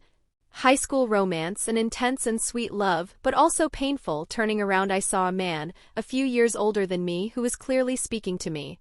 Do I know you? I asked, while backing out a little. I'm a friend of Styles, and I noticed you have been looking at him for quite some time. His word made me anxious, as I got scared he would tell him about me. I'm sorry, I uttered, trying to not stutter, but failing miserably. Don't worry, I think you would be great for him. You are a sweet and gentle girl, he said, but his word didn't convince me. Are you not confident in yourself? Epilepsy isn't easy, but I know Styles' character. He would help you and accept you for what you are. You don't know how hard it is to have epilepsy, I said. There is no way anyone would accept someone with epilepsy. Things like these happens only in films. In the real world, people with problems stay alone. Survival of the fittest works for humans too. The bad genes are not passed down to the future generations this way. If you really hate it that much, I can cure you, he said with a confident tone, and now I'm sure he is some kind of con man. No medic can do it. I'm not going to trust a man who approached me out of nowhere. Go trick others, I already go through enough on my own. I'm not a normal man, Erica. His eyes became red, and I could tell they weren't fake as they seemed to produce their own light, rather than reflecting it. I can cure you, Erica. No more epilepsy, no more inferiority, you'll become superior to all others normal humans. Vernon Boyd. I sat down in the library alone as always. I could study at home if I wanted, as there was no true difference, but at least here I felt part of something. There were many people who comes here often, and while I haven't spoken with any of them, when I come here I feel like we are part of the same group, as if we share something others don't. How much am I worth alone? I feel like my existence could end tomorrow and no one would remember me. Had I disappeared like Jackson, would anyone have bothered himself with finding me? A high school student who comes to the library, that's impressive. At your age I was always messing around with my friends, said a young man who sat down at the table I was using. I miss those times. It is a pity that at some point high school friend disappear too, he added. So even if I found a friend, I would probably lose him after high school. Is there really no chance for me to escape my loneliness? Maybe I'm letting this stranger's words affect me too much. Well, later I found a group that lasts for life, so I consider myself a lucky man in the end. Oh right, you are studying.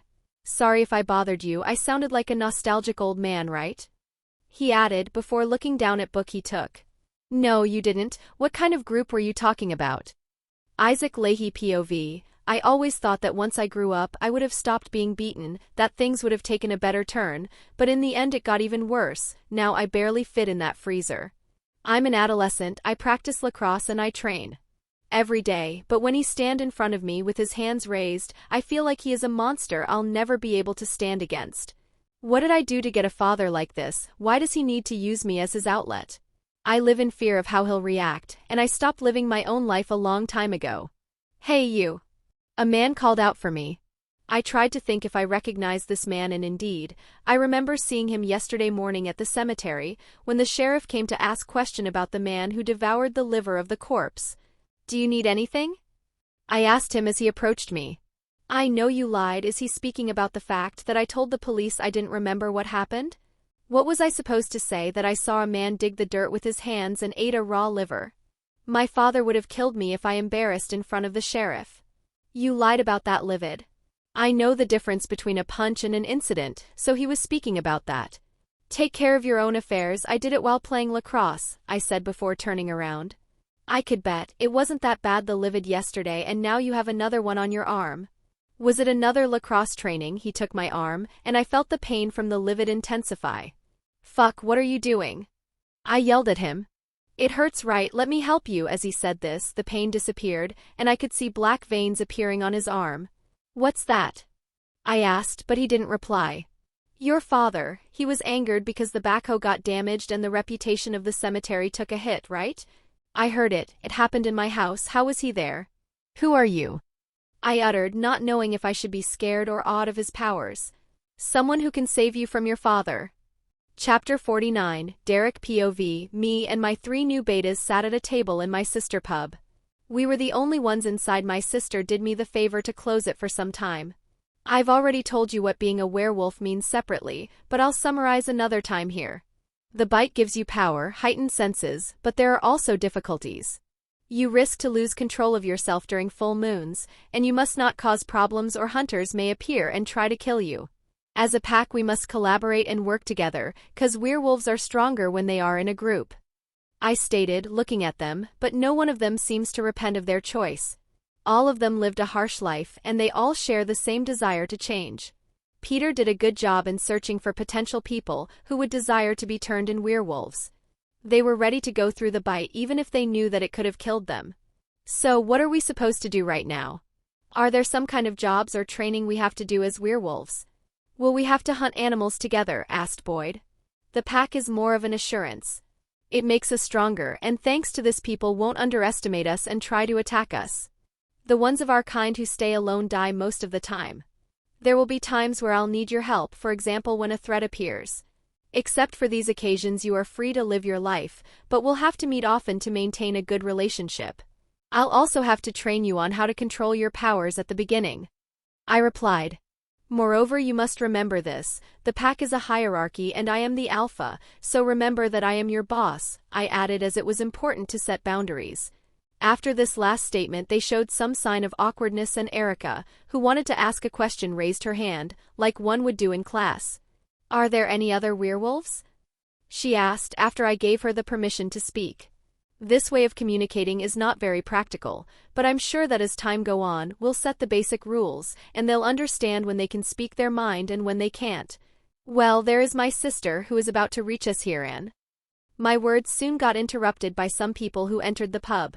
They all were carrying the supplies for the local, and my sister was ahead of them. Oh, you are already here.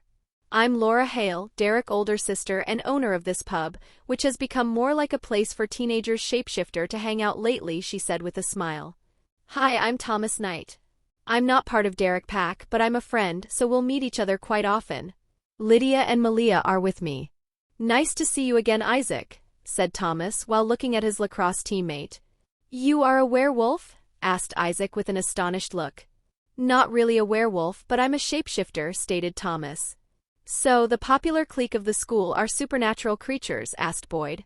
Those who count something, added Lydia. Other than them there is also Scott and Allison, I intervened. Scott? You mean Scott McCall? Does this mean that Styles is a werewolf too? Said a flustered Erica. He isn't, but he knows of us. I'm planning on trying to have him become a werewolf, but first I'll have to convince Scott to join our pack. Why did Scott not join? You said that an Omega doesn't last long. I did, and it is the truth. We are made to live in packs, but Scott refused to be involved with werewolves' affairs. He was forced to turn into a werewolf by the previous alpha, who was behind the recent murders. So he never accepted his new reality, I said. At this point, the questions part of our meeting had reached its conclusion, and we passed the rest of the time, speaking casually and knowing about each other. At some point Laura, Lydia and Erica left go shopping, while Malia decided to stay behind as she didn't want to join them in their fashion trip. Erica POV, you seriously need a renovation in your wardrobe. What you usually wear is too conservative and it covers too much. You have a great body, and even if you don't want to show it, you should at least make sure people are aware of the bombshell you are, said Lydia as she passed me some of the clothes she and Laura choose. I have a good body? I asked, incredulous. Obviously you do, look at the mirror, said Laura, and indeed in my reflection I was thin and all the pimples I had were nowhere to be seen. I couldn't achieve this shape even after training for years, and my facial features that I never liked, while they didn't change, I could see them under a new light now. They appeared to be appropriated to my body, and while my body had gotten thinner, my bust maintained its previous size. Is that really me? Or is this glass one of those that makes you look good, I asked. It is a normal glass. I don't know how you were before the bite, but usually when one turn into a werewolf things like pimple or a little fat disappear. Except for those, the rest is your natural beauty, said Laura. How jealous I am of you, shapeshifter. You don't use any cream, but you have such a good skin. If everyone was like this, cosmetics factories would be ruined, added Lydia. You are not one too? I asked. After all, her boyfriend is a shapeshifter and she has a good skin too. No, I'm more on the psychic side, things like visions of the future or other strange supernatural things. Unfortunately, differently from Thomas and Malia, I have no super strength or cool transformation.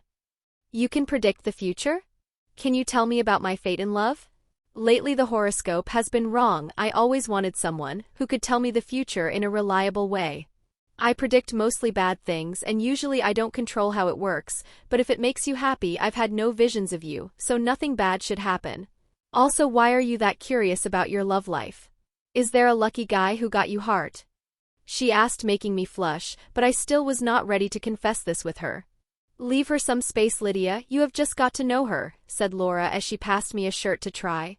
Either way, I'll find out soon by myself, replied Lydia with a pout. No wonder most guys in styles like her, she is quite adorable. What aren't adorable are the clothes she is giving me. Generally the clothes Lydia chose were more slutty, while Laura went with a more moderate style. Both looked good, and I was planning to take both a few of styles. After all, now I feel confident enough to wear these kinds of clothes. Can't wait to see the reaction other will have when they see you. As someone who also went through a big change, I can tell you that seeing other reactions is the best part. Nothing boosts your ego more than some envious looks, added Lydia while nodding and looking at me with a smile. I have just become a werewolf, but I'm already feeling better than I ever had. No more seizures, good appearance, new friends and cool abilities. I have gained things I thought were impossible. Now the only thing that is missing is Styles, but I'm sure I'll be able to get him now. The weak me is a thing of the past. From now I must forget all of my insecurities and use this chance to gain confidence and a better my life. My occasion has finally come. Chapter 50 MC POV. Good morning, guys. Are they the new betas of Derek? Asked Allison. Yes, they are, Boyd, Isaac and Erica, I said while pointing at each of them. We were just outside of school in the park, and this was probably the only place where I've seen Allison these days. Wow, Erica, you got a nice new look, said Allison. Thanks, replied Erica with a newfound confidence. You know her? Asked Lydia. Yes, she was the girl that Styles helped the day of my birthday, so it was Styles. You see, it took little no time to find out. Smiled with a victorious smirk Lydia. Maybe now Styles will stop to have fantasies on Lydia. Anyway, seems like the new addition is gathering some attention. Indeed, many were turning their head toward us. Not like this didn't happen in the past, but now they were clearly eyeing the new guys who were suddenly hanging out with us. Scott McCall, are you still trying to hear Allison? Asked me Styles, and he was right, but I didn't see the point of admitting something obvious. Styles, a beautiful girl I never saw, approached us. Erica? You look wonderful. What? Is she that Erica? I could smell from her the scent of a werewolf. Is she Derek new beta? Thanks, I got from Boyd the keys for the skating ring. Would you like to come with me? Me? Said Styles while pointing at himself incredulous. You can't? No, I can. I'm free whenever you want for whatever you need, said Styles, spouting all the words that came to his mind at a speed that put him on par with a rapper. Perfect, see you tonight, said Erica as she left. I got a date, uttered Styles. She is probably a werewolf, I told him. I got a date with a hot werewolf, he added, but he avoided the main problem. She must have been sent by Derek, I said, raising my tone. I know how Erica is, she is not that kind of person. Is it too strange for her to like me? You knew her before she became a werewolf, I specified. Yes, I knew the her from 2 days ago. I don't think she went through a fast-paced brainwash program, he said with irony. What if she wants us to join Derek? I asked him. The time has come for Styles to stop being just a third wheel and start to have some romance in his sad life. I am 16 and I never kissed a girl. I will go, Styles needs to have fun too, if I see red flags I'll run away. Maybe he is right, I'm probably just scared of losing my best friend too. Pay attention, I reminded him. To what? Love bites? Replied Styles, and we soon started to laugh. Lydia POV, it is strange, murmured Allison. What are you talking about, I asked. You have made no attempt to throw Erica in Thomas's arms, replied Allison. He is already working on 2 girls at the moment. Moreover, he can't just monopolize all the good-looking females, I stated. 2? One is me, who is the other? Said Allison without even trying to hide the fact that she considers herself as one of Thomas' targets. Well, she is right, we have been quite obvious at it, especially me. Laura, Derek's sister? She is nearly 30, isn't it illegal? Asked Allison. Thomas looks a little older, while Laura looks young, there won't be problem. We already hide our true nature as supernatural creatures. How hard can it be hiding a relationship between an adult and a minor? In some states it would be already legal, in Japan the age of consent is 13. I said, and seeing her nod, it doesn't seem she has too many problems with it. We probably already changed her mentality about relationships during these months. However, I have yet to understand why this would stop you from pursuing Erica, said Allison. We concentrate more on what we want the most, and that would be you, I said as I approached and slapped her backside. Could you at least not touch my ass? I'm just checking the goods, the quality is perfect. MCPOV. I really needed a shower. I had just come back from one of Laura's training sessions and my muscles were screaming at me. Luckily, my rapid regeneration also meant that my soreness lasts just 2 hours, and that is a proof of how hard these exercises are. After all, when I end lacrosse practices, I barely feel tired. If the coach could assist my training, he would say something like, suicide runs, which actually end in suicide, or I know better ways to inflict pain. I just got out of the shower with my towel wrapped around my waist when I run into Laura in the living room. You really like to expose yourself in my home, she said. Thanks to your training, I have to take 1 more shower every day, I stated with a calm face, but a raging boner. It has its effects, look at how sculpted your body has become, she said as she ran her finger on my abs. I could inhale her lust, and while she can hide her smell, she didn't bother doing so. Lately we have always been on the verge of shagging, but we still lack a spark or a pretext to start fucking. It isn't as easy as it sounds, after all we have more than 10 years of difference, and because of my mark every shapeshifter, her brother included, would know immediately what we did. Next time I'll also try to teach you how to turn in a full lion. My mother told me how it works, and maybe hers advices may help you, she stated as her hand left my body, and she tried to compose herself once more. Are you sure that we should? I couldn't control myself last time, and I didn't even recognize anyone except for those I marked. I don't know what would have happened if not for Jackson Toxin, I said. It is normal for your reason to be suppressed by your instinct the first few times, but you'll eventually get better. Once you are in your full form, you are more powerful, and your sense also gets sharper. It is a boost that can save your life, you may need it in the future. She is right. Last time I realized that I needed power, and if I can make the full transformation mine, I will probably be stronger than any alpha werewolf. What if I hurt you while training? I asked. Then we must make sure that your lion form recognize me as a friend, she said, and the spark of lust that had just disappeared suddenly lit up again in her eats. She approached me again, and I knew that there was no stopping. The moment she was at arm length, I caught her from her hips and kissed her. This was different from our first kiss. It wasn't just a peck, this was passionate and intense, and if the last one was just teasing, this one was the real deal.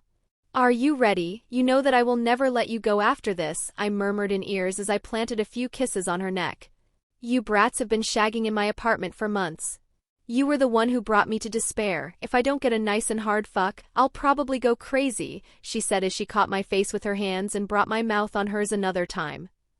Chapter 52, Isaac POV. Today will be my first full moon and we all plan to pass it with Derek, who would monitor us. The only problem is that I have to ask my father, and I decided to do so the same morning I would go out, as I kept delaying the inevitable. I'm staying at a friend's house to sleep tonight. I spoke. Had it been a few days ago, I would have never had the courage to ask for something like this. My words made him drop his spoon. What did you say? He asked in a menacing way. I said that I'll sleep outside, I repeated while spelling out each letter. I felt great now that I don't have to fear him anymore. With the votes you have? No, you'll stay at home. I won't. He looked at me in the eyes, unsure if I was really his son, but soon his anger morphed his face in a frown and he threw at me a glass. I evaded it, and this further angered my father, who kept throwing at me whatever he had in his reach. This went on till I caught one of the bottles he threw at me, tired of his games. The turntables, right? I said, and suddenly I flipped the whole table to make my point clearer. Finally I could see the terror in my father's eyes, the same terror that hunted me for years, but when I looked at a piece of glass on the ground I noticed my eyes had turned yellow. Fuck, why did I do this? Without saying anything else I left the house and my father didn't utter a single words. Derek POV. Sorry, I don't know what took me, I did an idiotic thing, said Isaac as he explained to me what happened. Don't worry, it won't be a problem, as long as you were seen just by him and there was no footage, it won't create any troubles. Either way, we were planning to get rid of him. I spoke. Do you have a plan? He asked me with more hope than sadness. Just how cruel was his father? Sending him into prison is the easiest thing, we just have to show the freezer where he kept you. The only problem is making you stay in Beacon Hills. You said you had an aunt from your mother's side who lives here, right? I would have hosted him myself, but it would be difficult to get him entrusted to me, especially because I'm too young. Yes, she lives 10 minutes away from my school. We'll go there tomorrow and ask her if she is willing to let you live with her family. Not today, since the full moon is making you aggressive. I want you, Erica, and Boyd to be at the railway depot before evening. I'll be waiting for you there with my sister. We'll make sure you don't cause problem. The first full moon is especially hard for werewolves, I stated. I had found an abandoned subway station, where it would be easier to contain young betas as no one will hear us from there. It is a place me and the boys visited when I was young. At those time anything that had the name abandoned attached to it became a park for teenagers. Okay, I'll tell them, he said as he left for school. Now I'll also get the chance to deal with the other problem, my sister. She has been avoiding speaking of it, but it is quite evident for us shapeshifter what happened. I never expected her to join Thomas's pride. I caught him many times checking my sister out, but I never gave this any weight. After all, when you grow up with a hot older sister, you get used to hear or see others have lewd intention toward her. When I was a teenager, even some of my classmates tried to hook up with her, but she refused them all, saying that they were just brats, and now she entered in a relationship with an even younger guy. This is really strange and ironic, as she used to call Kate a cougar, but it seems that she is even worse now. It's better if I already go there to prepare everything for tonight. As an alpha, I should be the more responsible one. Luckily, I have my sister to help me. Excuse me? A woman suddenly approached me and called out for me. She was wearing just a t-shirt with suit pants, her hairs were short and curly, and her awkward demeanor gave me the vibe of a strange person, with a little touch of creepiness. Do I know you? I asked as she neared me. I couldn't smell anything remotely supernatural, and even if she was a hunter with those clothes, there was no place to hide even a knife. No, but Pear told me you would be here, Peter? Before I could even realize what was happening, I saw her open her mouth and scream, but to me it felt as if a train had just hit me. Laura Hale POV, what's the problem? Why did you call us here? Asked Thomas. We were in the abandoned subway station, and I had already chained Isaac, Erica, and Boyd, but Derek, who was supposed to be here, was yet to be seen. Derek has disappeared. I can't get in contact with him. I'm going to search around, but I need someone to stay here and control the new betas. I spoke. Don't worry, you can leave it to me. I have experience in dealing with Scott. All you need to do is to beat them if they behave badly. His words were not wrong, but it was better not to say this in front of them, as a scared expression appeared on their face. Beat us? It's just a last resort, it probably won't be needed, I said, but I'm sure he'll need to. I've never seen a beta not going mad on his first full moon. Thanks, keep sending me updates. We don't really know why he disappeared. If something happens, I'll reach you immediately. Is it normal to be happy at the knowledge that he knows what I feel and where I am every moment? After all, now that we are sister, we can't let anyone to hurt you, said Lydia with a smirk. That girl lives to tease others. I'm still older than you, so at max it would be me looking out for you, I said with a smile. But I come first in seniority, as I was the original girlfriend, she replied, and while I would love to keep arguing with her, I have a brother to find. I really hope he just got wasted or he found a nice lady to entertain him, not someone older. He already got played by Kate once. MCPOV. As midnight came, as expected, the new werewolves were already trying to break free from their constraints. The first one was Isaac, soon followed by Boyd, and the moment they acquired their freedom they charged at us without hesitation. I'll take care of them, I said to my girlfriends, and neither of them minded. They already knew these two cuties dogs were little more than puppies for the current me. It took just one punch in the guts to make Boyd kneel, while I evaded Isaac's claws and grabbed him by his throat. After just one roar, Isaac calmed down and Boyd was already back to normal thanks to the pain. She said that there would have been no need to beat us, uttered Boyd while holding his stomach. She said probably.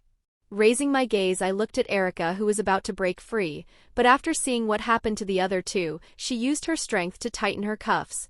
While a werewolf aggressiveness is raised during full moons, their instinct is boosted too, so she was able to understand what was better for her.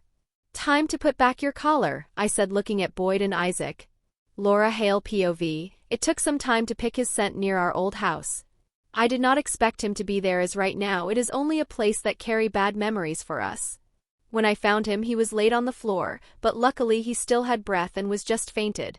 What scared was the hole on the floor, exactly on the point where we buried Peter. I tried to look inside of it, but as expected the body was not there anymore. Damn, it is the worm moon tonight. Chapter 53 MCPOV. Are you telling me that Peter was able to resurrect himself? I asked to Laura, who had come back with Derek a few minutes ago. The full moon had already passed and Erica, Boyd, and Isaac were currently sleeping.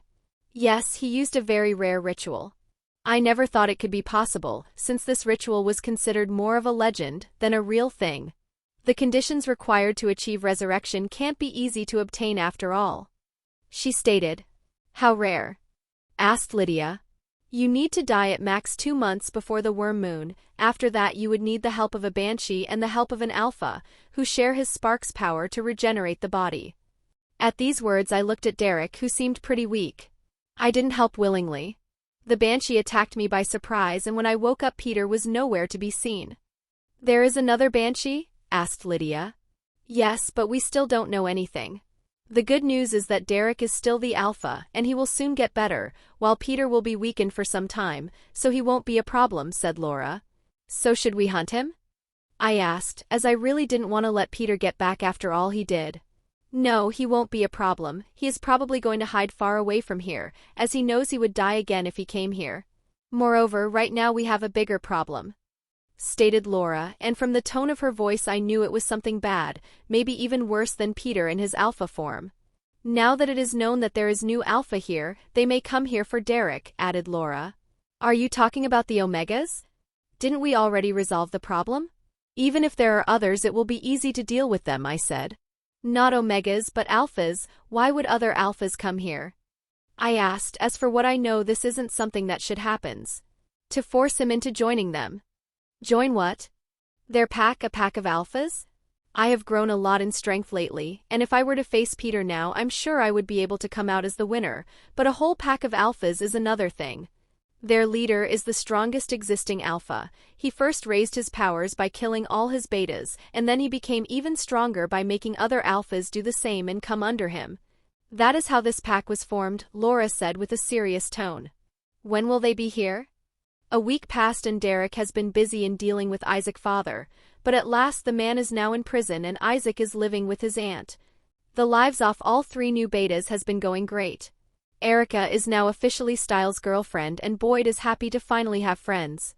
Even Scott was able to get through this rough period, and finally he accepted that things were finished with Allison. On the other hand, the Argent were finally allowing Allison to stay with us, as there was no reason to do this now that she was already a werewolf.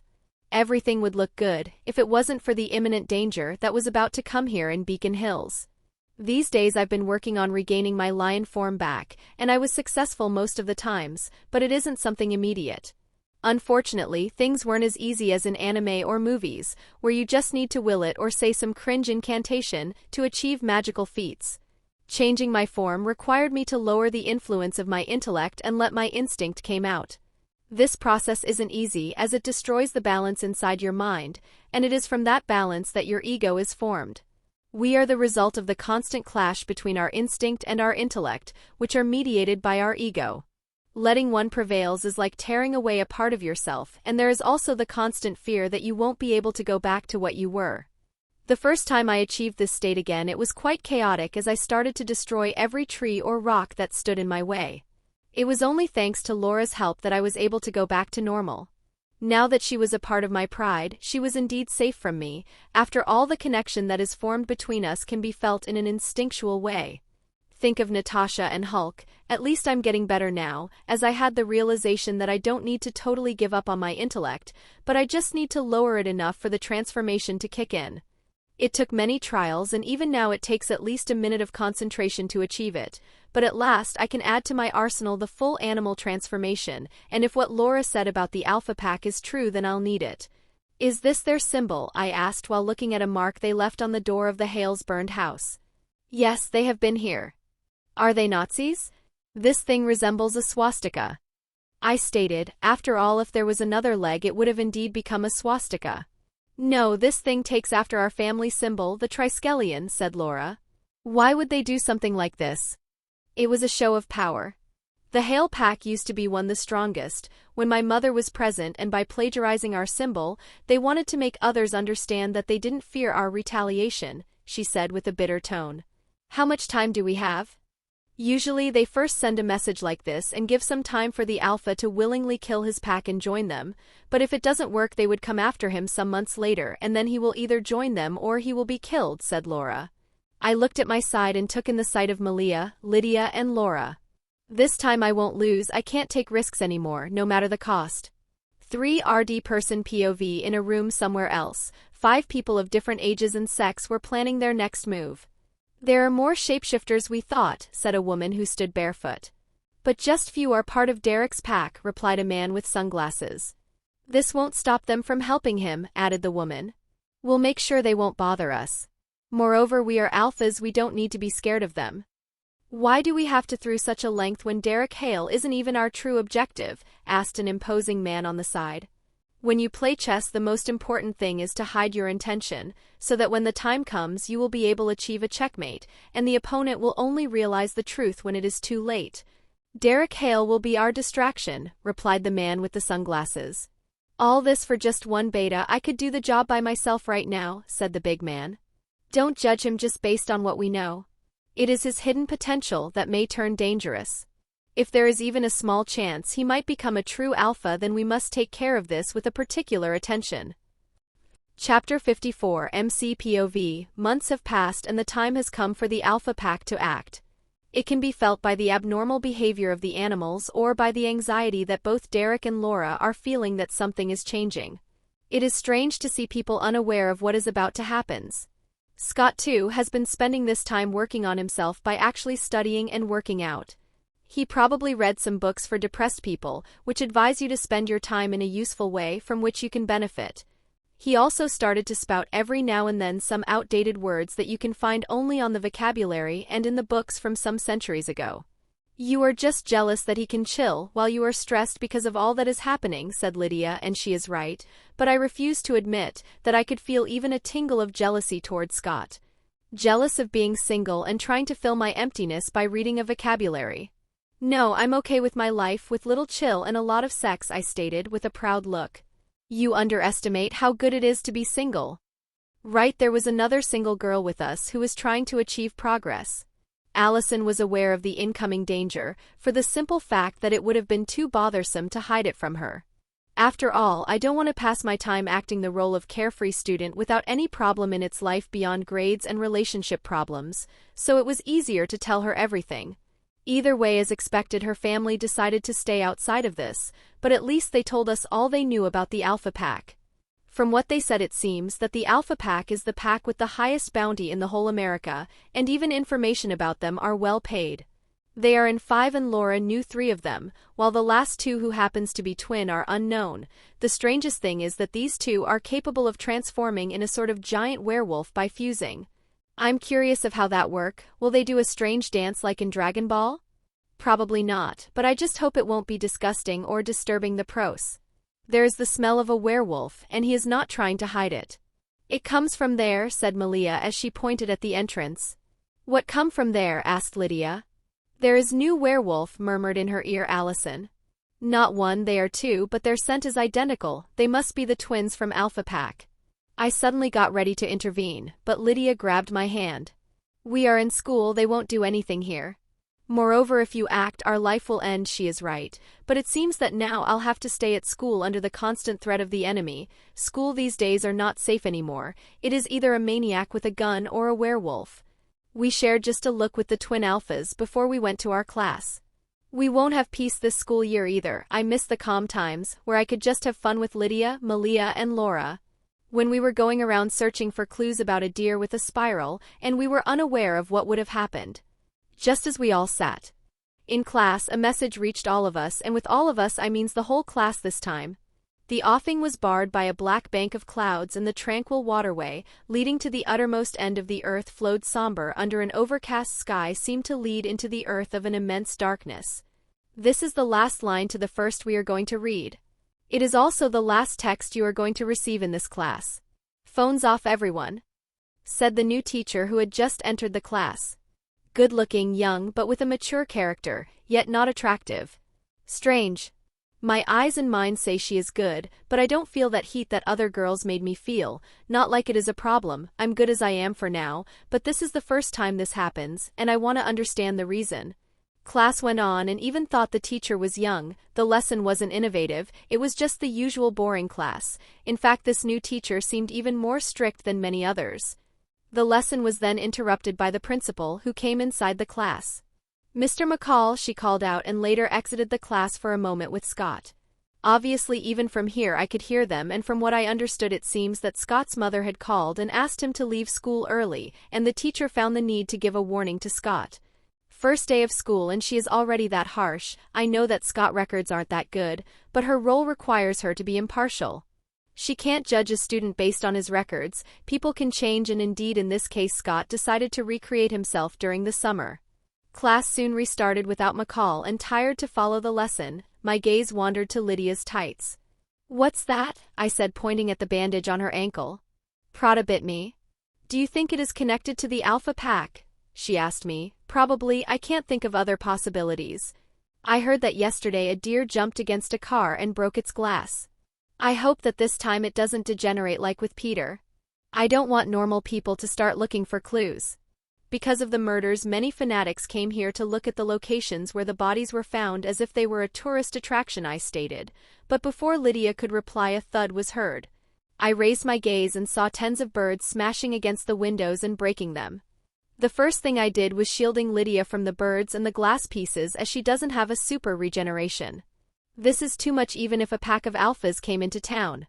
Scott McCall POV. Scott McCall? Said a mysterious woman on a bike who was wearing a helmet. I'm tired of mystery. Sorry, but I need to go, I said, reaching my own bike. Your mother didn't call. It was me. Damn, I don't like how this is going. Hey, I don't know you, but if you did something to my mother, I did nothing to her. The school just didn't bother to check if my number was really hers. I really don't understand if the personal suck because they are paid too little, or if they are paid too little because they are incompetents. What do you want? I asked. I was just paid to warn you that you are their target. Damn, now even creepy words. Who? The Alpha Pack, is that even a thing? Sorry, I don't have an idea of who they are, but I'm out of the whole werewolf business. Well, they don't think the same, she stated. Why? Why me? There are many others here. They believe you are the true Alpha. I need to go now, they are after me and I already completed my job, she said and just left on her bike, without adding anything else. Fuck again, this supernatural mess. Should I go back to class now? No, it's better if I just go to Derek to ask an explanation immediately. I don't plan to take lightly what the woman said. Chapter 55, Scott POV. I sat in the pub of Derek's sister that had already become a sort of base for his pack. Tell me exactly what she told you, Derek asked. She said that this alpha pack was searching for me. For you? He asked, incredulous. Yeah, do you know who they are?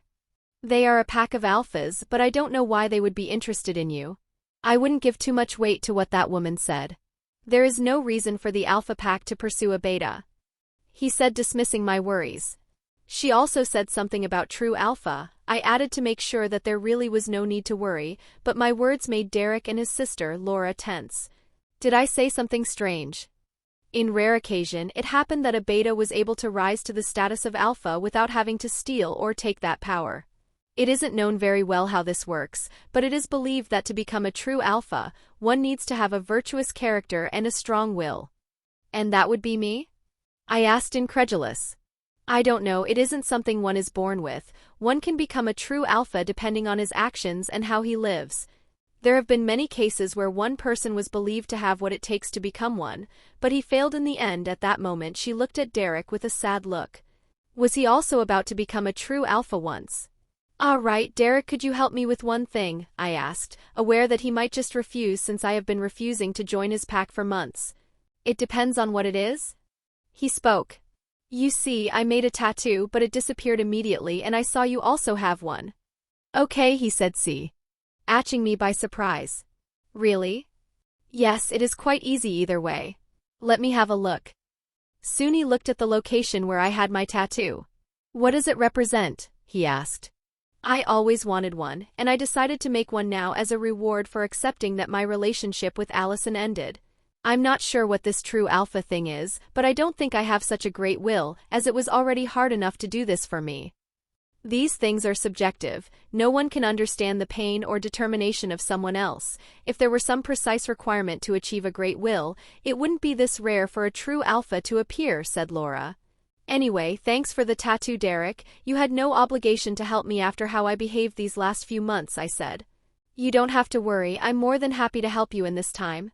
In fact, I'll probably enjoy the process more than you. What do you mean? In front of me, Derek stood with a blowtorch and a smile that could haunt one in his sleep. You are not planning to kill me, right? I asked.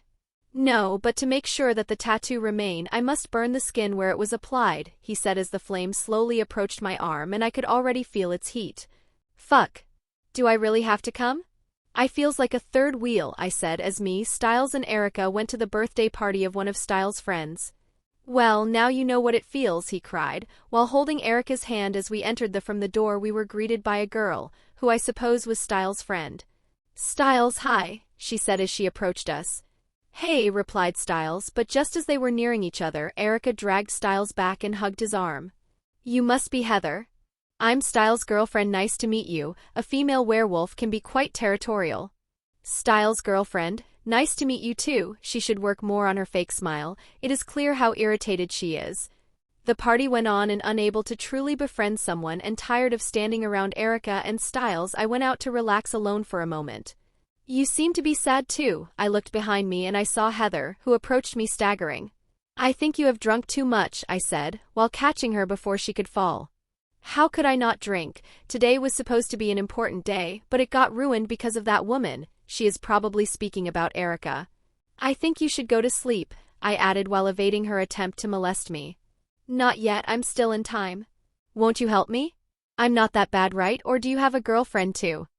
Sorry, but I'm not interested in just sex, and you two should value yourself more, I said as I laid her on a chair and went back inside. Before leaving I heard her murmur, value myself more.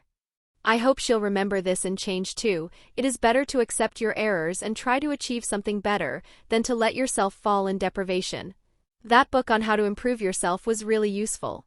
MC POV, you have finally decided to approach us. We were walking in the hallways when we were approached by the twin alphas. We just wanted to tell you to not interfere in our affairs, said one of them. Sorry, but I'm too involved to not interfere. Derek is my brother-in-law after all. You made your choice, but you'll eventually change your mind and it won't be nice after leaving this threat they left. They must have something in mind, said Lydia.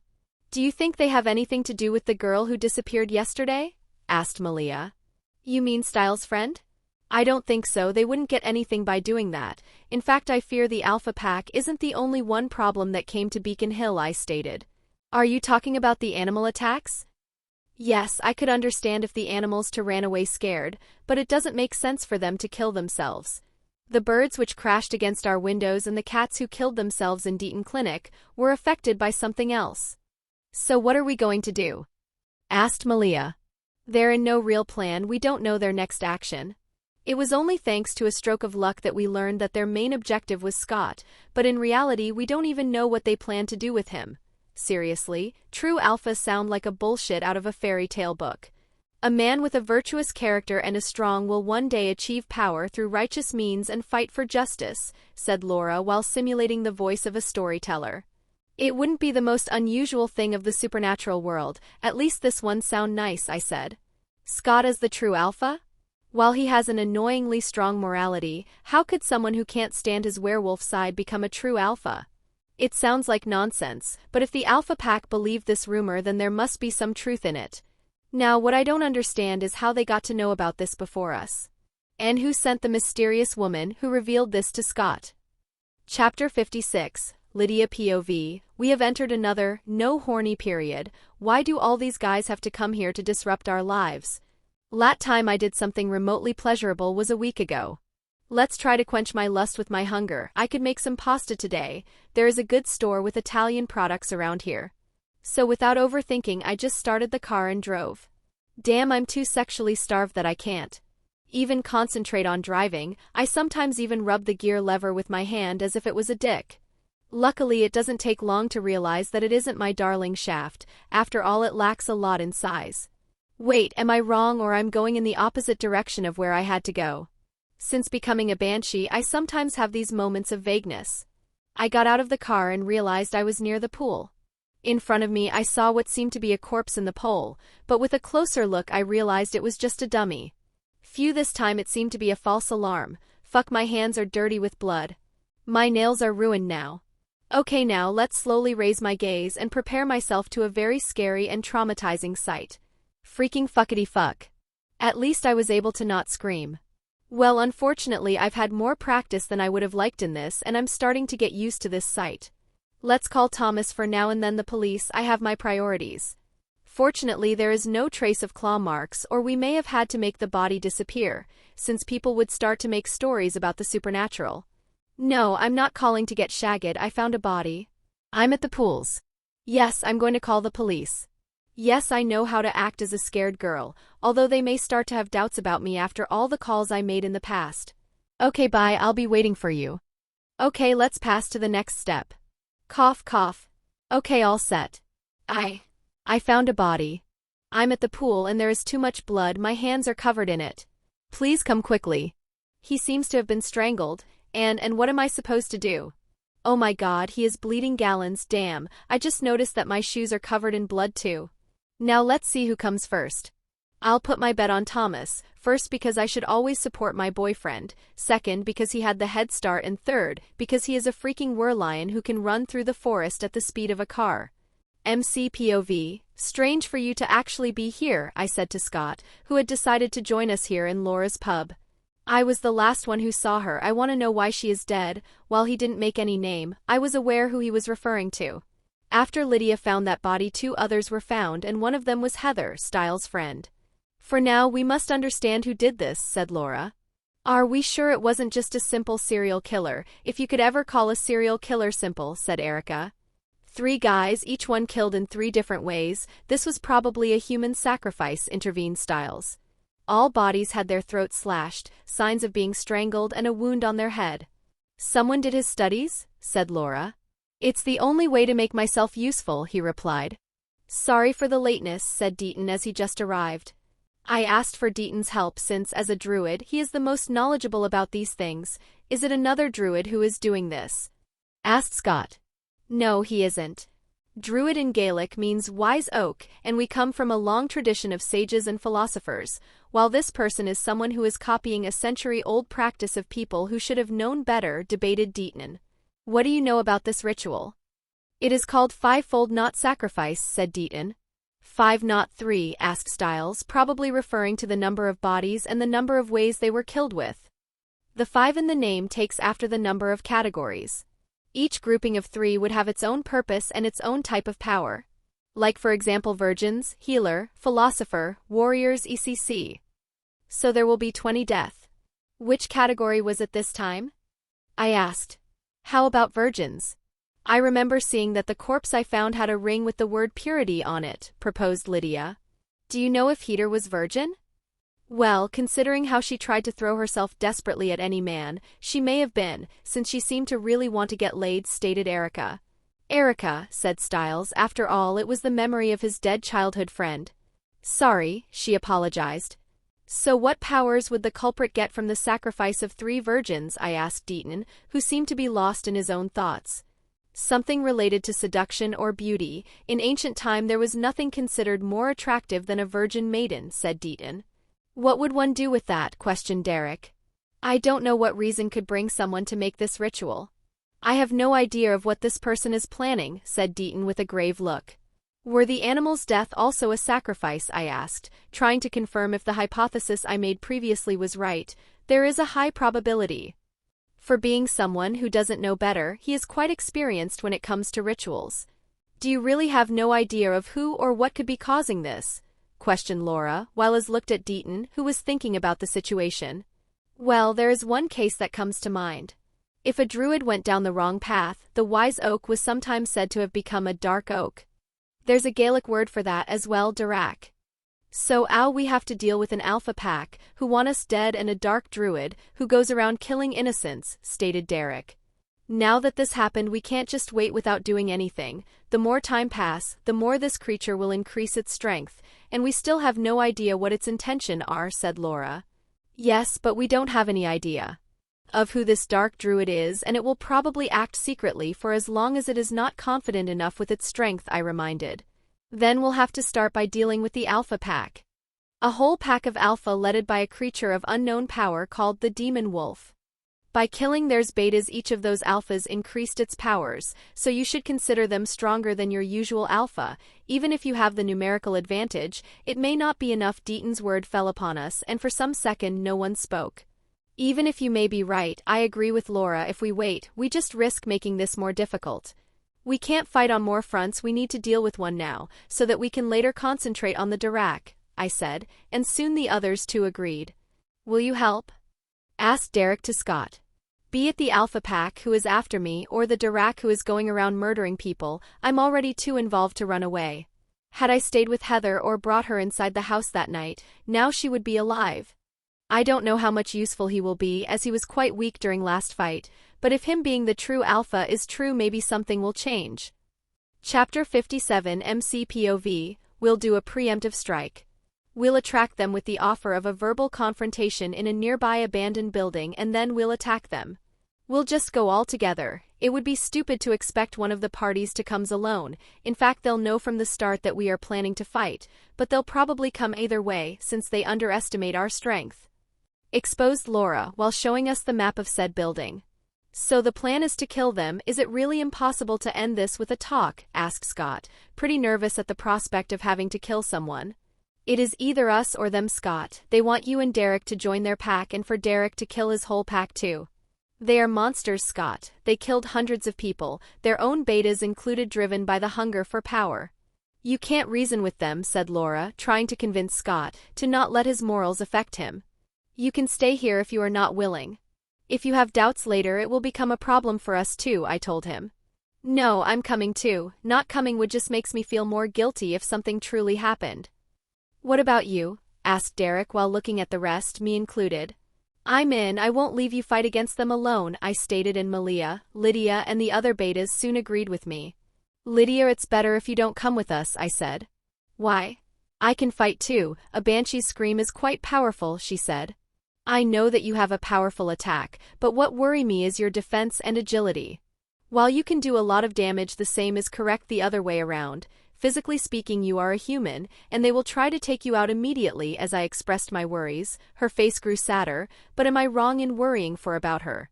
Last time, while she was very useful with her scream, but she was also the one who got hurt the most. All of us could tank a lot damage and regenerate fast, but for her, even just a punch from a werewolf, especially an alpha, could be fatal. It was after seeing her getting hurt that I got mad and transformed in my lion form, because I thought I had lost her. I know that you worry a lot about me, but I too can't stay still when I know that you and the others are in danger. I know about the risks, I knew of them that one time at school too, but I'm ready to take them, because I want to stay with those I love during dangerous times, even if all I can do is buying a few more seconds by letting them destroy my body. I am a lucky man. Promise me that you'll hide and only intervene if you see someone in danger. My words convinced her, and she nodded while hugging me. At the same time, I could see that Styles was making sure to tell Erica to pay attention too. Unfortunately for him, he could not come with us.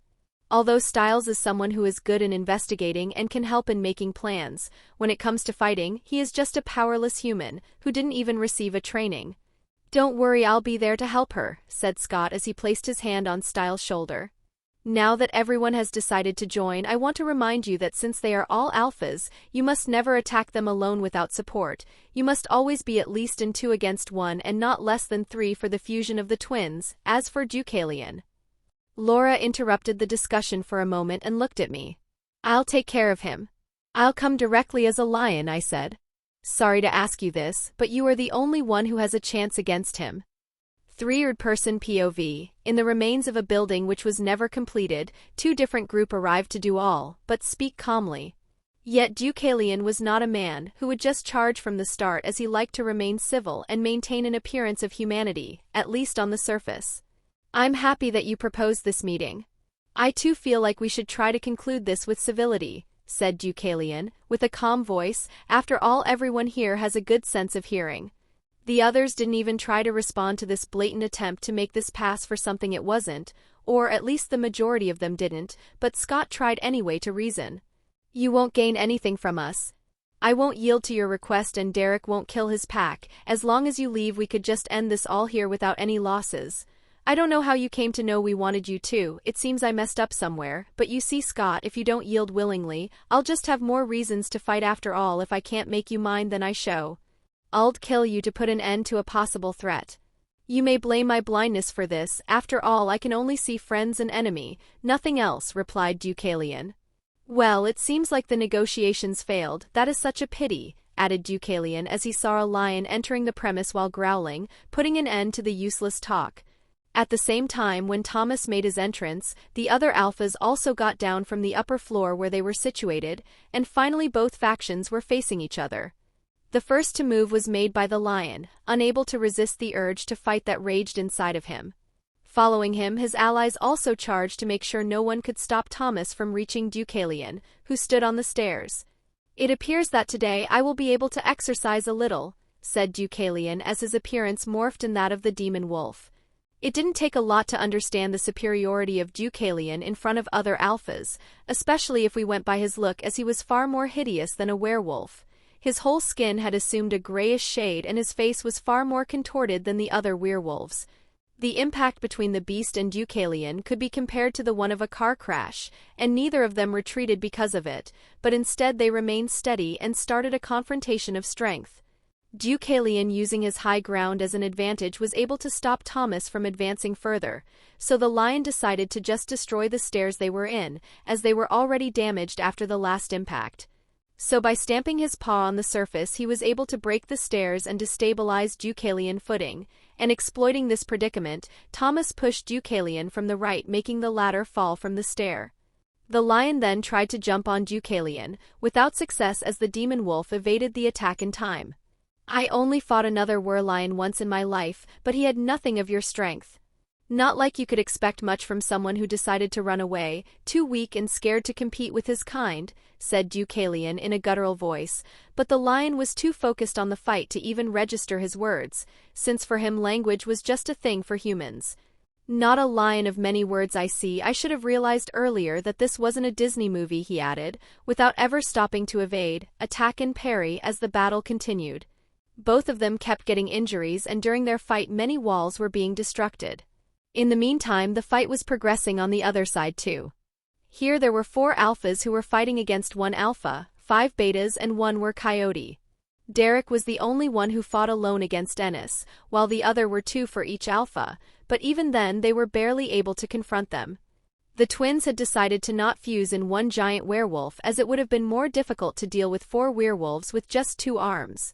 Laura and Malia, on the other hand, decided to face Callie, who happened to be the most dangerous among the 4, as she was skilled in fighting and also knew how to use the nails of her foot to slash the enemy. Laura was able to react to Callie's attacks, but the speed and strength behind her strikes made her unable to last long under the fierce barrage. Luckily, Malia was able to lighten her burden by distracting Callie when she could, but differently from Laura, she was unable to bear the weight of Callie's attacks if the latter started assaulting her alone. The balance that had formed was suddenly interrupted when Ennis, who had been able to free himself from Derek by throwing him away, slashed with his claws Laura's back. This could be considered bad luck too, because in that precise moment Ennis happened to be just a few meters behind Laura, allowing him to hit without letting the latter realize that another enemy was about to assault her from the back. Derek came back fast, but the damage was done and Laura was not able anymore to resist the onslaught of Callie and kept getting more wounds. Malia tried to intervene more and stop Callie, but this too just ended in her being hurt more. The balance that reigned in the first minutes had been broken, but just when Callie was about to claim her victory, Lydia came out from behind a pillar and with a scream she caught off guard Callie, who was forced to retreat. "So, the coward banshee who hid herself decided to make her appearance," Callie said, trying to provoke Lydia, but her words had no effect on the latter. Laura was already too wounded to keep fighting as her body was full of cuts, while her arms were bruised because of the strength behind Callie's attacks. Moreover, she had a deep gash on her back, and luckily Ennis didn't hit her spine or she would have been paralyzed. This fight now depended on Lydia and Malia, and on other fronts things weren't going well too, as all parties were tired and wounded, but at least the Alpha Pack wasn't left unscathed either. Chapter 58, Lydia POV. Looking around me, I could see the people I usually speak with being wound, hurt, and I don't have an idea on how to change this. I was just able to help Laura and Malia once, but now I don't know what to do. In front of me was Callie that, except for some superficial wounds, looked just fine. It didn't take long for her to charge at us again, so I tried to hit her another time with my scream, but Callie jumped against a pillar and used it as a platform to leap another time. The pillar she used was damaged a lot by the impact of my scream, but she was already too high in the air to be hit by then. When she landed, she was just a few meters from me, but before she could do something, Malia crashed against her, and the two started rolling on the floor. After that, it became a direct fight of claws, blood kept getting spilled and the floor turned red. And I stood there watching, unable to do anything, since they were too close to one another for me to intervene, or I would risk hitting both of them. After 1 minute, the fight had ended and Malia had lost. Callie too was full of wounds, but she could still move differently from Malia, who was still alive only because Callie didn't hit a vital point, most likely intentionally. "Malia!" I yelled. Callie soon took Malia in her arm and forced her to stand. She put a claw near her neck and gazed at the lion, who was now looking at Malia too. 3rd person POV. The fight between Deucalion and Thomas was savage and epic, and all others made sure to stay away from the two monsters who were trying to rip one another. That's why the moment the fight stopped, everyone noticed it and they all stopped their battles to see what happened. "I must say that I enjoyed our fight. A pity it must end here," said Deucalion with a dark voice that went well with his monstrous appearance. Thomas had suddenly stopped fighting, because he felt that one of his mates was in a critical condition. It was like an alarm had suddenly switched on in his head, and his bloodlust for Deucalion had suddenly turned off. He looked at Malia, who was being held by Callie, with a claw near her neck. He tried to move toward her, but before he could, Deucalion was on him. "I'll stop you right there. We don't want something bad to happen to your girl, right?" said Deucalion as Callie's nail grazed Malia's neck. "So why don't you turn back into a human so that we can speak?" The lion knew that they would lose the moment he did so. Only in his animal form he could match Deucalion, but when he saw Callie's pushing her finger a little deeper, he relented and turned back. "Now we can finally have our talk," said Deucalion as he too went back to his human form. The problem is that while it would take just a moment for Deucalion to go back to his previous state, Thomas can only do so by concentrating for a minute. His only advantage is that Deucalion probably doesn't know about this weakness, and just wanted Thomas to turn in a human so that they could speak. I'm really curious if you care more for your own pride or for Derek's pack. Well, I'll eventually find out. For now I think we should just end this here, and I'll take her with me obviously. Next time, if you still try to meddle in my business again, then she'll pay for your error, he said while putting back on his sunglasses and maintaining his smile. Don't you dare, roared Thomas. Oh, I dare. Deucalion, you have fallen too low from what you once were, uttered Laura as she weakly got up from the ground. No, I think that in fact I just got better, he replied.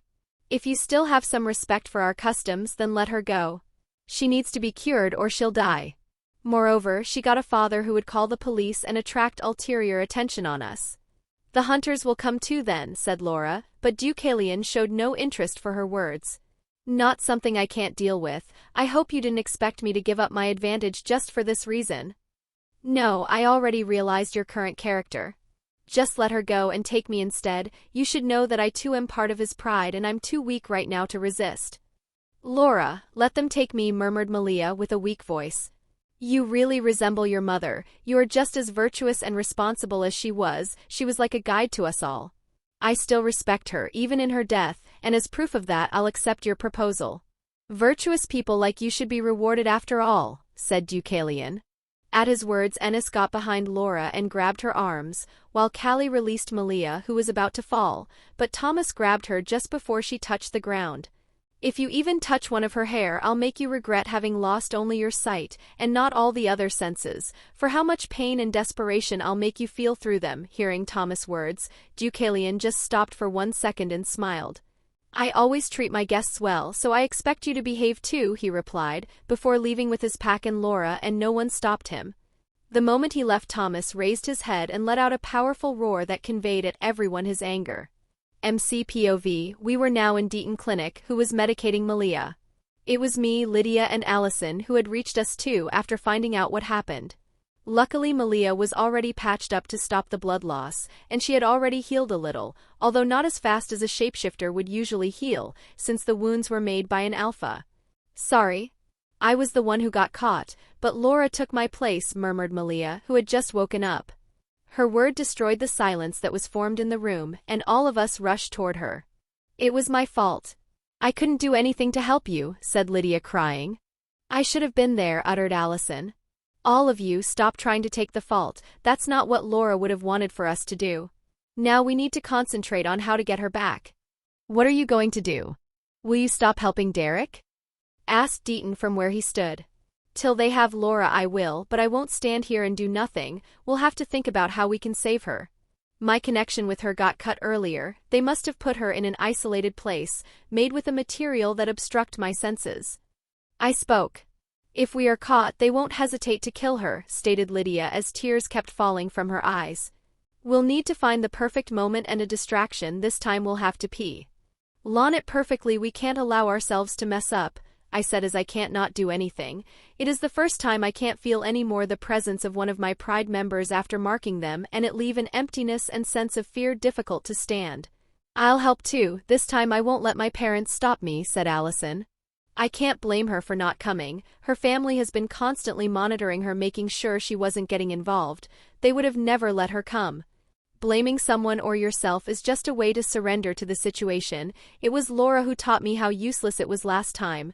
Now all I need to do is to make sure to get her back. Chapter 59 MCPOV, back to your seat, said the coach.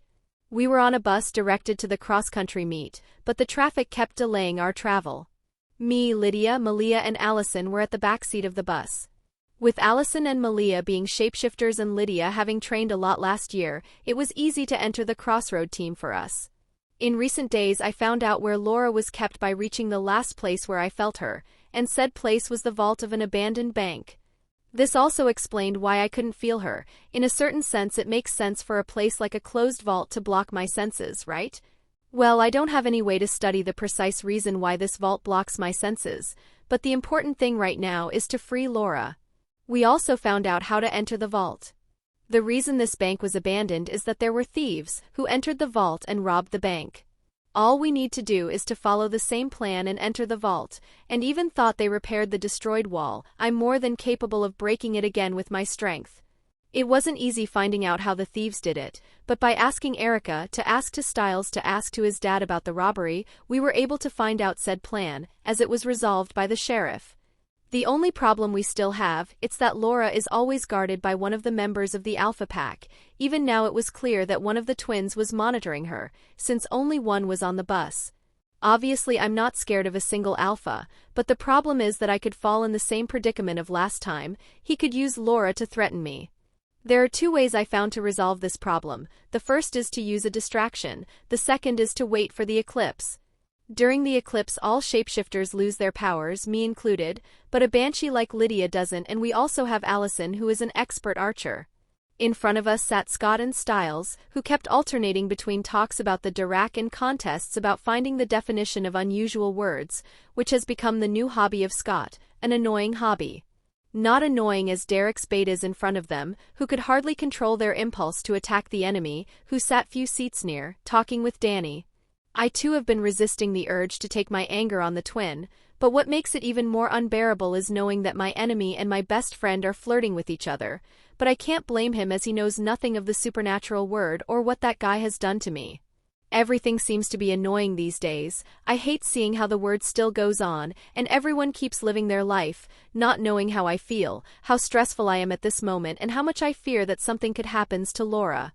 Now more than even I feel like there is a barrier that separate me, Lydia, Malia, and Allison from the rest of the word that doesn't know what I know or what I feel. Suddenly Boyd started to transform, and I could see from where I was his nails piercing the seat. He wanted to kill the Alpha as he couldn't stand to be in the same bus with the man he fought with few days ago. We need to do something, told me Scott. I won't act in any conflicts between you and the Alphas for as long as Laura is in danger, I replied. I hate not being able to act as I want, but my priority is to protect my pride. They are my priorities. I could do anything to protect them. Hearing my words, he approached Boyd and covered the hand of the latter with his to hide the nails. Stop, Boyd. What am I supposed to do? To just stay quiet while that man is here. Just a few days ago he was trying to kill us, remember? Said Boyd with a growl. I also remember saving your life. You would just be beaten if you attacked him now. Even if we work together against him, we won't gain anything from defeating only one, and right now they also have a hostage. This isn't the moment to fight.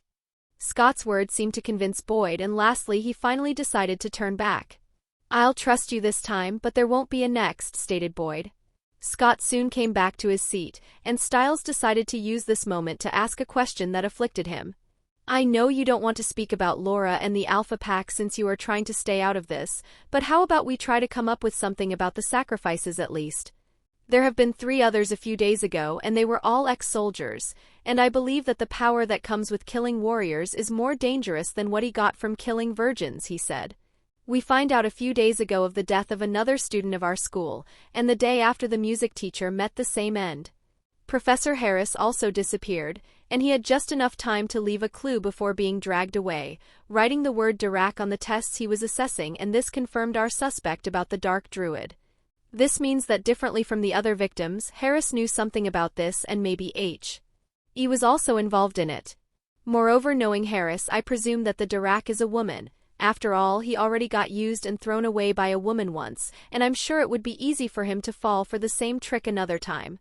I don't know if it is useful, but I once read that these kinds of rituals were done before wars to get the favor or help of gods. For example, Agamemnon scarified his virgin daughter Iphigenia to Artemis to placate her rage and allow the Achaean fleet to depart for Troy, said Lydia.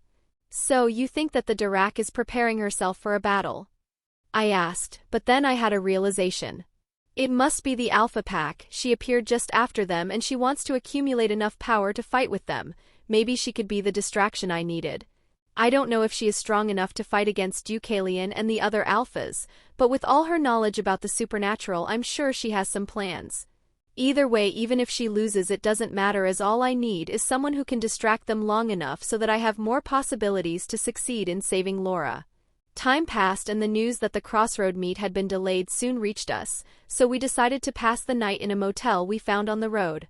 A creepy and decaying motel, but lately I have been hanging out in all the abandoned places of Beacon Hills, so it isn't that bad. Chapter 60 MCPOV, You'll be pairing up. Chose wisely, said the coach, and immediately Malia and Lydia played rock, paper and scissor. 1. Said and exited Malia. Doesn't matter, I'll probably just come to your room at one point in the night, stated Lydia. Are you going to leave me alone? Asked Allison. You can join us too, replied Lydia with a smirk. And I'll have no sexual perversion by you little deviants. Got that? Keep your dirty little hands in your dirty sleeves.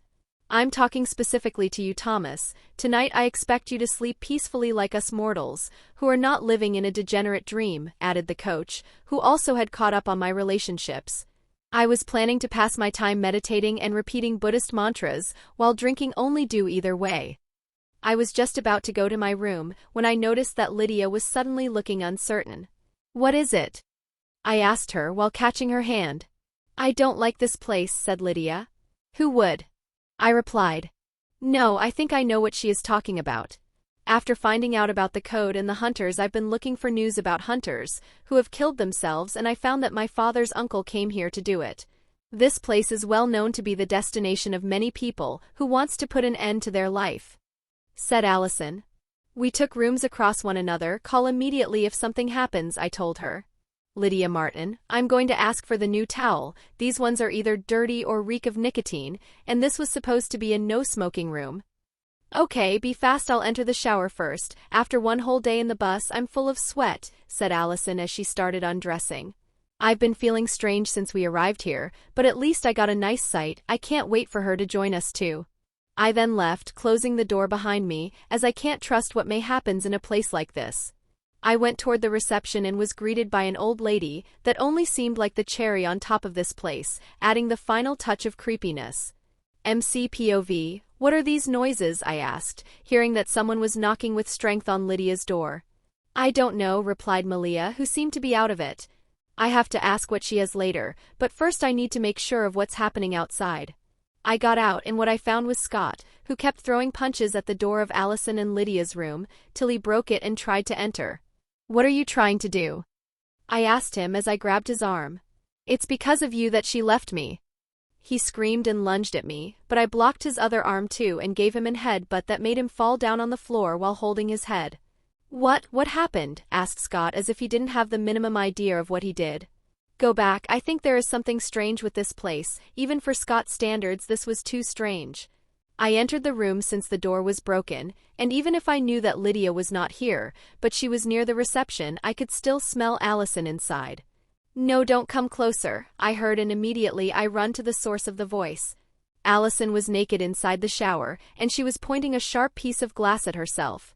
She kept slowly moving it near throat, but at the same time she eyed it with terror, as if it wasn't her who was about to slit her own throat. I'm not a monster, neither is my mother, she yelled. I immediately grabbed her hand and threw away the piece of glass. It was then that Allison stopped hallucinating. Thomas? Where did the man who was here go? He wanted to kill me because I became a werewolf. He said that no argent should be won in. She looked at the piece of glass in her hand who had a small cuts on it. It was not true, right? Yes, I just met Scott outside and he was in a similar situation too. Dress yourself quickly and come to my room. We should stay together, I said. Dress? She then realized she was naked and covered herself as best she could with her arms, while blushing heavenly. Why is the door broken? Did something happen? Asked Lydia as she me near a very naked Allison. I'm probably one of the few guys who can come out unscathed after being found in such a situation by his girlfriend. The door was broken by Scott, while Allison was about to kill herself as she was under some sort of hallucination. I just met the receptionist and she said there have been 198 suicides in this place till now, spoke Lydia. Reach me in my room the moment you can. I'm going to check on Malia. I went back to my room quickly as I could feel guilt and anger from my connection with Malia. The moment I entered, she charged at me. You killed them? She yelled and attacked me. Differently from Scott, I decided to not hurt Malia, so I tried to evade to the best of my abilities. I soon immobilized her and threw her on the bed, even if she was able to slash me once in the process. Not knowing what to do, I did the first thing that came to mind and kissed her on the lips. At first she struggled, but soon she stopped resisting and started reciprocating the kiss as she realized it was me. "Am I going to keep running in hot scenes today?" asked Lydia as she entered the room with Allison. "Well, you lost the bloody part," I said. "Sorry," murmured Malia. "Don't worry, it's not your fault," I said as I patted her head. "The others are probably in a similar situation. We should go and check on them, but we need to move together and keep an eye on each other," I stated. "I think we should first go to reception and ask the lady what she knows about this place. Maybe she has some hints about what is happening." We soon left and reached the reception, but no one was there. "You sure there was one?" I asked Lydia. "Yes, she was here, and she told me about this place's creepy history. Look there, you can see the number of suicides that happened. They reached—" Lydia suddenly stopped speaking while looking at the count. "Didn't you say there had been 198 suicides?" "Because the count there already reached 201", said Allison. "Yes, I'm sure it was 198. "Does this mean that 3 people died?" asked Malia. "Or that they are about to die," stated Lydia. "I think I know what is happening," I said. "Really?" asked all 3 of them. "Well, I don't know how this works precisely, but according to what you said, 3 new people are about to die or have already been killed. Doesn't this remind you of the sacrifices done by the Dirac? What would be the theme this time?" "Probably the supernatural, but then why are me or Thomas unaffected?" replied Lydia. "Whatever she did isn't affecting us, but for now our priority is to make sure that no one else succeed in killing himself.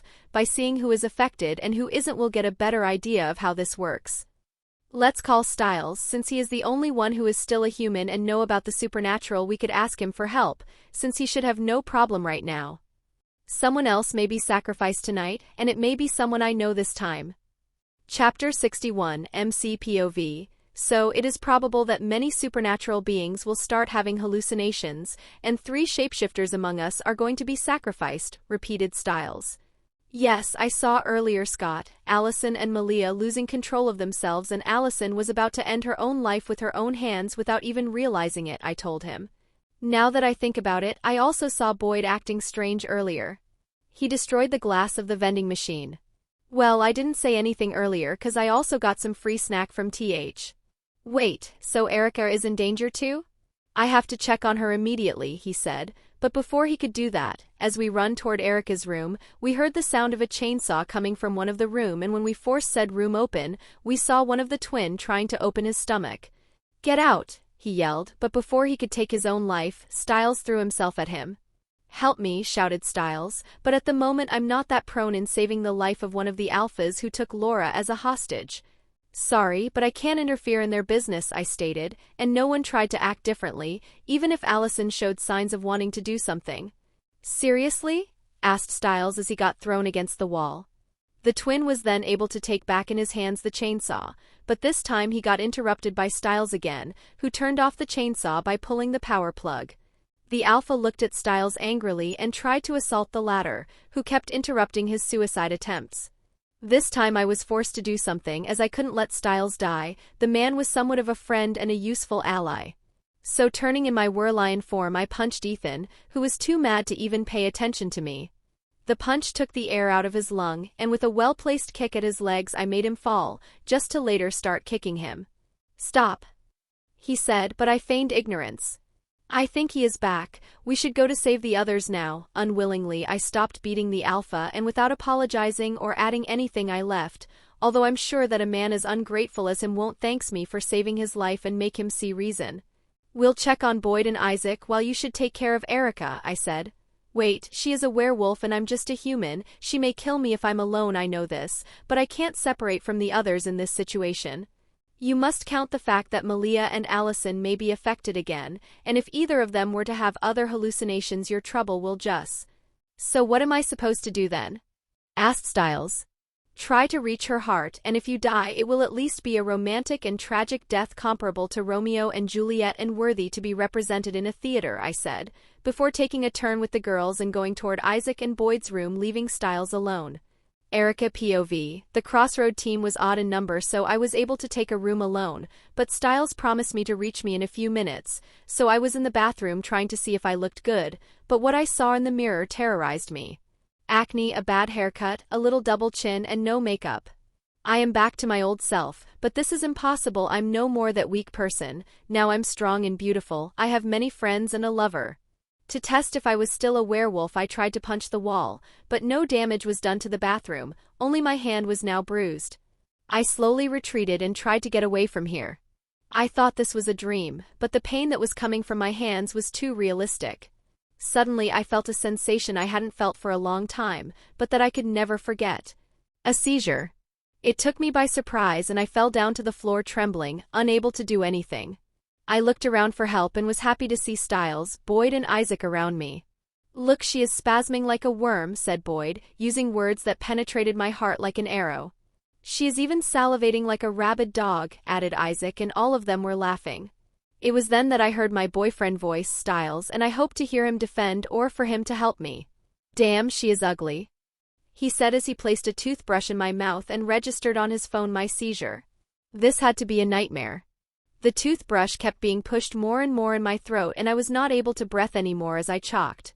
I thought this was the end, the most horrible end I could have ever thought about, but then I realized I was not choking anymore and that I was in Styles' arms. "Please don't leave me," I murmured. "It was an hallucination, nothing of it was true. I will never leave you, Erica," he stated, looking at me. "Don't look, I'm ugly again," I yelled while trying to cover my face. "You've never been ugly, Erica, even when I first met you. The only thing that changed about you is that you gained confidence in yourself. Be proud of what you are, Erica, 'cause no one can take away your beauty as long as you believe you are the most charming woman of the world. I will never stop loving you, even if you became old, even if you became a monster, and even if you stopped loving me back. So trust me, Erica, when I say that I will always love you," he stated and kissed me, and soon I calmed down and hugged him while reciprocating.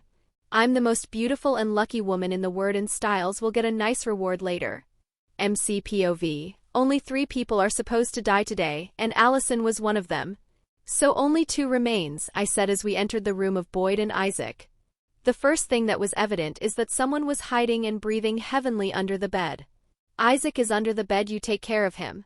Boyd seems to be inside the bathroom, so it's better that I go alone," I said, not wanting for Boyd to flash my girls. I wouldn't forgive him even if he is under hallucination. I took one of the towel on the bed and entered inside. Boyd was inside the tub that was filled with ice and he was looking for something desperately inside it. "Alicia, where are you?" yelled Boyd. I approached him and raised him from the water, but he kept trying to go inside again, and it seemed as if I was kidnapping him. "You are quite cold, let's put you somewhere warm," I said as I pushed his arm against the heater, and the pain of his skin being burnt together with the heat woke him up. "Put this towel on before going outside or I'll kill you," I said before leaving. It seems that no one of them was about to kill himself, so the others' 2 sacrifices, for exclusion, must be Erica and Scott. At least I was able to confirm that I'm superior to stereotypes. I was clearly bigger of him. Me and the others soon got out of the apartment, and we saw that Styles and Erica were already in the park. In front of them stood Scott in a pool of petrol with a lit emergency road flare in his hands. This will require a more delicate approach. "I have been condemned since the moment I got that bite. I'm cursed. You and I were no one then, no one was suffering and no one was dying. I should just go back to be no one." "You are my best friend, Scott," said Styles as he walked on the gasoline, scaring Erica, who called for him, but Styles stopped her. "We have always been together, and even when we were less popular we always were there for the other. Things didn't go always for the best, but we always acted as a team. We share the same responsibilities, and if you want to die then we'll be together in this too. You are my best friend and the brother I never had. Let's keep going on, we'll face the whole world if we have to, and things will get better," said Styles as he threw away the flame. Although he nearly condemned both of them as the flame nearly fell down in the pond of the gasoline. I must admit that the man has guts. Maybe I should hang out with Danny a little more. I've barely spoken with him since the Alpha Pack came. Suddenly I noticed that the wind made the emergency road flame roll toward the oil, and I was just barely in time to catch them and pull them outside, before the whole pond was on fire. From the fire it had a deformed face, and the detail that stood out the most was the huge scar that covered her whole pale head. The figure soon disappeared into nothingness as it was never physical, and like this I knew that the Dirac was not around here, but it probably remained in Beacon Hills. Chapter 62 MCPOV. We have not spoken a lot recently, said Danny as we were eating a sandwich after lacrosse practice. Yes, I have been quite busy. Nothing is going right lately, you know? I replied as I looked ahead. Having 2 girlfriends must be tiring, he said with a smirk. Yeah, but if it was just that I would at least be satisfied. Rather than that, how is it going with Ethan? I replied. Good, but I think you don't like him, right? How did you know? I asked. You and many others you hang out with looked at him with deep frown for hours, stated Danny. You seriously are the best person one could ask to be a friend with. You can realize how other feels with just a look, I said. You are right, and my instinct is telling me that there is something more serious going on with you? He asked. It's difficult to explain. I won't force you. But I think you should know, after all, you are already getting too involved to remain in the dark, I said, coming up with the decision that telling him about the supernatural would be the best, but then my eyes fixated on something strange. What do you have in your sandwich? Are you trying to divert my attention? You could have come up with something better. I prepare the same sandwich since middle school: lettuce, cheese, ham, tomatoes, and mayonnaise. He said, giving me a strange look. Then what is that? I said, and he then looked down and opened his sandwich. I don't know. I never put this inside. It's mistletoe. I recognized this as it was one of the many herbs I studied when I worked with Deaton. We need to go to the hospital immediately, it's poisonous. So the Dirac targeted Danny. How can you be so sure? I'm more than certain that he is targeting doctors, especially since 2 disappeared yesterday, said Styles. Maybe he is not a sacrifice, but I'm sure that he was targeted for some reasons. Had I not noticed immediately, he would have died, I said. Suddenly Miss Blake entered the class, although at the start I just thought she acted as a substitute and we would do individual study, like we have been doing since Harris disappeared. Good morning. As you all know, Mr. Harris is still missing. I mean sick. Anyway, I'm filling in for as long as we don't find a more qualified substitute, so she know chemistry too. The lesson went on, but my mind kept wandering and I couldn't concentrate on anything precise, but a large number of coincidences. Suddenly Scott got a call, which managed to force me to concentrate my attention. The content of the call was simple and fast.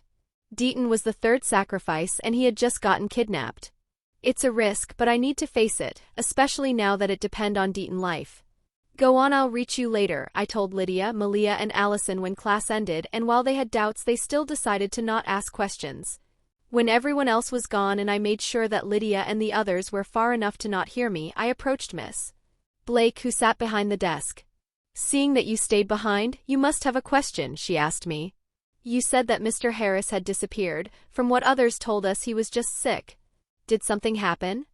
I asked, while feigning to be worried about that guy. I messed up. I wasn't supposed to say it. In reality, we have no idea of what happened to Harris. He just disappeared. I hope you won't tell any of this to the others. It was supposed to be kept as a secret since we are not certain of what happened and so many people died already recently. Let's hope he didn't get tricked by a girl again. You know, our teacher is quite weak to woman charm, especially if they are beautiful and are interested in chemistry. Yes, he is a simp who already got involved in a murder once because of a girl, but it seems that he didn't grow from it. I don't see what this has anything to do with me. I just wanted to have some small talk. You are still new and it must have been difficult to adapt here, especially in a period like this, full of murders, disappearance, and animals attacks, I told her. Well, I don't think this is something I should speak with a student. There are boundaries that must be respected. If you have no true question, then I'll leave. No, wait, I said as I grabbed one of her arms. I do have a question. Maybe you didn't hear, but yesterday Danny got poisoned. Mistletoe was found in his food. I'm curious if you could tell me something about this plant, 'cause I really would like to know more about it and how it ended in his sandwich, I said as I took out the mistletoe that was inside Dan's meal. I don't know much. As a literature teacher I know its legend, but not a lot more, she said while looking at me, as I played with the mistletoe in my hand and started gathering all its white fruits in my hands. Please go on. Maybe this myth has something to do with the reason Danny was poisoned. It could have been some mythology fanatics who did it, I added as I kept my endeavor with the mistletoe. It's a Norse myth. Baldur, the son of Odin, was the most beloved by the other gods. So much that they wanted to protect him from all of the dangers of the world. His mother, Frigg, took an oath from fire and water, metal, stone, and every. What are you doing? I tried to pass on your behavior, but if you keep stopping me I will have to call your parents, she said, raising her voice. You are right. Mistletoe is a dangerous plant as it could also be dangerous for the one who handles it, I said, ignoring her comment, and with my hands I crushed the fruits I gathered and threw the remnants in her face.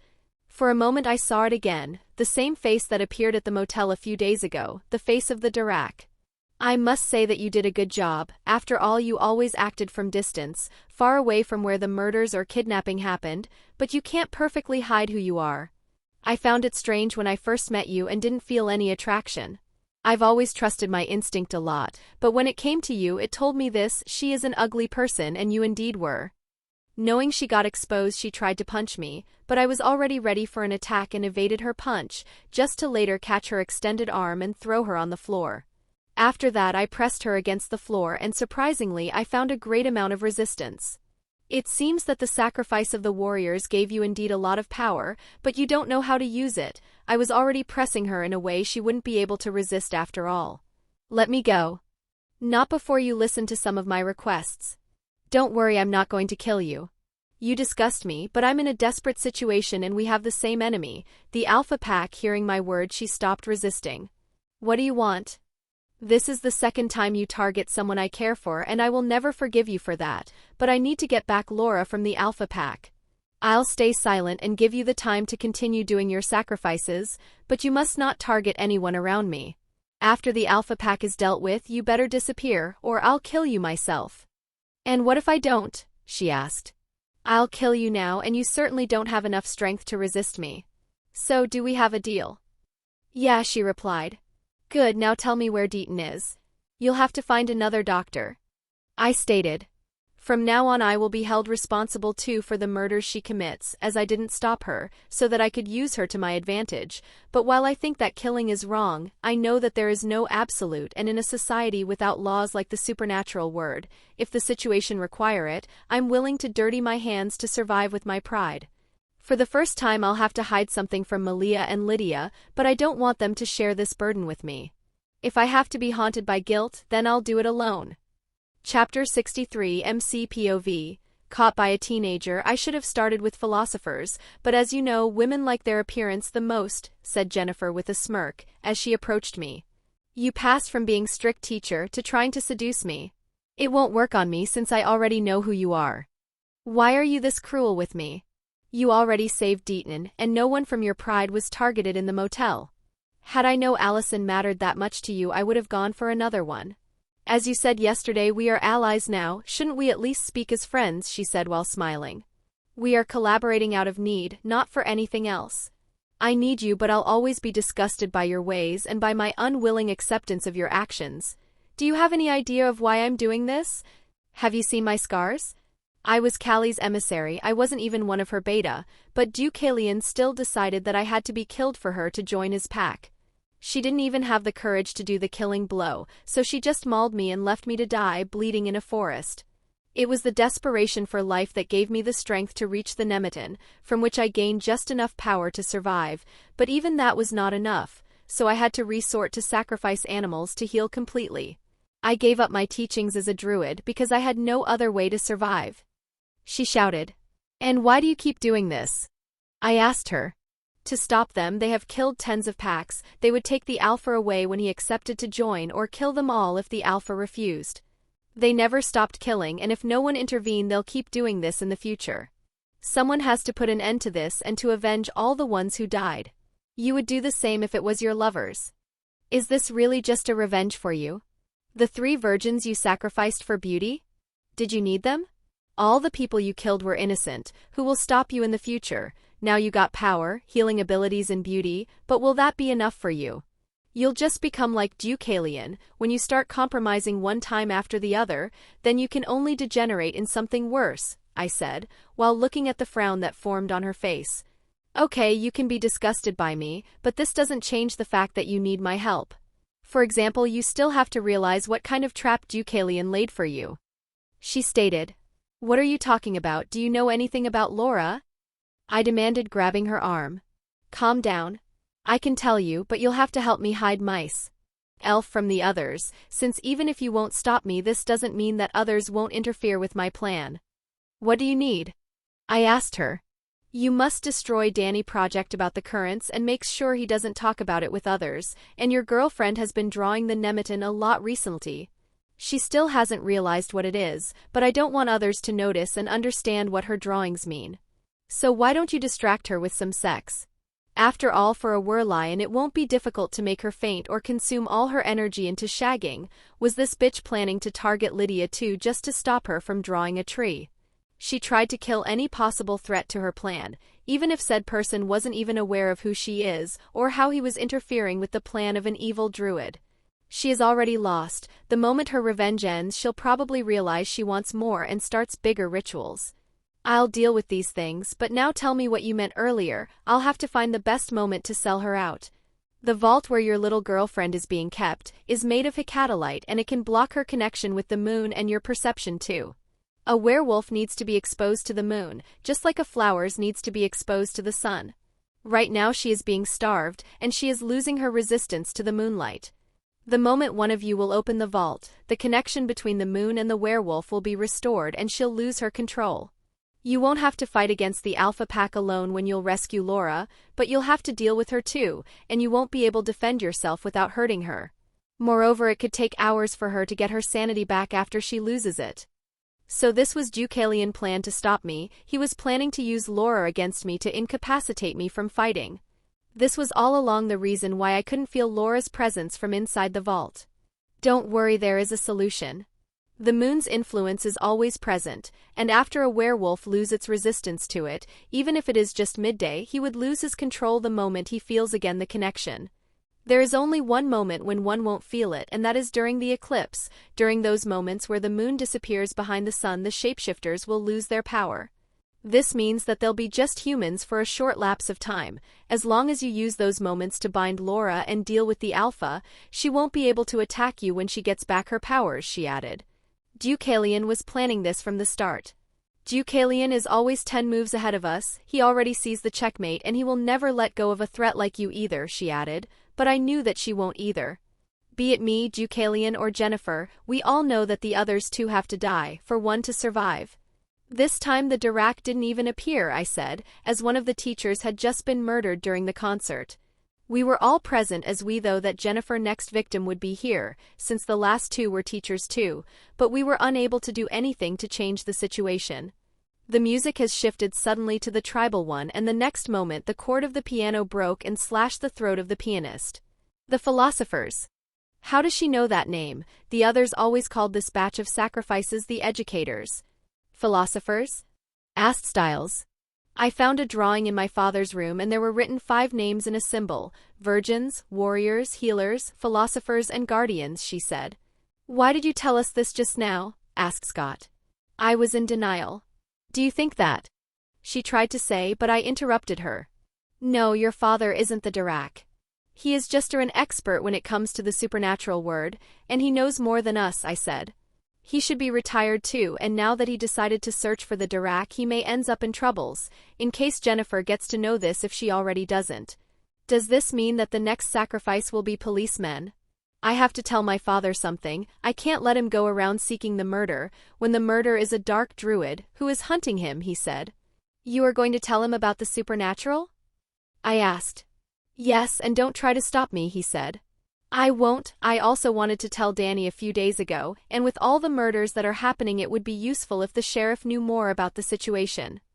Chapter 64 MCPOV. He disappeared and I have no way to find out where he is, said an agitated Styles. Today is the day of the eclipse, and both me and Jennifer know that now we don't have to respect anymore our truce. After all, it is already the day where we'll act, and the others will barely have time to ruin our plan. That's probably why she took as a sacrifice someone that is already somehow more connected to me. Then it's already the time for me to help others too. Calm down, I told him as Styles looked on the verge of a mental breakdown. How am I even supposed to calm down? My dad has been taken by the Dirac and we don't know where he could be. I already tried to look at the photo of the map that Allison's dad sent us, but I found no new place where the sacrifice could take place, said Styles, while nervously biting his nails. I think I know where he is being kept, I said, and all the presents looked at me. You know? I looked at Lydia's drawing. You mean the tree I drew? Asked Lydia. Yes, the one you keep drawing with the last one you made, they are now 50 and they are all identical. So it was another banshee thing. I thought that I had a talent for drawing, she stated. I looked at it better and I realized it wasn't a tree without leaves, I said as I showed them the drawing, and after turning it upside down, what was once a tree became a stump with its roots. And now what? It's just a stump, there is a whole forest around Beacon Hills full of them, said Styles. Well, I heard once from Deaton that there used to be a sacred tree to the Druids here. Its name is Nemeton, but it was cut down. I don't know where it is, but Deaton may have an idea of it, I said.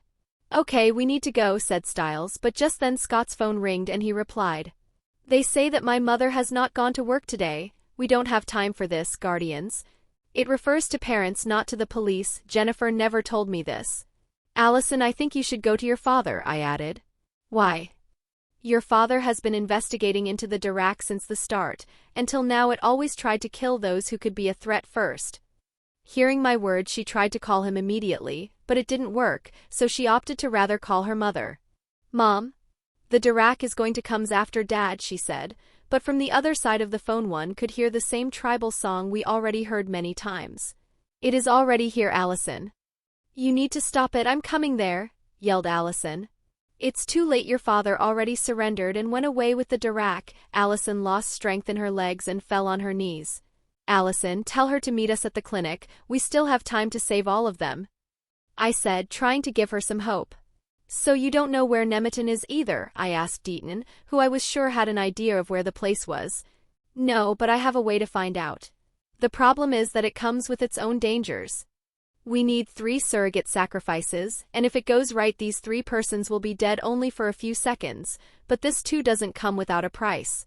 This sacrifice will give power to the Nemeton, which will work as a beacon for the supernatural. All kinds of being will be attracted here. Isn't this exactly what has been happening till now? Asked Styles. You would be surprised to know how much you still have to see about the supernatural, said Deaton with an ominous voice. I'm in, said Scott. Me too, followed Scott. Sorry, Thomas. I wanted to help you, but I need to save my dad first, said Allison. Don't worry, I can understand. I am guilty of what is happening, and while I could pass on some strangers being killed by Jennifer, I won't be able to forgive myself if someone I know had to suffer because of my decision. No, I'll do it, Allison, said Allison's mother. Mom, help your friends, I'll take care of Chris. I love him as much as you do, she said while stroking Allison's cheeks. Moreover, he dared to electrify me and leave with the Dirac. I need to teach him a lesson. The last phrase made Allison laugh and lifted her spirit a little. This ritual wills also have effect on you. You will feel something akin to darkness around you hearts for the rest of your life, added Deaton. Like a tattoo, murmured Scott. I'll be all right, uttered Victoria as she held Allison's hand tighter. Each one of you will need to bring an object that has a connection with the person you are trying to reach, said Deaton. When they came back, every one of them had an object in their hands. So what did you bring? Asked Deaton to make sure the object in question held enough meaning for the person. I got my dad's badge. It is the only thing I found after he was caught. He always brought it with him, and the moment I saw it crushed on the floor, I knew that something had happened to him, said Styles. My dad gifted this watch to my mom when she was hired at the hospital. She always said this was the only thing that worked in their marriage, said Scott. Is that the silver bullet that Dad made when he finished learning all the skills a hunter needs? Asked Allison, looking at the bullet in her mother's hands. No, this one holds more meaning to us. We made it together after you were born, said Victoria, while caressing the 2A stamped on it. We made this as a testament of the promise that we would have always protected you. Hearing these words, Allison hugged her mother. Okay, now go with your friend and let me do this, she said, but she was stopped by Deaton. We need Allison for one last thing. It will only take a few seconds. Someone you are connected with needs to be there to bring you back to life. I'll do it for Scott, Erica for Styles, and Allison for you, said Deaton. All 3 of them entered the tubs filled with water and ice, while the ones who were in charge of bringing them back to life stood behind them and slowly pushed the 3 inside the cold water. Times passed, and differently from what Deaton said, more than 10 hours went by. We also feared they were dead at some point, but luckily all 3 of them suddenly got up, trying to catch their breath. It was the night where I got the bite. The Nemeton was there, shouted Scott. Yeah, I passed by it too that night, added Styles. I nearly hit a guy with my car near there, said Victoria. It was me, spoke Scott. A pity I evaded you then. Wait, why are you looking at us like that? You stayed in the water for more than 10 hours. The total eclipse is about to start, said Deaton. Not only that. Derek was approached by the Dirac, who by the way was our English teacher, and convinced him to help her kill the Alpha Pack. She said that as long as he helps her kill them she won't sacrifice the Guardians, but I doubt she is going to abide by her words. She is power-hungry creature now. Boyd and Isaac went with Derek too. I said, we have little time and during this short period we needs to take care of the Alpha Pack, save Scott's, Styles and Allison's parents and rescue Laura. Chapter 65 MCPOV. I'll go to get Laura. I don't have much time if I want to use the eclipse. I'll go save my father, said Styles. Count me in, I'll come with you, said Erica, who had remained behind to help Styles wake up. Styles, can I trust you with my mother too? I need to be there with Derek or I fear there will be a carnage. In another corner of the room, Victoria was speaking to her daughter. Leave rescuing your father to me. Helps your friend. You will let me go? Even if it is dangerous, asked Allison. You have grown into such a capable woman in this period of time. Let me do something too. I have grown somewhat stronger too after becoming a werewolf. We need to go now, Allison, or we won't make it. I'm coming. I turned to leave as Allison reached me, but suddenly I realized there was something else I needed to say. Scott, from what I understood, the Dirac is mostly moved by her drive for revenge, and even if she got amazing powers they are limited since she is still just a human. Use her needs to have the perfect revenge against her. I have no idea if what I said will be useful to him, but I wanted to help even a little. Styles POV. It was here that I nearly hit Scott, said Victoria as she abruptly parked the car. I must have lost 3 years of my life in these few minutes and fortunately, with the sheriff who has disappeared and the many deaths that happened, no one had time to go after someone who surpassed the speed limits, even if she surpassed them by a large margin like Victoria did. Okay, let's go, she said as she sped up. Follow her, I'll reach you there soon. We need to be fast. Hearing my words, Erica sped up too, and soon she disappeared in the forest. Damn, I want to be that fast too. Scott POV. There are no words to describe the scene I saw. Boyd, Isaac and Derek were on the floor bleeding, but fortunately still alive. The Alpha Pack had suffered too. Callie was dead and her body was covered in pieces of glass, while Ethan was on the floor holding the dead body of his twin. The only one who was still standing was Deucalion, and beside him stood on her knees Jennifer, who was being held by her throat. I was waiting for you, Scott. I knew you would have come. In this precise moment your mother is about to be buried alive under the Nemeton. Can you feel the storm? It is her doing, but if you kill her now you'll save your mother and the parents of your friends. Your pack has been destroyed, but you still got the time to try turning me into a killer. Only strength matters in this world, Scott. If they were weak, they have to pay for it. I would like to give you some more time to take the decision that killing her is the best option you have, but in a few seconds the eclipse will start, so I'll have to force your hand, he said as he ran to an unbelievable speed toward me and took one of my hand, intending to use it to slash Jennifer's throat. I was prepared for this and I used one of Allison's flashbang arrowheads to blind him. I noticed the day you fought with Thomas, that when you were transformed you weren't blind. You smiled the moment you saw Callie capture Malia, I said as I saw him covering his eyes while screaming. It seems that in fact his eyes are even more sensible than normal to such a bright light. When he is in his alpha form this moment the light from the surrounding changed and I knew that the eclipse had started. Fuck. MCPOV. Are you ready? I asked to Allison as she was of vital importance in my plan. I don't know. I may have to kill him and I never did that, nor I want to, she replied. Even if it comes to that, just know that all of this is to save Laura. The eclipse has already started. We need to be fast. We were inside the bank and thanks to the study I made I already knew perfectly how to reach the vault. Just as planned me, Malia and Lydia went ahead, even if two of us were powerless right now, but this was all a way to distract the alpha present here from Allison. What stood ahead of us was Ennis, who held a knife against Laura's throat. I knew you would have tried to use the eclipse to come here, but did you seriously forget what happened last time? What did it change coming here during the eclipse? In the end you are still unable to do anything, for as long as I have Laura as a hostage, he said, with a smirk on his face, while leaving a small cut on Laura's neck to make sure we understood his point. Well, something did change, I said, as an arrow struck Ennis's head. Someone new joined us, I added. Immediately, I ran toward Laura, who didn't seem to have anything wrong, if not for the fact that she seemed a little weak and she was sweating a lot. Styles POV, we had already arrived to the Nemeton and rescued both my father and Chris, but with the eclipse the power of Victoria and Erica disappeared, and Melissa was still down there. Give me your hand, said my father as he tried to grab Melissa's hand from the hole that was in the roof of the cellar, but he couldn't reach her. I can't let my friend's mother die. Without second thoughts, I jumped in the hole and put my baseball bat, made of aluminium, between the ceiling and the floor to stop for a moment the collapse of the whole basement. Styles, shouted my father and Erica at the same time, but now there were more important things. Trying to be fast, I put my hands together and lowered them near the floor. Use this as a platform, I said, and Melissa, understanding what I meant, put her foot on my hands, and with this she was able to reach my father's hand, who brought her up. Styles, give me your hand, said Chris from the other side. Fortunately, I was taller than Melissa, so I was able to reach the hand without problems. Soon, with the help of both Chris and Erica, I got out of the hole just in time, as the bat broke in that precise moment, bringing the whole ceiling down. We did it. Oh, I shouted, letting all my anxiety out. Scott POV. The moment the eclipse started, Jennifer had reappeared, and now she was smashing Deucalion's head against the floor. You broke me and now I'll do the same with you, she shouted. Wait, I tried to stop her, but she threw me away. Wait? Look at my face and what he did. Do you think he deserved forgiveness, she asked. He has no idea of what he did. He never saw what happened to you, I said, trying to buy some time so that the eclipse would end. You are right, he never did. As she said this, she brought her hand to Deucalion's eyes and covered them. Soon Deucalion started to scream, and when her hand left his face, I saw that Deucalion's eyes were normal again. Look at me, she yelled, and slowly Deucalion turned his gaze to the monstrosity that stood in front of him.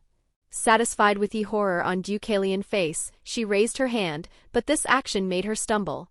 What happened, she said, and I had no true idea of what happened, but then I remembered Thomas' words. You used too much of your power in healing Deucalion. You are not omnipotent, I said as I got up and stood between Jennifer and Deucalion. Stop your revenge, too many died already, I stated. No. You won't stop me, she shouted as she threw me away again, but her strength was nothing compared to earlier, and I was able to get up immediately and charge again. This went on till the eclipse ended, and seeing this she made a circle of mountain ash around her. My first instinct was to try to break the barrier, so I put both my hand on it and kept pushing. It's useless, Scott. There are laws that cannot be broken in the supernatural world, and mountain ash is a barrier that no supernatural creature can destroy, said Jennifer, but I refused to give up. Suddenly I felt a new surge of strength and I was able to advance a little, but it was not enough and I soon got thrown away. In a few moments your mother and the other will be dead and I won't need any more an eclipse to kill Deucalion, she said. Sorry, but it won't happen as my friends are there to save them, I said, certain of this. You druid are too confident in your herbs and petty tricks, said Deucalion, who had gotten up. He took his cane and separated it in piece connected by a single line, and with a slash, the cane reached exactly Jennifer's neck, and the pointed tip left a deep cut on her neck. Soon her body fell down and the storm that raged outside stopped. Chapter 67 MC POV. So how about starting with the presentation? I proposed, looking at the teenager who was glaring at me. Starting? It's a little too late to say starting, she said. She is my little sister Cora, intervened Laura. I'm thankful you didn't forget we are sister, replied Cora with an annoyed look. Did something happen yesterday? Asked Derek from the side. Nothing, I just roughed her up a little during the rescue. Unfortunately, we weren't aware of her presence and we were caught by surprise, I said, and Cora became red as she tried to control her expression from showing her embarrassment or anger. I'm not sure about which one, but I'm certain she too wants to hide this from Derek. Where were you? Questioned Derek. Just like you, I thought I was alone and wandered around going from pack to pack, till I heard that there was a new Hail Alpha and I came here, but I was intercepted on my way by the Alpha pack, she said. Why did you not try to look into the accident immediately and understand if someone else survived? Asked Erica, who had been spectating the conversation. I just did what I was taught, answered Cora with a low voice. We were trained to run away and hide if we were caught alone by hunters. Wait for the pack to arrive before fighting back, that was our philosophy, but we never came for her. I should have looked into it better, said Laura. It doesn't matter, I'm finally back with my family and a strong pack who defeated even the Alpha pack, Actually, weren't the ones who killed them. The job was mostly done by Jennifer, and Deucalion is still alive, said Scott. Our number had been growing, and right now we were all gathered to sum up what happened during the eclipse. Scott, while he wasn't a member of Derek Pack, he was not as distant as he was earlier. Speaking of Jennifer, where did she go? Her corpse was not there anymore when I went back, asked Derek. I just kept my expression straight and feigned ignorance, as I didn't want them to know my involvement with Jennifer, or at least not now. Is this going to become a tradition? I asked Laura as I caught her awake too. It was night, and me, Lydia, and Malia had decided to stay with her. After all, I missed Laura too much during these days to just leave her immediately. I was thinking of these last weeks, she said as she played with a glass. It must have been difficult. I walked toward her and hugged her from behind. I trusted you to save me, and I was also able to meet my sister, who I though was dead. I don't see it as a bad thing. It wasn't pleasant, but it ended well. I kept kissing her neck as she spoke, and soon she leaned on me, laying the back of her head on my shoulder. I'm also thinking of what happened later, when I put my man Dick inside my sister cunt, she added. It's only normal for an older sister to want the best for her younger sibling, I joked. I also want the best for you. Did you enjoy it? She asked. Is this a trap? No, a trap question would be something like, tell me what happened to Jennifer, how? I asked after a small pause, knowing that hiding things further would just worsen the situation. You know how to fake your expression, but your heartbeat accelerated. You always listen to others' heartbeats? Do you trust people that little? It was more like a habit forced on me when I was training under my mother. So what are you hiding? She survived from the wound Deucalion inflicted, so I killed her myself, I state. And? You wouldn't hide something like that. I like how they know me this well, but this moment it's not helping me. I already knew who she was and confronted her days ago, but rather than stopping, I helped her hide herself. I wanted to use her against the Alpha Pack, I confessed finally, while looking in Laura's eyes, searching for traces of disgust. Do you regret it? Her tone didn't change. It was still soft and invited me to say the truth. Not as much as I should. Maybe things would have worked either way, but I didn't want to leave things to fate, not when it comes to my pride. Scott was able to end things without any further sacrifice. Even Deucalion gave up on the Alpha Pack, and yet even now I would still do the same thing. What truly bothered me of this situation is that I had to hide it from you all. People died, people I could have saved, but in my mind I only feel relieved that you survived and those people just fade into the background. Deucalion was once like Scott. He always tried to end things peacefully, till one day he realized that the word is too irrational to always use reason. He paid for his ingenuity with everything he had, and that's what made him the monster he is now. You decided to compromise your moral code for the sake of your priorities, and maybe one day you'll find a better answer, but for now you did what you thought was best. You always know what to say, don't you? I asked her. I learned a lot under my mother, she replied. This goes over what your mother taught you. The person you have become is on you. You are an amazing woman, and I know I can always count on you. My words seemed to truly touch her as she started thinking for some moments. Would you like to go on a walk? She asked me. Laura Hale POV. We were walking in the forest while holding each other hand. The atmosphere was relaxed, and the natural sounds of the forest added a nice background that helped me think. I remembered what Deucalion told me. You really resemble your mother. You are just as virtuous and responsible as she was. She was like a guide to us all. In a certain sense, it made me happy knowing that I was being compared to the woman I always admired. I always followed her teaching and tried to emulate her to become a great alpha and a great older sister. But now I'm not an alpha anymore, and Derek is already a grown-up and has his own pack. I also did something not very sisterly with Cora. Have I become someone great? What I know is that I want to find out what kind of person I am, explore my thoughts and grow, not to become someone like my mother, but to stand on my own 2 feet. I want to become my own person. Suddenly I felt like something in me had changed. I separated a moment from Thomas. I knew this feeling. It is similar to when I transform, but at the same time it is different. My hands morphed into pawns and my physiology greatly changed. I was on 4. I was now a wolf. It is ironic that just as I understood that I let the admiration for my mother influence me too much, I became a step closer to her. Looking behind me, I saw Thomas, who, understanding what I wanted through our connection, started transforming in his animal form too, and our walk soon became a competition as I wanted to experience the new freedom I felt. Chapter 68, Styles POV. Why am I in school? Alone? Last time this happened there was a werewolf chasing after me in Scott, I asked, but no one replied. I started walking till I found in a classroom the Nemeton. I approached it to observe from close up, but just as my face got near it some roots appeared from a crevice in the stump and caught me and dragged me inside the crack. Suddenly I woke up sweating. Are you okay? Asked Erica, who was hugging me in my bed. It was just a nightmare, I said, hugging her back and trying to relax.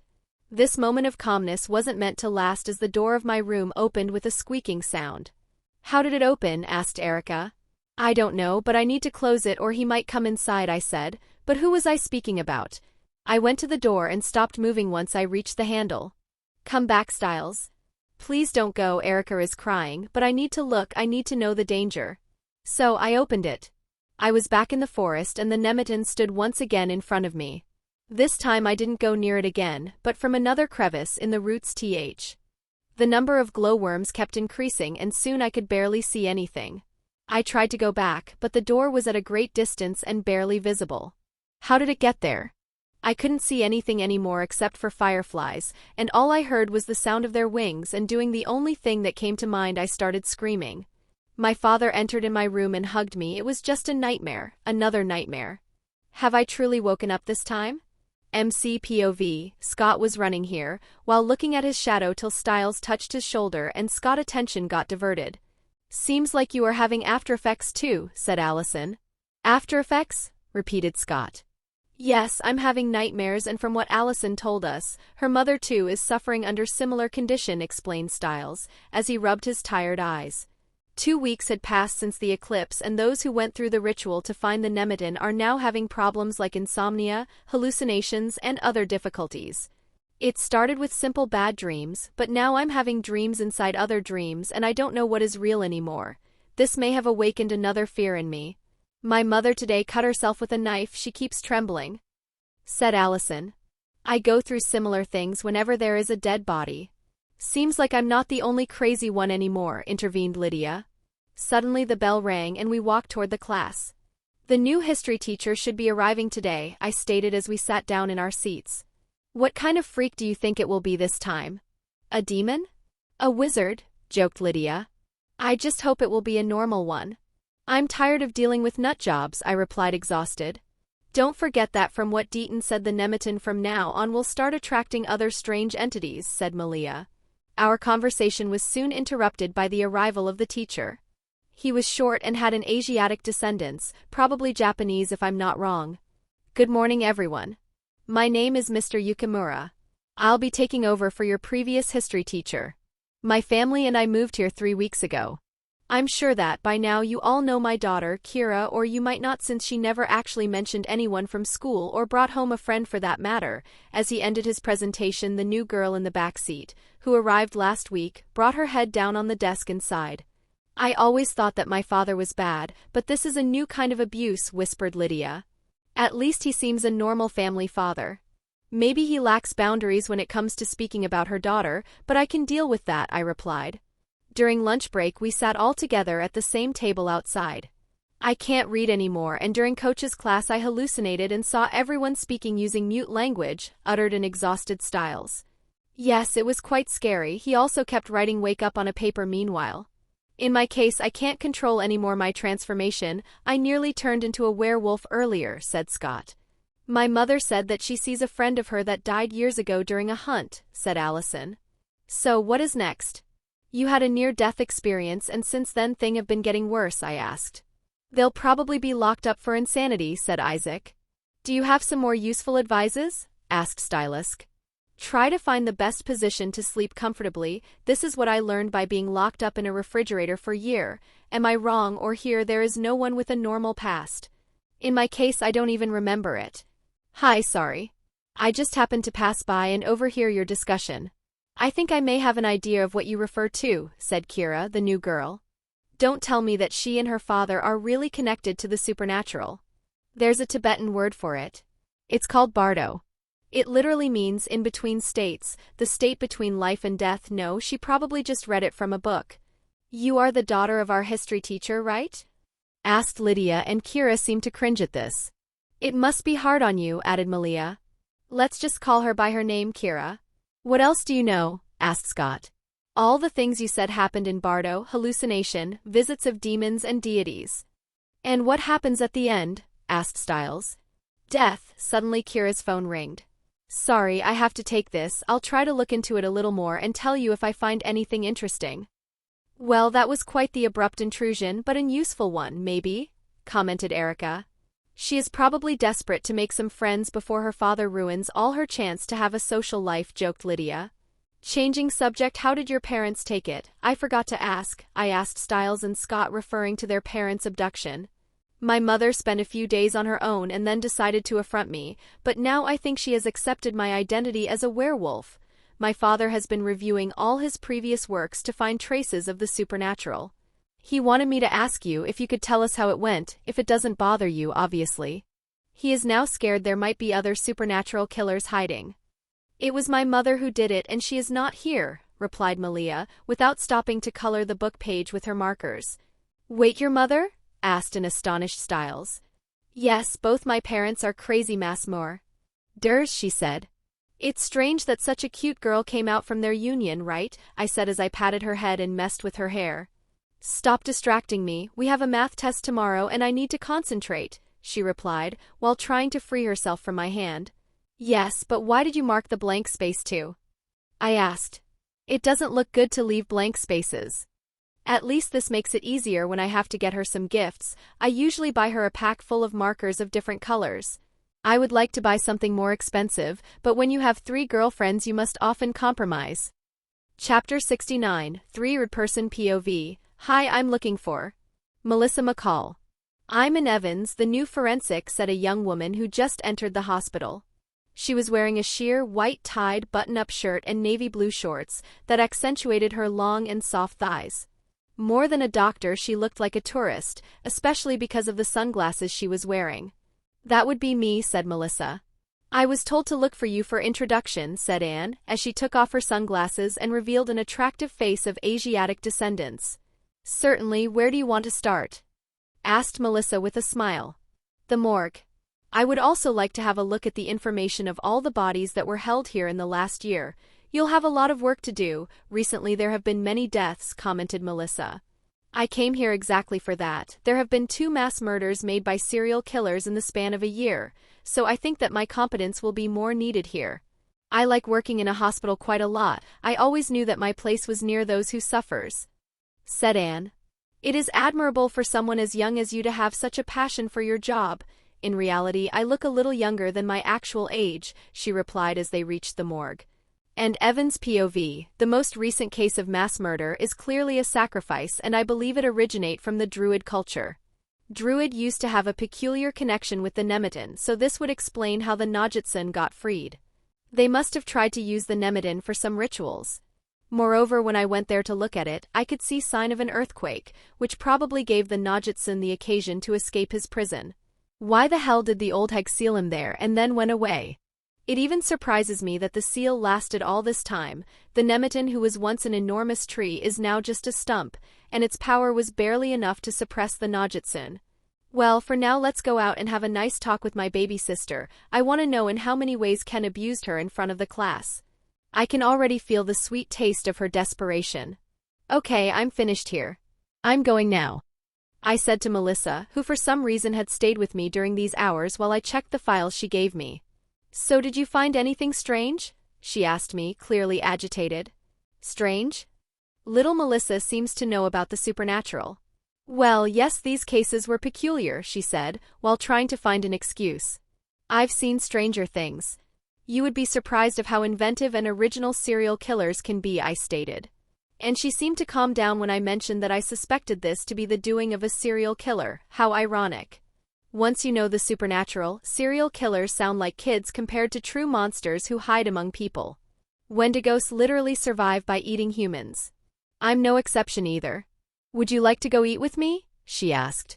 I would like to, but I'm going to pick up from school my niece from school. She studies here? Asked Melissa. Yes, the whole family transferred. She is in her 3rd year of high school now. Oh, then she has the same age of my son. Maybe they are in the same class, she said. Oh, is he cute? We could play matchmaking. I fear my niece isn't good when it comes to relationships. Her father passed a little of the lack of common sense he has to her, I said, thinking of the time when she passed one whole month doing the homework of the boy she liked.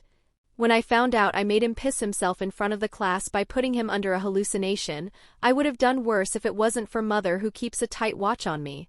I'll be 69 years old next year and she still keep trying to control me.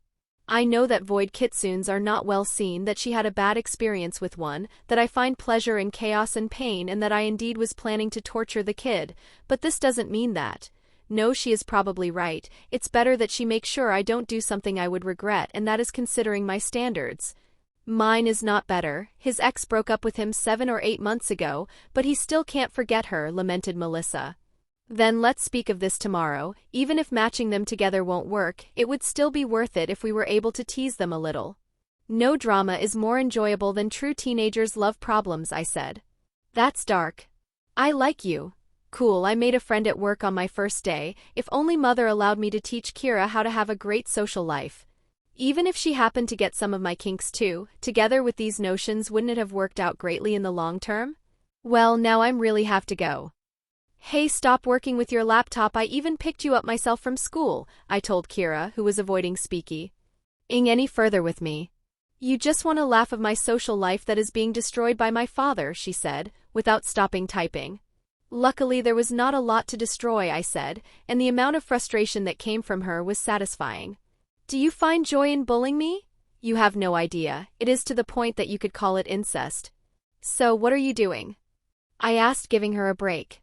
I can't take all the juice in one hit. She needs a little pause to refill, so that she doesn't break from exhaustion.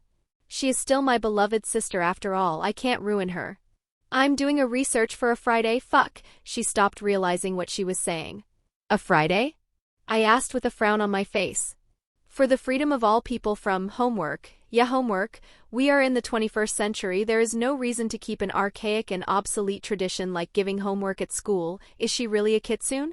Although she still doesn't know what she is, shouldn't she have the ability to lie even a little? Well, at least her bullshit is funny. Are you doing the homework of another friend? I was sure you didn't have one yet. You shouldn't go around helping others unilaterally just because you want them to be your friends, I said. He didn't ask me, and it is something that interests me too either way, said Kira. Really, what is the topic? I asked, as I found it difficult that she shared the same interest with other people. Her father transformed her in a history maniac. Bardo, it's a Buddhist word, it is the name of the state between life and death, a kind of borderland between the two, she said proudly. And why would that interest these friends of yours? Well, I heard them say that they were having nightmares, hallucinations, and seeing dead people, which are all thing that happens in Bardo. Interesting. Could it be that the Najitsun has already started feeding off negative emotions, but it shouldn't have the power to cause nightmares and hallucinations yet? Maybe I'll need to check later. And how did you hear them? I asked, while smirking as her face became red. There is a guy you like and you were trying to stalk him, right? Who is he? I asked. As if I'm going to tell you. Okay, then I'll just ask your father to find out, I stated. Okay, you win. Not like you can do anything about it. Luckily you are not in my school too, father is already enough. He is called Scott McCall. Happy? McCall, like in Melissa McCall. Seems like today is my lucky day. Yes, I'm happy that you are going out with my coworker's son, she is quite nice, I'll ask her if she can help you conquer him. I said, and an astonished expression appeared on Kira's face. You are joking. I'm not, I replied with a smirk. No, Aunt, please don't. Her desperation got such a nice taste. Chapter 70, and Evan's POV. So you have finished it in the end, I said, looking at the 30-page research she did, which included images and schemes. Didn't you put too much work into this? I added, as what was supposed to be giving a helping hand, became a research that probably took the whole afternoon and night to be completed. Well, I tried to put everything useful I found, since I didn't know what he may need from this. You think it is too much? Yes, it is. Well, I at least hope this boy is worth of your passion. I decided to drive her to school, and I plan to use this occasion to try looking in this Scott guy, and see if he was somehow influenced by the Najitsun or if his nightmare are irrelevant. So when we arrived, I put Kira under an illusion to make her forget about her research that looked like an epic poem for its length. Nothing stops me from having a little fun on my way. After waiting for some moments so that Kira put some distance, I got out of the car. Ah, school, how much I miss it. All these depressed teenagers on the verge of breaking down, I said to myself as I looked at the mass of students that walked around me. I had always been undecided whether I should work at school or at the hospital, but I ended up choosing the later because I truly like dissecting dead bodies. Lucky students, had I been their teacher, I would fill them with homework and make tests daily. I would also try my best to split all the couples, not like relationship with teenagers last. I kept walking while maintain my distance from Kira till I saw her stop in front of two guys and open her bag while looking for something. Kira, you forgot the research you made for the guy you like. It took you the whole day to do it, you were about to waste all your hard work, I said, and another wave of pleasure reached me as my sister's face got progressively more desperate. After taking my daily dose of Kira's negative emotions, I looked at the boys behind her. No wonder they have nightmares, it is as if they had a sign with "Enter my mind" written on it. A person without special abilities like mine won't be able to tell, but right now their mind is open to anyone, even a simple hypnosis with a pocket watch would influence them. Not to speak about the fact that they could go into a coma without an ego if this goes on. Well, I can't let my sister first crush become a vegetal. Using a little push, I was able to close that door and close their mind. Closing them is quite easy after all, the difficult part is opening them. Well, now I have to go to work, there is no need to thank me, I waved at her and left. With this, I'm now sure that it wasn't the Najitsun who made them have nightmares, it was just them having their mind unguarded. It brought them nightmares. Where the hell is that guy hiding? The Oni should soon start to look through all supernatural being in Beacon Hill to search for him. Right now his power is too small that even if he were in front of me I wouldn't find him. The only one who have a chance right now are my mother's Oni. I'm curious what abilities can a Najitsun like me obtain, after living through 1,000 years. Scott POV, she was my aunt, don't hear her out, she just liked to tease me, said Kira while making an adorable embarrassed face. I just barely met her, but I already feel a strong attraction toward her. Now that I think about it, the same happened with Allison, am I fated to always fall in love at first sight? There's no need to apologize, rather I should be thanking you for your work. You didn't have to put all this work into it, I replied. She was speaking nonsense, it just took a couple of hours. Well, now I'll go, she said, and then run away even if we had next class together. What was that? Asked Styles. Is it that obvious that I like her? I said, embarrassed at the fact that he found out immediately. You suck at hiding things, but she is worse, especially with a family like that, he commented. I just feel good every time that I look at her, my gaze keeps wandering around her figure. Since she left I noticed that the darkness I felt these days disappeared, I said, not worried about saying cheesy lines, since Styles is my best friend. I referred to that earlier, I felt it too. I don't feel any more that feeling that hunted me since the ritual. He said, and I looked at him suspicious. I'm not interested in her, I already have Jessica. Moreover, the feeling didn't disappear when Kira came, it went away when her aunt arrived and looked at us. Do you think she did something to us? I don't know, but Deaton said that the Nemeton will now attract new creatures, so it wouldn't be strange if Kira, who just arrived, and her family are supernatural too. MC POV, the sun disappeared and night soon came, but this was no normal night. Tonight is an important day here in Beacon Hills High School. Mischief night has come, and it is my role as captain of the lacrosse team to make sure coach get his retribution for all the hardship he put us through. In fact, for me it doesn't even work as workout since I have supernatural abilities differently from some others, but any excuse is good to have fun when you are a teenager. Where is Scott? I asked Styles. It was me, Danny, Boyd and Isaac for now, after all it is an exclusive tradition of the lacrosse team so the girls had to stay at home. Doesn't matter, I'll show them our great work tomorrow night. Is it only us? Asked Boyd. The others were too scared to do these things and Greenberg loved the coach too much to take part in it. In fact, I didn't invite him or I fear he would warn the coach about what we prepared. I'm here, said Scott as he arrived. So, what do you have with you guys? I asked. Boyd brought out a cake and I think I know what he is planning to do. Danny had some spray cans, while Scott took out the classical toilet paper and some eggs. Did we have to bring something? I didn't know, said Isaac, but it doesn't matter as we already had some things to work with. In my case I had brought glue, slime, oil and other sticky things together with a buck, as I planned to make the old bucket on the door prank too. Just this? Luckily there is me, said Styles, who opened his locker and showed us what could be compared to the inventory of a carpenter.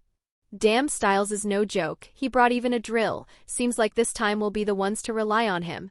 Is he planning to change the whole structure of Coach office with this much stuff? Well, it doesn't matter as long as we don't hurt him physically. At max he'll just develop a small trauma. Well, I'll give you the command then. Let's make tomorrow an unforgettable day for the coach, I said, and we all shouted to the air like we do at the start of games. Laura POV, seems like today there are many clients too. I said, looking at the pub. Most of the seats were occupied and people were talking freely and loudly too, but that's the best part. Hearing people's stories and gossip makes everything more lively. Moreover, differently from most girls, I don't have to worry about being harassed by customers. Before they can even try to touch a part of my body, I usually catch their arm and drag them out of the pub. They call me She-Wolf because of this. It probably has something to do with the big wolf emblem outside of the bar, and they have no idea of how right they are in calling me that. Suddenly a new girl entered, attracting all the gaze of my patrons. Well, those thighs are piece of art indeed. She sat down at the counter and took out her sunglasses. Her features were clearly Asiatic and her aura was that of a sexy femme fatale. First time in Beacon Hills? I'm sure I never saw you around here, I said, approaching here. I just moved here and I'm looking for a nice pub. Hope you don't mind if I put you under more work, she asked. If it means one more patron, I'm ready for challenges, I stated confidently. You got a nice smell, you know, she commented. Is she speaking about my shampoo or Thomas's mark? Only supernatural beings can smell the mark of a werlion, but for now I'll just wait and see if she is someone suspicious. I'm going to make her drunk before she comes out. UT of this pub. I can tell you what products I use for my hairs if you want. Okay, we have the whole night after all. For now, make me a margarita. Something tells me she has a lot of interesting stories to share. Let's see how much I can get her to speak. Chapter 71, Coach POV. I look in their eyes as I walk through the hall, trying to find someone suspect, because I know someone is. I have been teaching here for years, and since my first year I have always been the favorite target during mischief night, which happened to also be my birthday. The pranks have never stopped. The only thing that changed was the quality that kept increasing every year. If at the start it was just some writings on my office door, now I'm at level where I need to fear an attempt to my life. Stay there, Greenberg, don't you dare approach me, I said as I saw that pest of Greenberg, who tried to greet me.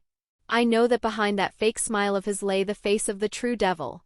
He must think that after 3 years of playing the role of the perfect and accommodating student, I will fall for his devious plan and lower my guard, but I will never lower it. I soon reached the door to my office, and I know that the true challenge starts now.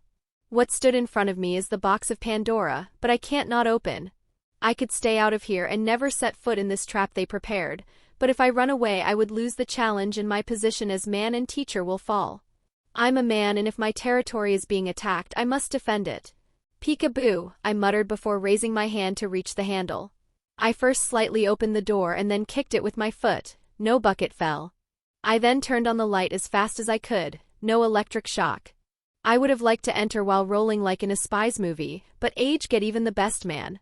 With slow steps I entered inside the room and everything seemed in his place except for a box on the desk. Before approaching the obvious bait that stood on my desk, I looked among my papers and smelled them to look for some bad odors, but my nose didn't find anything wrong. Seems like all I can do now is to take the bait. So I reached for my desk and opened the gift box they left. I was expecting something like a skunk or maybe insects, but all I found were screws. That's it? That's all you got? I said and then started laughing. It seems that the good prankster must have left last year. This generation of student is too innocent to make a well-planned prank. I soon tried to put away the box, but I didn't realize in time that there were some wires connected to it, and all the things that were attached to the wall fell down. They were the screws in the box belonged to my furniture. At this moment I raised my eyes at the sky to shout, but what I found was a cake that was falling on me. Unable to see anything anymore, I tried to sit down, but the chair broke. Even the chair was no spared. I then tried to get up while cleaning my face, but I noticed then that the saddle of my chair was stuck to my ass with glue. Now they even covered my only good part. I looked around wary of others' prank, and my attention was soon caught by the air conditioner, which was stronger than usual and was making a strange noise. Out of it rolls and rolls of toilet paper were being launched in my office. Now that I look at it, where once stood posters, it was full of writings made with spray cans. Perfect. Now I need to pay for repainting too. Among all the things that were written, one stood out as it was bigger than the others. We solemnly swear we are up to no good, I read. Good, now they ruined for me Harry Potter too. Son of a bitch. I yelled, unable to hold back any longer, and gave a strong punch to the desk, which fell too. Should have expected that. All my papers were now on the floor, getting mixed with toilet paper. Hawk, I shouted as I stood alone in the middle of an apocalypse, defeated. I stormed out of the office, uncaring of the saddle that is stuck to my ass or the cake covering my face, and entered the class, where the devils sat mixed between the innocents, if there are any. Mischief night, devil's night, I don't care what you call it. You little punks are evil. You think it's funny that every Halloween my house gets egged. A man's house is supposed to be his castle, mine's a freaking omelet, I said as all of these monsters just kept laughing at my state. Nowadays guys don't have empathy, they only care about their internet crushes' nude pics. As if they stood a chance. Differently from me, they can't even send them money during their streams. How could internet girls love them if they don't have money to throw? I soon turned around and saw another gift box identical to the previous one on the desk. Oh, we are going to do this again? Enraged, I took the pack in my hand and threw it on the floor, just to stomp on it later.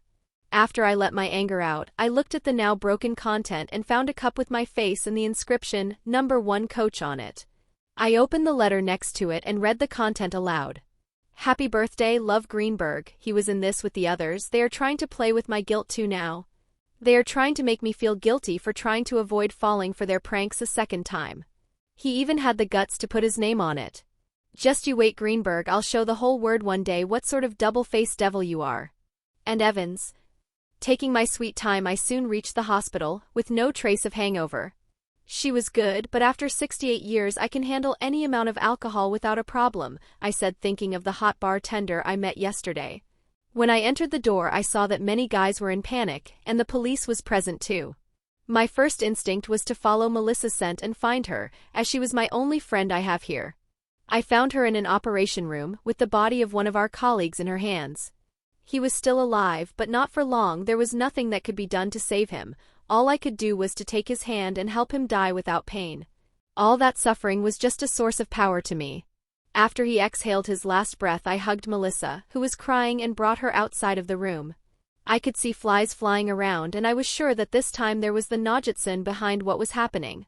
Tell me what happened, I asked to Melissa, and slowly she recounted me about a serial killer who came in to be operated during the night and is now on the run. The game has started, and as expected, the first move belongs to the Najitsun. Now I must understand, what is his next? What is he aiming for? MCPOV. Damn, it was amazing, shouted Styles, proud of how well the pranks went.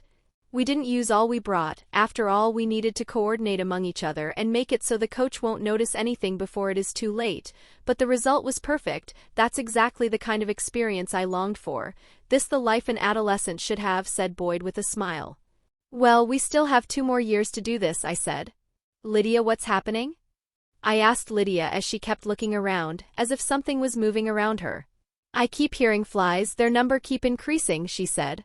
There are no flies, I stated, as I would have realized it myself if there were, but my supernatural sense didn't pick anything. Yes, I just hoped it wasn't another banshee thing, but it seems that something is going to happen. Guys, my mother just called me, and she told me that a serial killer escaped from the hospital and that he may be directed here.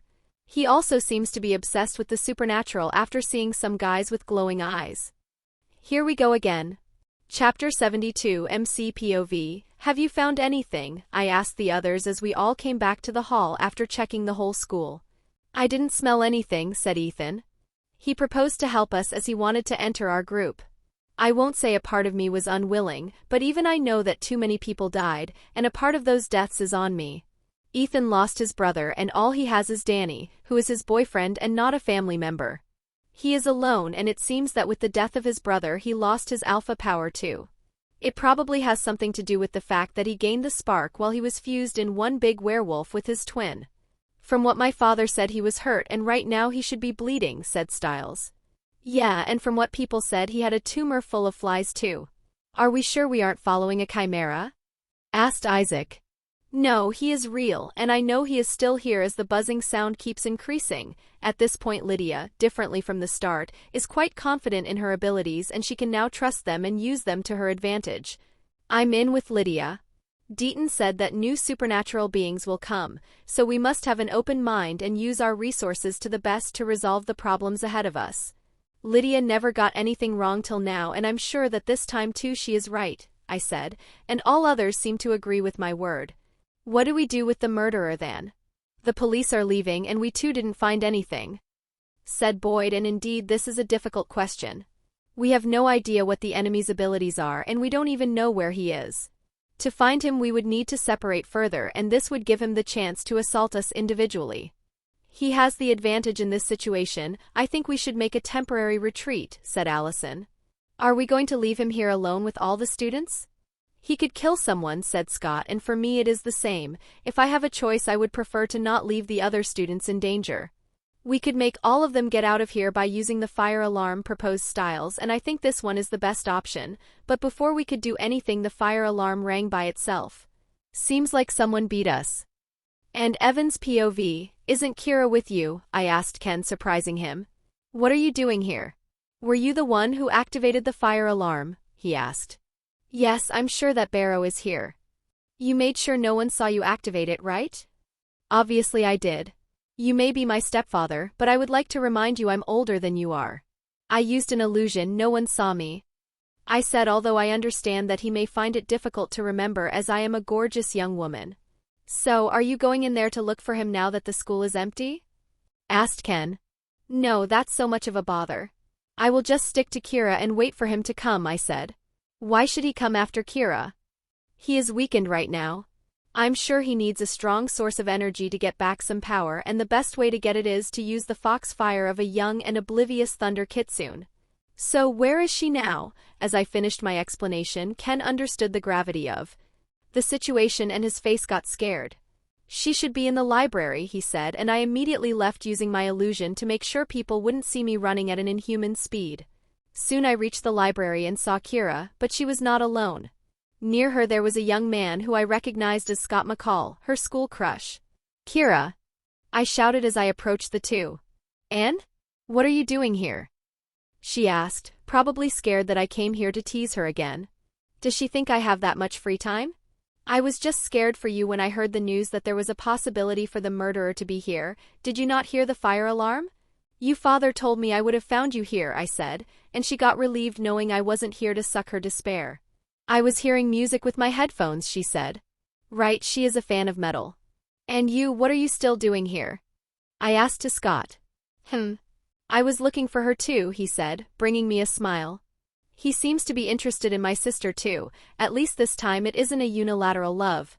That was such a sweet thing to do, but it could be dangerous as there may be a fire. Anyway, I'm happy that you care about Kira this much. How about having dinner with us? I would like to know more about my niece's new crush. I mean new friend, silly me. Kira's expression got worse than it was earlier when I finished speaking. While I didn't come here for bullying her, I never said I wouldn't do it now that I'm here. Yes, I would be happy to join you, replied Scott. You have never eaten sushi, have you? Asked Noshiko, my mother, to Scott as he was looking at the plate in front of him. Is it all raw? He asked while pointing at the food. Not the rice, said Ken jokingly. Oh my god, guys. We were supposed to have lasagna tonight, complained Kira. I was trying to impress, I didn't want to bring out the, you know what, I'll make lasagna, said Ken, but he was interrupted by Scott. Oh no. It's okay, I can try. It would be nice to experience new things. Luckily for him he accepted the sushi, or I would have thrown him out and ate the sushi by myself. After all, if there is one thing I recognize about Ken it is that his sushi is the fabulous. The dinner went on, although I had to stand the flirting between the two, as Kira taught Scott how to use the chopsticks. I want pain, not love. For me, love posse's a very sour smell. So, can you cook, Scott? I'm sure you would have more chances with Kira if you are good at it. I'm quite sure that Mom was conquered by Ken's sushi, I said, and I could already taste the despair coming from Kira as I kept hinting about a possible relationship between them. How good it is to be an ass with my sister. I can always learn, he said, hinting that he was interested in her and ruining my plan as Kira became again all lovey-dovey. The dinner finished soon fortunately, although my sushi was ruined as it was mixed with the smell and sight of the couple flirting. After eating a pizza that they ordered, Kira accompanied Scott outside, while I waited near them hidden. It didn't take long for Barrow to appear behind them and hit Scott in the head. I could have stopped him, but I'm quite sure that Scott is some kind of shapeshifter and he won't suffer any long-lasting damage. That's what he gets for ruining my meal. Anyway, before he could reach for my sister, I placed her in an illusion in which Barrow run away and I run after him, when in reality I grabbed Barrow's arm, which was about to grab Kira, and then I dragged him away, while he kept screaming. What a big crybaby that he is. Chapter 74, 3RD Person POV. Who are you? Asked Barrow as he looked at his captor. If someone ever told him that one day he would have been caught by a sexy woman and dragged into an empty building, he would have never believed him, but now that's reality. Why do you ask such a stupid question? Would it even matter? The whole world thinks you are disgusting and that you should die, so what does it matter? I'm just one of the many people who wants you to disappear, stated, and as she cleaned her jacket that had been dirted while carrying the man. You are with the other girl, right? You two are one of the guys with the glowing eyes. I knew it that you were evil. You won't be able to go unpunished. You will pay for your existence, shouted Barrow. Oh please, I won't say I'm a good and innocent girl, but you are a famous murderer who is being hunted right now. If the police was to arrive here and see us, all I would need to do is to scream and you will be shot instantly, said the girl as she lowered herself to his eye level and smiled. Put away that fake smile. I know that you are always complotting. You'll paralyze the word. It's just like in the movie Village of the Damned, beautiful kids with glowing eyes, who goes around doing horrible things, murmured Barrow. Thanks for calling me beautiful, but sweet talks won't save you, said with a soft tone and as if she was speaking with a kid. They should have believed me. I told them that I saw children with glowing eyes, but they said I was mad, and when I tried to show them who were the real enemies they treated as the monster, cried Barrow. Oh, you tried to do the good thing, but you see rarely good guys goes unpunished, because when you provoke bad people like me we get very, very angry. It was an error to go after my sister, because now Mom has given me the permission to do what I want with you, and it won't be good, it will be long and painful, but I'm going to enjoy every second of it, so try to last as much you can, okay? Said in with a concerned look as she caressed Barrow's cheek, and for one moment the murderer tried to forget his situation and enjoyed the soft touch that reminded him of his mother. Yes, be good. Before starting, why don't you tell me who told you about my sister? It wasn't a coincidence, right? Asked Anne. It wasn't. I don't know who it was, but someone left a message for me that told me to go after your sister.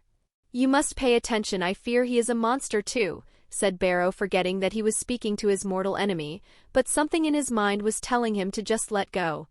Oh, what a sweetheart you are. You know differently from other. I truly believe you saw children with glowing eyes, said the woman. Really? Though no one would have ever believed me, thank you. Thank you, said the murderer while crying. Yeah, so tell how they looked like. Were they like this? She said as her eyes glowed of a bright yellow color and the murderer remained stunned for a second. Or were they like this? Asked again, and as her eyes became bigger and red, Barrow stopped seeing anything.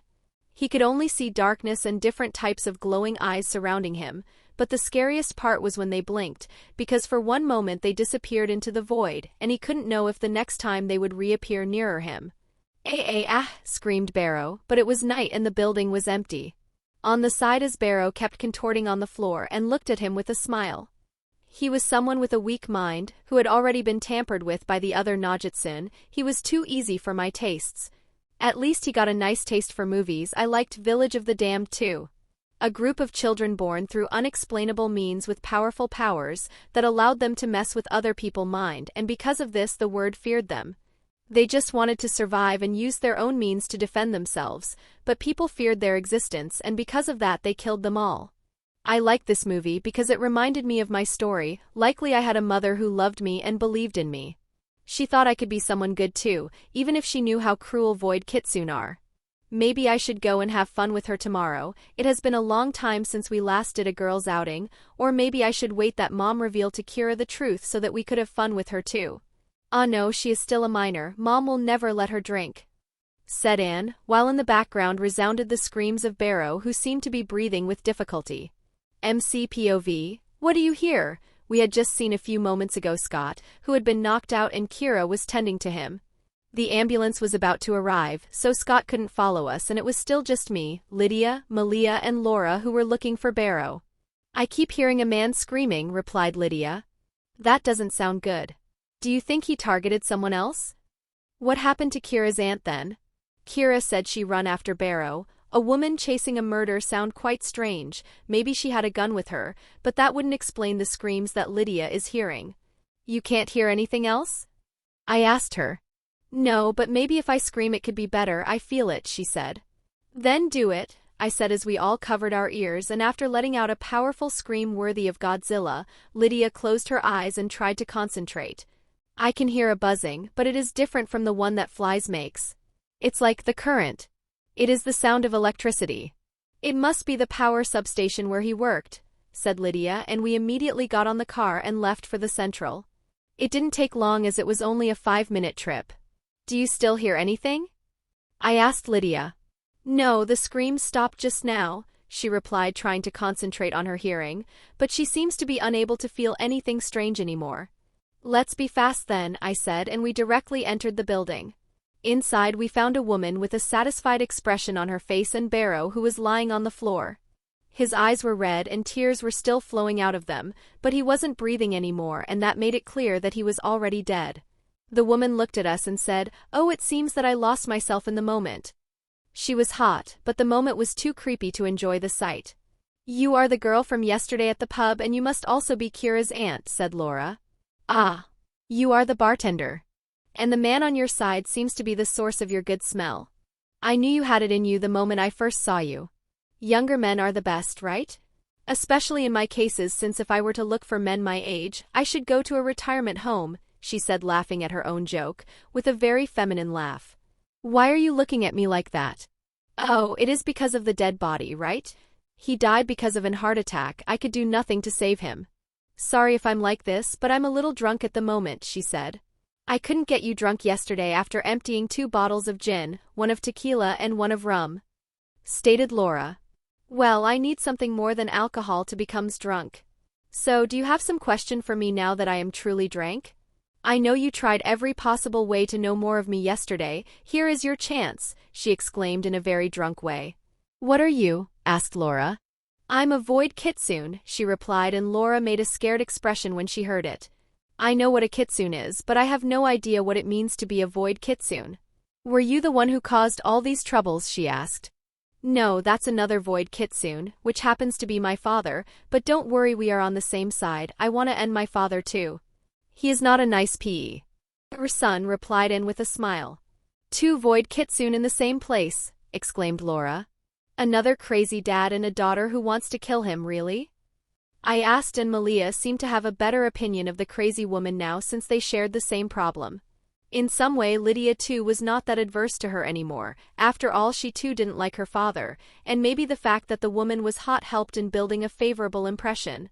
See, we are all friends now, so let's be happy. How about we go to your pub to drink? It's on me. First we need to do something about the body, said Lydia. And Anne, who heard her, threw a kick to the body. What a party pooper you are, even in death, she said, and I somewhat pitied the man. Chapter 75, Allison POV. Are you better now, Mom? I asked, worried, because of the assault that happened yesterday night. Yes, honey, in fact after those guys left, I could move my hands like normal and I don't have nightmare anymore. It seems that they were able to close the door in my mind. It was just a little scary when it happened, but then everything passed, said Mom as she happily made breakfast now that she could. Rather than worrying about your mother, let's speak about you and your poor choices in relationships, intervened Father with a frown stamped on his face. Well, you once said you liked him more than Scott, I rebutted. That was when though he was already taken and there were no risks he would pursue you, but now I know that he is a werlion, who already has many girlfriend and is pursuing you too. Technically he already got me. I doubt any woman would be able to walk away after tasting what he can give you. Still, I won't tell this to Father as it would just farther anger him. Going back to the topic of yesterday's assault. What did you mean when you said that these guys might have come after you? I asked, and Dad's face got calmer and more contemplative. I shot one down in the past. I'll have to look into it to fully understand if I'm related to this assault. Okay, I need to go to school now or I'll be late, I said as I kissed Mom on the cheek and left. Hey! Stay away from that womanizer guy, shouted Dad, but I have no intention to listen to him. Daddy's girl got a new daddy after all, though as I licked my lips. MCPOV, on your end have you finished all the preparations, asked Danny. Yes, I have. My friend will bring us drinks and food this afternoon. How many are going to come? I asked him as we kept walking in the hallway. I made sure to invite everyone, so we'll be a lot, he said. You are bringing Ethan with you, right? I asked. Yeah, the true question is how many girls you are coming with, he said jokingly. Well, there will be another addition, maybe two. I said, thinking of extending an invitation to a particular girl who had a feud with me. Wait, seriously, you got more girls? And Malia and Lydia are okay with it, Har asked, while looking at me with a shocked expression. Once you taste polygamy, it is difficult to stop, I stated as I looked ahead at Allison, who was getting some books from her locker. Allison, seriously? Are you trying to rob all the best girls of the school? These are the moments I feel lucky to be gay, he said while shaking his head. And Evan's POV, I should pay more attention from now on at not exaggerating when eating bad emotions. Yesterday I got caught drunk and I'll now have to deal with the revelations I made as fast as possible. Either way, it seems that while I stopped Barrow from getting to Kira, the Najitsun had a second plan. I was now in front of a door and on the other side I could hear two men speaking vehemently. You said that the previous mass murderer was Jennifer Blake and that with her death, the deaths would have stopped. Then tell me why there have been 3 more deaths. I'll have to suspend you, seeing your incompetence, said a man. I was caught by her. I know better than anyone who was the previous serial killer, replied Sheriff Stilinski. On this occasion I think the sheriff is right, I said as I entered the room, interrupting the 2 men. And you are? Asked the one with a suit and black hairs, who seemed to be an agent of the FBI. And Evan, I'm the forensics. I have just finished to examine the bodies of the 3 new guys, and after comparing them with the previous cases I'm sure that this one is a copycat. Probably someone who wanted to emulate the previous serial killer. The previous serial killer was clearly an expert when it came to the human body. This one is too rough, he practically cut of the whole throat rather than just cutting the vein. I explained to them. Anything else? Asked Stilinski, while looking at the images I brought him. Like the previous murderer, this one killed them all in 3 different ways. These 3 guys were always hit with a blunt object first, probably something like a baseball bat, I said, earning some admiring gazes. I like this kind of reaction, although nothing beat the satisfaction that seeing desperate people brings me. Did you perhaps also find if they have something in common? Like being virgins or soldiers or something like that? Asked Stilinski. Well, this wasn't something I found thanks to my competences, but all the wives of the victims knew each other. It seems that their husband all worked in the same place. The same power station where Barrow worked and died, I said with a grim tone to create a dark atmosphere. Speaking of Barrow, you were the one who found his body. I was going to come and search for you, but you spared me the boda. I saw Barrow hit my niece classmate, so I took my gun out and pointed it at him before he could grab my sister. When he saw the gun he started running and I chased him till the power station where he died because of a stroke. Why did you chase after him and didn't call the police? He asked. I hate all this discrimination. Just because I have Asian features it doesn't mean that I'm not American. I protested. What are you talking about? I never offended you, I just asked a valid question, he said, interrupting me. Like I was saying, I grew up in the USA and like any normal American, if I see a man attacking my family my first reaction is to try to shut him down. Wouldn't it have been stranger if I didn't try to get justice for myself and called the police? I explained. Hate to admit it, but she is right, commented Stilinski, knowing fully well how easy nowadays with it was to get a gun and people preferred to seek their own justice, rather than going to the police. On one side this allowed people to defend themselves, on the other it made it easier for any man to try to rob a bank or start a slaughter in a school, and it also made the job of a policeman more difficult and dangerous.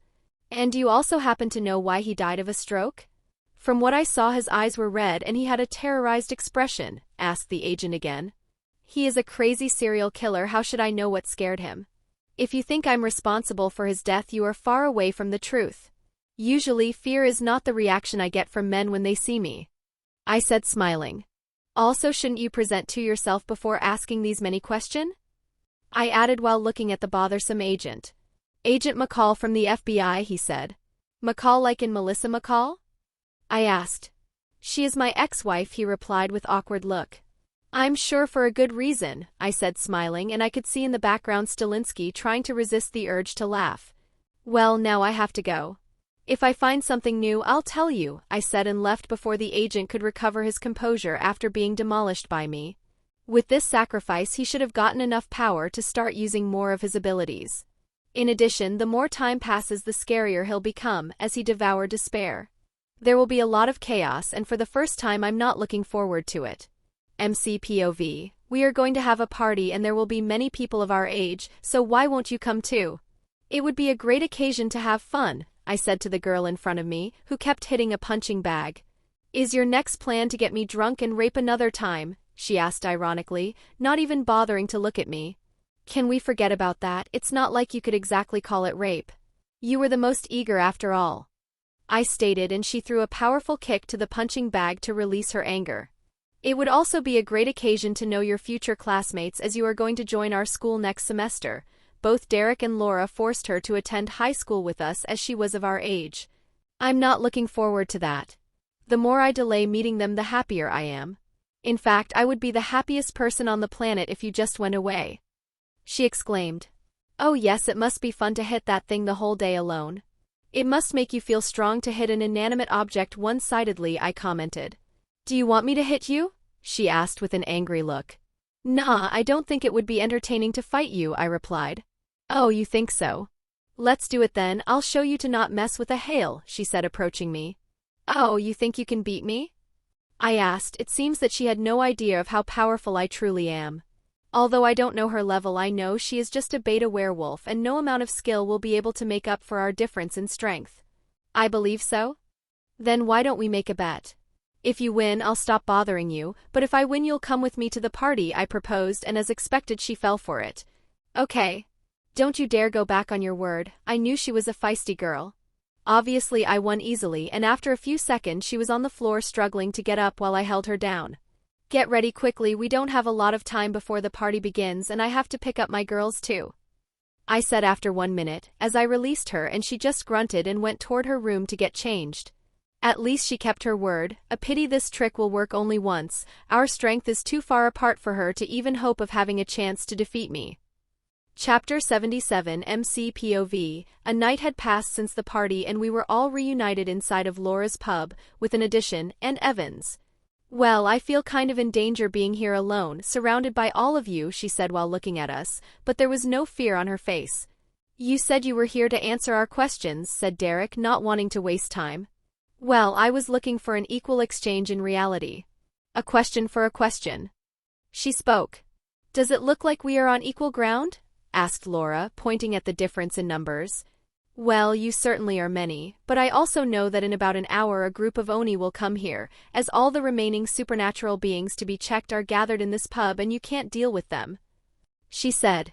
Yesterday, while some of us were at the party, Derek and Boyd were attacked by the same beings, who attacked Allison's mother previously. Okay, let's play your game. You.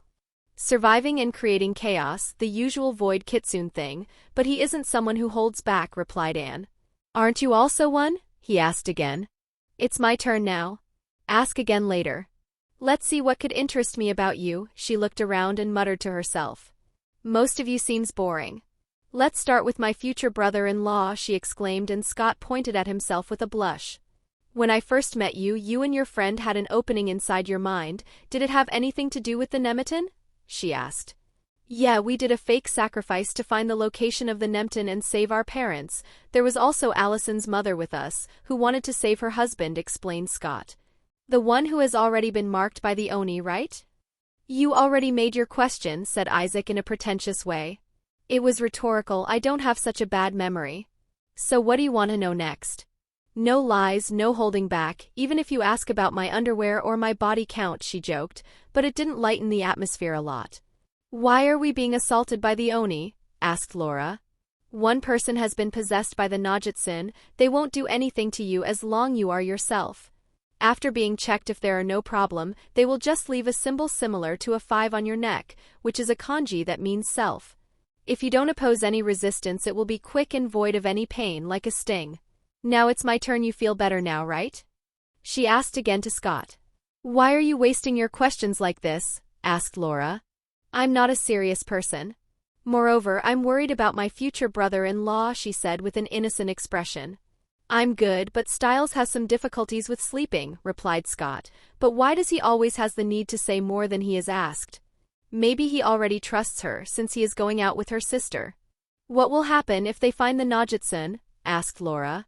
They will kill him on the spot, replied, and not bothering to hide. Either way, he either dies or the host will slowly lose control of his body, which is worse. One of the tactics preferred by a Void Kitsune is to hide among friends, so that people will be opposed to the idea of killing him, and while this goes on he will create chaos and gains power, added Anne, but knowing this won't change anything. I would never let one of my Pride members to be killed, and the same goes for the others if their friends or lovers were to be possessed.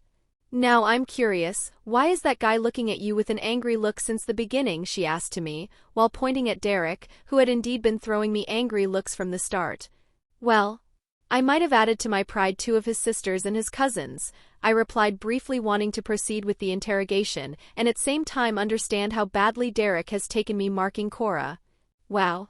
If I were in you, I would hide any other female in your family, she told to Derek.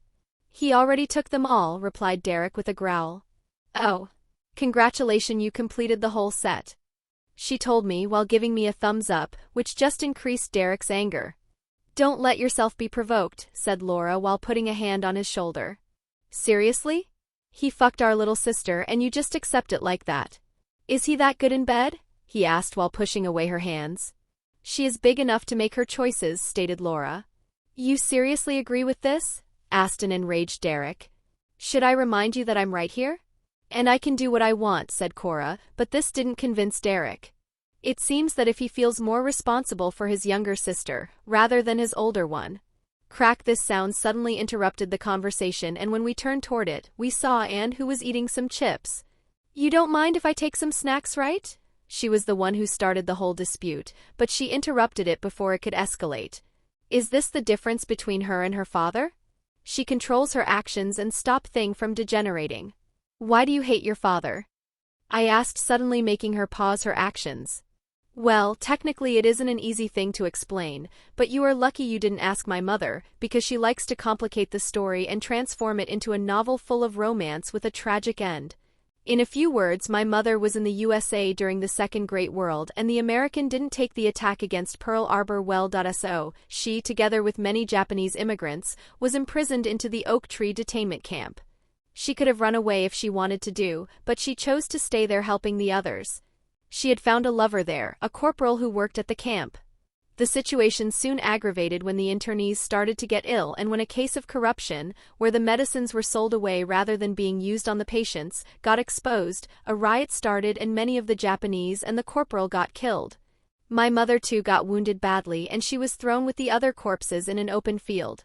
She wanted revenge, but they were all about to be burned, so she asked her ancestor for strength. Specifically, she asked for a Void Kitsune to posses her, but controlling a 900-years-old Kitsune like my mother isn't easy, so the Najitsun soon opted to posses another body, and to mock my mother further he chose the body of her lover. The Najitsun achieved the promised revenge, but he didn't stop and started to kill everyone, including the Japanese. My mother was then able to stop him and imprison it in a jar that she buried between the root of Nemeton, which was still an imposing and magically strong tree at that time. As for me, it is unknown if I was a child that my mother conceived with the corporal or if I was born as a consequence of the first attempt the Void Kitsune made to posses my mother. What is certain is that I was influenced by his presence.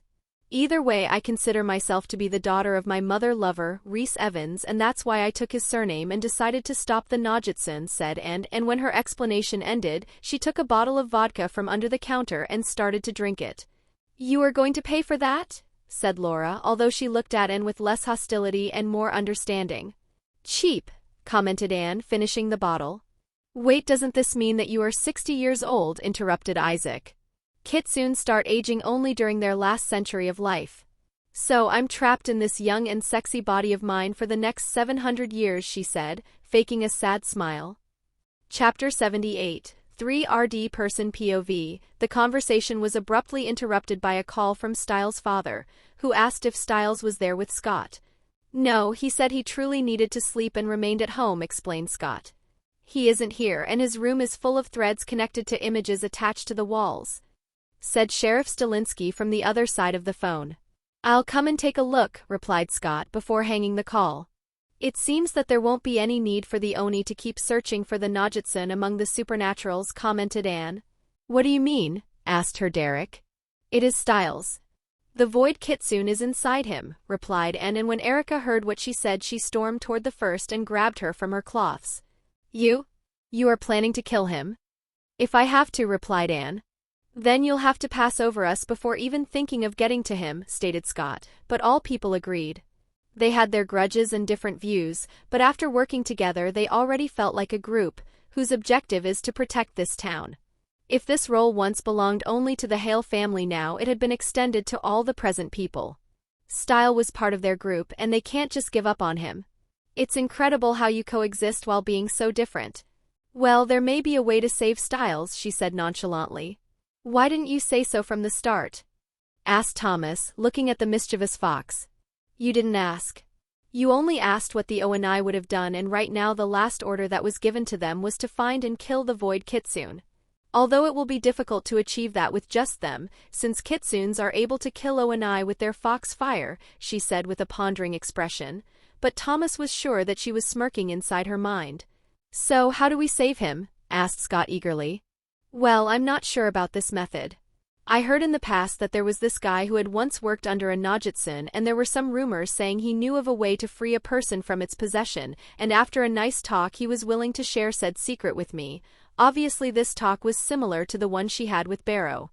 If you change the body of the host of the Najitsun, then the latter will be forced outside. If you think about it, one being can't be naturally two different supernatural species, as there exists no supernatural hybrid in nature. That's also why a Void Kitsune can't possess a werewolf. So if you were to give the bite to Styles, you would stand a chance at separating the two, but remember that the bite can lead to death, and the presence of the Najitsun probably increase this risk," she said. "We can't take such a risk," muttered Scott, while Erica just started crying. "For now, we should concentrate on finding him. From what I understood, the more time he spends outside, the more damage he'll create, and with it the Dark Kitsune will just become stronger," stated Thomas, and all people seemed to agree with him. "I want you to stay outside of this," said Laura toward Anne. "Why don't you trust me? Even after I told you my whole story. It was the first time I opened that much to anyone, but my heart got broken," she said, while covering her eyes as if she was about to cry. "You have no relation with Styles, we can't trust you that you won't kill him if you meet him," stated Laura, not bothering to comment the exhibition of the Kitsune. "I don't promise anything, but for the moment I'm going home, but do tell me if you catch him. I may not be connected to Styles, but this matter is important for me," she said, using for the first time a serious tone. And Evan's POV, "It went better than what I said as I drove toward my house. My objectives were to understand who the Najitsun is, to create a sort of positive connection with the supernatural beings of this place, and to understand who they are. I accomplished them all. I wanted to see just how much damage the Najitsun could create, and I must say that it is better than what I thought. Some of them, like Scott, are naive and more gullible, but I can trust the other with the ability to take important and quick decision. Moreover, they are more connected than what I thought at first.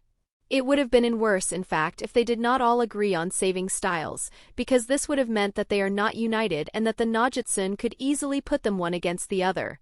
Maybe Mother didn't choose a bad place to imprison the Najitsun, although it must also be said that it was just pure luck that such a strong group lived here after decades. From what I understood, they also keep facing dangerous situations, and if there are some things I like, those are troubles. I may like this place more than I thought I would." I soon arrived at home, and when I entered I could see my mother holding my sister's hand as they spoke. "Have you told her?" I asked Mother, and she just nodded. After getting that response I looked at my sister, who was also staring back at me. "So you are my sister and not my aunt," she commented with an awkward voice. "Stepsister technically. Do you understand now why I always mess with you? You are the Cinderella I have to harass," I joked as I walked toward her and messed with her hairs. "Did you find out anything?" asked Mother suddenly. "Found what?" asked Kira. "I went and had a chat with Beacon Hill's supernatural beings, excluded for Ito and her pack, which prefer to remain hidden." "There was your boyfriend too," I said with a smirk. "He is not my boyfriend." He told me he was a werewolf, is it right? She muttered softly by the end. Yeah, anyway. We found the Najitsun, I said. Who is it? I'll send the ONI immediately, said Mom. For now, just stop them from further researching for him. He is one of their friends and they want T to try to save him, I told her, causing her to frown. Did you tell them that method you found? We don't even know if it works. Well, theoretically it should work, and if we act immediately, we'll just make them become our enemies. Give them a chance. The best way to fight a Najitsun is to trust your allies and stay united. We must not give him the chance to put some enmity among us. They are strong and capable. The last thing we want is to have them as enemy, I told her, finally convincing her about waiting. I don't think they will be able to deal with him since he is their friends. They will fall for his tricks, she commented. There are some intelligent ones among them, I said. MCPOV. Scott said that they found a bag with a map of the forest where the cross-country will take place. They think that there may be traps, said Allison. It seems too good to be true. Why would he leave behind some hints for us? He is a killer, they all have their quirks, commented Malia.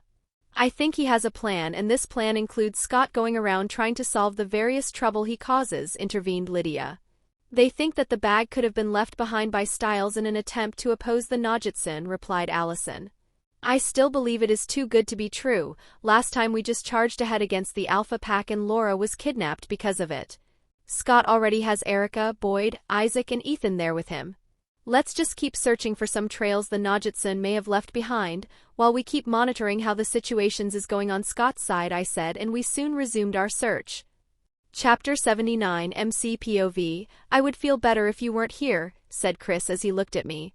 He and Victoria had been incriminated for the murder of a Yakuza boss by Styles, and now me and my girls had reached them here. I'm here for the same reason you are still here waiting. There must be a reason that made Styles send you here, and we want to find that out. I said, and the man shut up, but didn't stop showing his displeasure with his face. How is it going at school? I asked to Allison. An arrow stuck the coach, but he is not in danger luckily, and it seems that there is a bomb on a bus. They are just about to disarm it, she replied, while looking at her phone. That Najitsun dared to attack the coach. Only the lacrosse team can prank our coach. I'll make him pay. What do you think about Styles? If you can't turn him back to normal, what will you do? Asked Victoria. Then I can only kill the Najitsun. The one who is doing this isn't Styles, and if we can't get him back we can only consider him a dead man, I said, and Chris for once seemed to agree with me. The bomb is here, shouted Allison, and at the same time I could see many of the police officers, which had received a similar news run. I immediately broke Chris' cuffs and helped Victoria break hers, while I made sure that the others' girls left first. Especially Lydia, since she could die. I was just in time to place myself between Chris and the bomb when it exploded. Luckily, we had already put some distance between us and the bomb, and only some of the biggest shard had been able to scratch me, while I was able to completely block any object from hitting Chris. Victoria's skin, which is not as sturdy as mine, was full of shard, but they were only on the surface, and thanks to her werewolf constitution she should be back to normal in one day. All my girls were outside unharmed and were coming inside only now that the danger was over. While it went well for us, the same couldn't be said for those policemen who had failed to run away in time.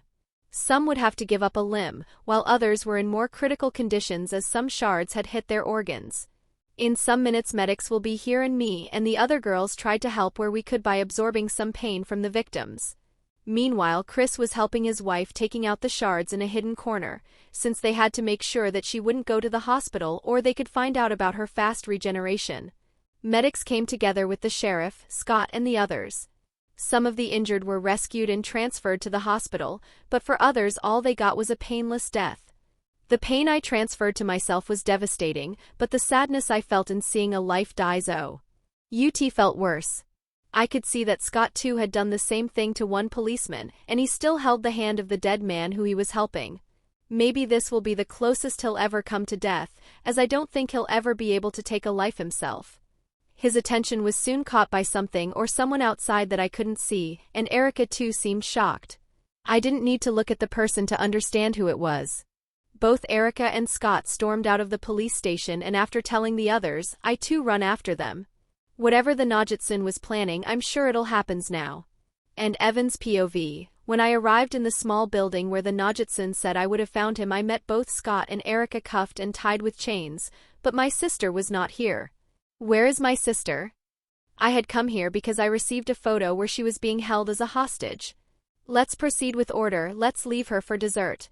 For now we should concentrate on the main meal, said the dark void who possessed Styles' body as he walked inside the room from another door. What do you mean? I asked. Can't you feel all the pain they have inside? They have absorbed pain for the whole day and are now brimming with it, he said as he put the 2 knives he held in his hands in their stomach. Who better than a void kitsune like me can understand your thirst? Even if you don't want to dirty your hand, you can't refuse such a well-prepared food, right? He spoke of them as if they were a meal he cooked and the incidents he provoked were just seasoning and sauces to make his meal taste better. What a mad bastard. People say that addiction are difficult to stop, but we Najitsun are born with it. For us, devouring pain is as normal as eating, we don't know any other way to live. Even before being born, we were already feeling the pleasure that comes with the suffering of the mother who birthed us, he shouted. Smell it. Feel it. And then take it, he said as placed his hand on the wound he made on Erica and started absorbing all the pain she had. When he finished, he had a satisfied and distant look, and with a smirk he looked at me. I left the best one for you, he said, referring to Scott. Is this your big plan? If you don't have anything worth more than your pleasure, it's not my problem. I won't say that I don't feel the attraction or the need for it, but I have too many things to lose compared to you, who never felt a shroud of love and doesn't even have a body anymore, I stated, and for a moment anger filled his body. I'm curious if you'll think the same when I'll stab your sister. I want to know if you'll let her have a painful death or decide to fall into deprivation and take away her pain. What will your face look like when you'll feel pleasure coming from your dying sister? He shouted, and I ran at him. Look at what love does. These 2 willingly cuffed themselves just to save mine and your sister's life, he shouted as he evaded my kick. You may say this, but you are just a hypocrite who lives by creating chaos, but is too scared to feel an emotion like love. You have no problem creating pain everywhere, but you refuse the idea of feeling it, I said as I took out a needle from my sleeve and threw it at him. Hidden weapons? It suit you who likes to hide herself and act as a normal person, he said after evading the needle, which penetrated the wall behind him. I then charged at him again and tried to stab him with needle that were now between the finger of my hands closed in a punch, but after stabbing him with them I realized it was just an illusion and I had hit a pillar. I soon turned myself just in time to parry the blow he gave me with a metal bat, but while I avoided the worst scenario, one of my arm was now broken and the needles in that hand fell to the ground. It is quite the brute weapon, this bat, but it seems that I started to like it, he said as he patted the bat in his hand. He was about to hit me again when someone broke the door with a kick. He was the playboy who smells good, Thomas, and behind him there was my sister. Sorry for the delay, but because of a past bad experience I prefer to first save the hostages and then beat the crap out of the villain, said the lion as a beard appeared on his face, which soon became contorted and his ears became pointed. His eyes were now orange and his fierce and confident expression put some fear on Styles' face, or maybe he already knew what this lion was capable of. The Najitsun then attacked him too with the bat and Thomas parried just like I did, but his arm didn't get broken. In fact, it was the bat who got bent. I had just come to like it, commented Styles as he retreated and threw the now useless bat away. He then took out the knives he had put in Scott and Erica and charged again at Thomas. The boy was able to block one of the Najitsun arm, but was stabbed by the other knife in his shoulder. On the positive side, he was able to throw Styles against a pillar with a kick. The Najitsun got up with difficulty, but he was able to move and still had one knife, while the other was in Thomas' shoulder. Either way, I used this chance to throw my needles at him and, caught by surprise, he wasn't able to evade them all and 3 hit him. The wounds weren't big, but that wasn't the true danger. What did you put on them? He said as he fell on his knees. Wolf lichen that grew from the blood of a Najitsun. Have a nice sleep, I told him with a smile. You, he murmured before falling unconscious. Sister, shouted Kira as she ran to me and hugged me. Luckily for her, she ran first to her injured sister and not to her boyfriend with a hole in his stomach, or I would have had to punish her for her questionable priorities. Chapter 80, MCPOV. So how are we going to do this? I asked Tuan. Now that the poison is weakening the Najitsun, it is the best time to act, she replied. So I just need to give him the bite and he will just go back to being Styles. Are we sure this isn't going to just make him stronger? Asked Derek, who had reached us. That is not a problem, as I have already said being a werewolf exclude being a kitsune. The only problem is that he could die, since while the fox is weakened, this doesn't mean that it won't try to rebel, she said. All of us looked at Styles, who was lying on the floor, and we knew there weren't many options. Erica was still healing from the injury she received earlier, but this didn't stop her from holding with love the same hands that stabbed her earlier. Would he even want to be a werewolf, said Scott, but it sounded more like a question he was asking to himself. It is certainly a better option than being a doll in the hands of a dark spirit, I said and looked at Derek, who nodded and approached Styles. He took the hand of the latter and gave it a strong bite, with his eyes burning of a strong crimson color. We looked at the unmoving teen on the floor, till at some point black blood started to come out of his mouth and ears. He is resisting the bite, commented Anne with a frown. No. No. Styles, screamed Erica as she threw herself on him again. I can try to enter his mind and help, but I need someone who can help me bring back Styles, proposed Anne. I'll come, replied Erica. Please let me do this, she added looking at Scott, who nodded. Anne didn't waste time and placed her hands on both Styles and the Erica's head. And Evan's POV, I entered many minds in my life, but this thing is a first. As I saw the black liquid that slowly filled the floor of the mental hospital, that I recognized as Icon House. I had been there once when I wanted to reflect on my past, so I could recognize it. Having this said, I'm sure that Styles never entered inside this place, so it must be a memory of the Najitsun. The black liquid must be the poison of the bite. Suddenly I heard some steps, which thanks to the flooded floor were loud. I looked back and there stood a man covered in bends. It was the first time I saw it, but thanks to my mother tale I knew exactly who this appearance belonged to. Look clearly, this was the state of your father body when he died. He was burned, and since they had sold all the morphine he died of a painful death.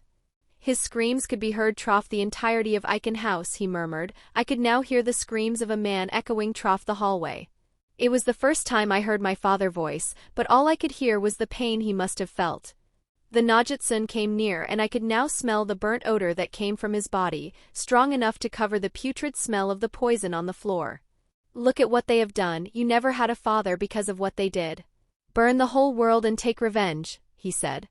Before he could make another step, I grabbed him from the throat. You are just ruining the image I have of him, I said with anger in my voice. You used him for your plans and used him for your own agenda. Revenge is the oldest excuse used by everyone to cause more pain. I won't fall for your pathetic tricks. As I strengthened the force in my arm, he just smiled at me. You'll fall too one day. That's your fate, you'll become like me, the same creature that disgusts you, he said before disappearing. Erica POV School. The same corridor there I walked every day, but this time it were empty. Various doors were open, and when I walked past them I could see many scenes of Styles' past. Him being ignored by Lydia, him being left behind while Scott went after Allison, and also the memory of the police officers that died because of the bomb he made. In the last room I could hear the scream of a woman. He wants to kill me, he is a monster. When I entered I recognized the woman thanks the photos I saw in Styles' house.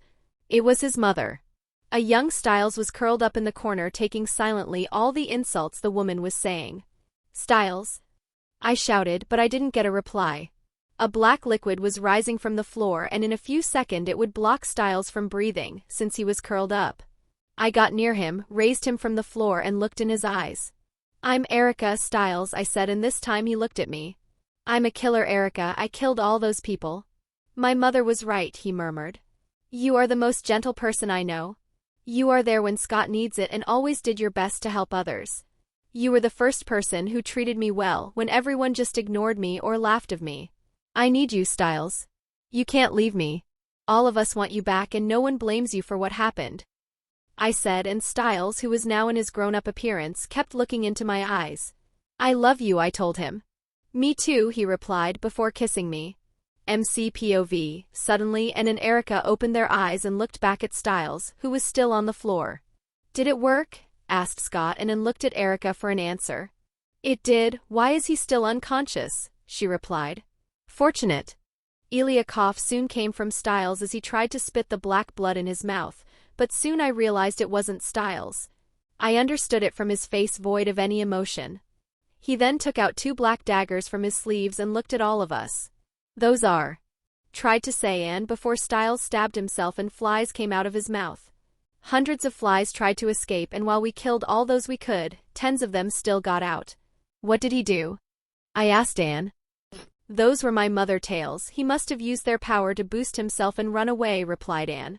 Styles, murmured Erica as she approached her boyfriend, who was painting and looking down at the floor.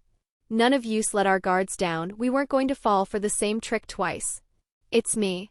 I'm myself, he said as he raised his face and his eyes were glowing of yellow. There was no doubt now we succeeded. Now that he is a werewolf, he can't be a kitsune. What followed was Erica, Scott and the sheriff, who had just arrived, hugging the hell out of Styles. I don't know what will happen with those flies going around, but at least now we are all together and can fight the enemy directly. Whatever the Najitsun gained, he now lost its biggest advantage of possessing Styles' body, and without it no one will protect him anymore. Noshiko POV, Kira and Mother, I had just noticed that the 2 tails I left to my husband had been taken by the Najitsun, and I need to hide the last one. In front of me stood the symbol I had left 60 years ago. A symbol similar to a 5, which means self. I put it on this wall to say that when Reese died he was himself, and behind it lay the body of the man I once loved. I placed my hands on the wall and looked at it. Our daughter has become a beautiful woman, you know? I felt a tear drop from my cheek, but this sentimental moment was broken when a hand came out of the wall. I already got the chance to meet her, this voice. The Najitsun broke the wall while holding me. You have become weak after breaking all those tails, haven't you, Noshiko? He said. You, I shouted. Hope you don't mind if I got back to this body. It knew me well, he stated. I could see his flesh reform behind the bends. This would have been impossible without the energy of your tails. Thanks a lot, Noshiko. I hope you don't mind if I take the last 1 inch. After saying this, he took the kaiken from my jacket. My last tail was in his hands. Don't worry, I won't kill you. You are not a problem anymore after all. I'll let you see once again all the ones you care for being killed by my hands, and then I'll devour all your desperation, he said, and then knocked me out. Chapter 81 MC POV, I can hear some voices, said Lydia. We now were waiting for the night for the next move of the kitsune, and since we had no way to know where he was currently, we had divided ourselves in groups.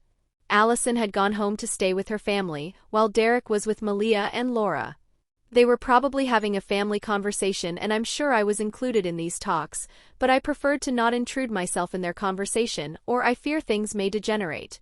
Erica was with Styles, Scott and Kira, while Boyd and Isaac are probably somewhere together. As for Ethan, I'm sure he is somewhere with Danny, and I think I know what they are doing. So those who are with me currently are Malia, Lydia and Anne, who decided to stay with us. What exactly? I asked her. I'm not sure. It is a mix of too many words. I can hear some Japanese and some English, but they are all speaking at the same time, replied Lydia. Oh, you are a banshee. I knew one once, said Anne. Really? Asked Lydia. The only other banshee we ever heard about was the one that stunned Derek and resurrected Peter. We didn't even meet her. Yeah, they are a weird bunch. Without offense. Sometimes she would pick up the phone and reply to calls that never happened, said Anne. It is worth a try, said Lydia as she took her phone up and slowly put it against her ear. At the beginning she was acting normal, but at some point she made a strange expression and suddenly said, Coupe de Faudre, and got shocked hearing what Lydia said, affected by these words. Is it French? I asked, recognizing the accent. Yes, it means love at first sight. It was a word that appeared in the story my mother told me of when she stayed with my father. How was his voice? Asked Anne toward Lydia. It was like a calm whisper, but it carried many emotions at the same time, replied Lydia, not asking the reason behind the question. Yes, that is how it should be. I believe the Najitsun is at the abandoned Oak Creek camp. That's where everything happened, said Anne, regaining some seriousness after uttering softly the first part. I'll call the others. Third-person POV. Soon many people approached the abandoned camp, and in front of the door they found an Asiatic middle-aged woman, with some soldier made of shadow behind her. Should have expected for you to be here, said Anne, looking at her mother. I've seen some people inside, who I believe are under his control, and they are armed and prepared to deal with supernatural creatures, said the nearly 900 years old kitsune. Hunters? Asked Anne. Yeah, why would hunters help avoid kitsune? Asked Chris Argent. Don't think they are truly aware of what they are doing. This Najitsun is older than my mother and has already accumulated a lot of energy. I too don't really have an idea of the true extent of his powers, said Anne. Do you have an idea of how they look? Asked Chris. They are Mexican, replied Noshiko. They must be the Calavera. One of them approached me some days ago to tell me something regarding a family matter. So they were in near here. Do we have a way to free them? They are honorable people who always followed the code, said Chris. Not that I know. I can try, but they will be shooting us, so it won't be easy, replied Anne. Just do what you can, please? Asked Chris. Are we ready? Asked Thomas, and after they all nodded, he started concentrating on his transformation, and in a few seconds he completely turned into a lion.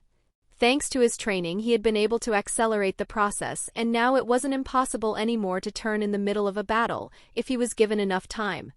The door was soon forced open, and as expected, many shoots of guns were fired. Fortunately, no one stood in front of the door, and the bullets were wasted. In another side of the wall, Thomas had made a hole using his strength and charged at the nearest hunter, biting his assault rifle and throwing it away with his teeth. And then went in front of the man, and after looking at him, she understood the problem. She then placed her hand on his neck and slowly moved it to his mouth, just to catch a fly that flew out from there, and immediately the man regained his senses. What? He muttered, free from the control of the Najitsun. A Najitsun has got your family under control, said Chris, and the man seemed to recognize the hunter from the Argent family. We were assaulted by tens of flies, he murmured, trying to remember his last memories. He is using these flies to control them. If you want, you can try to also take them out manually by putting your hands in their throat, but you will have to go deep, said Anne.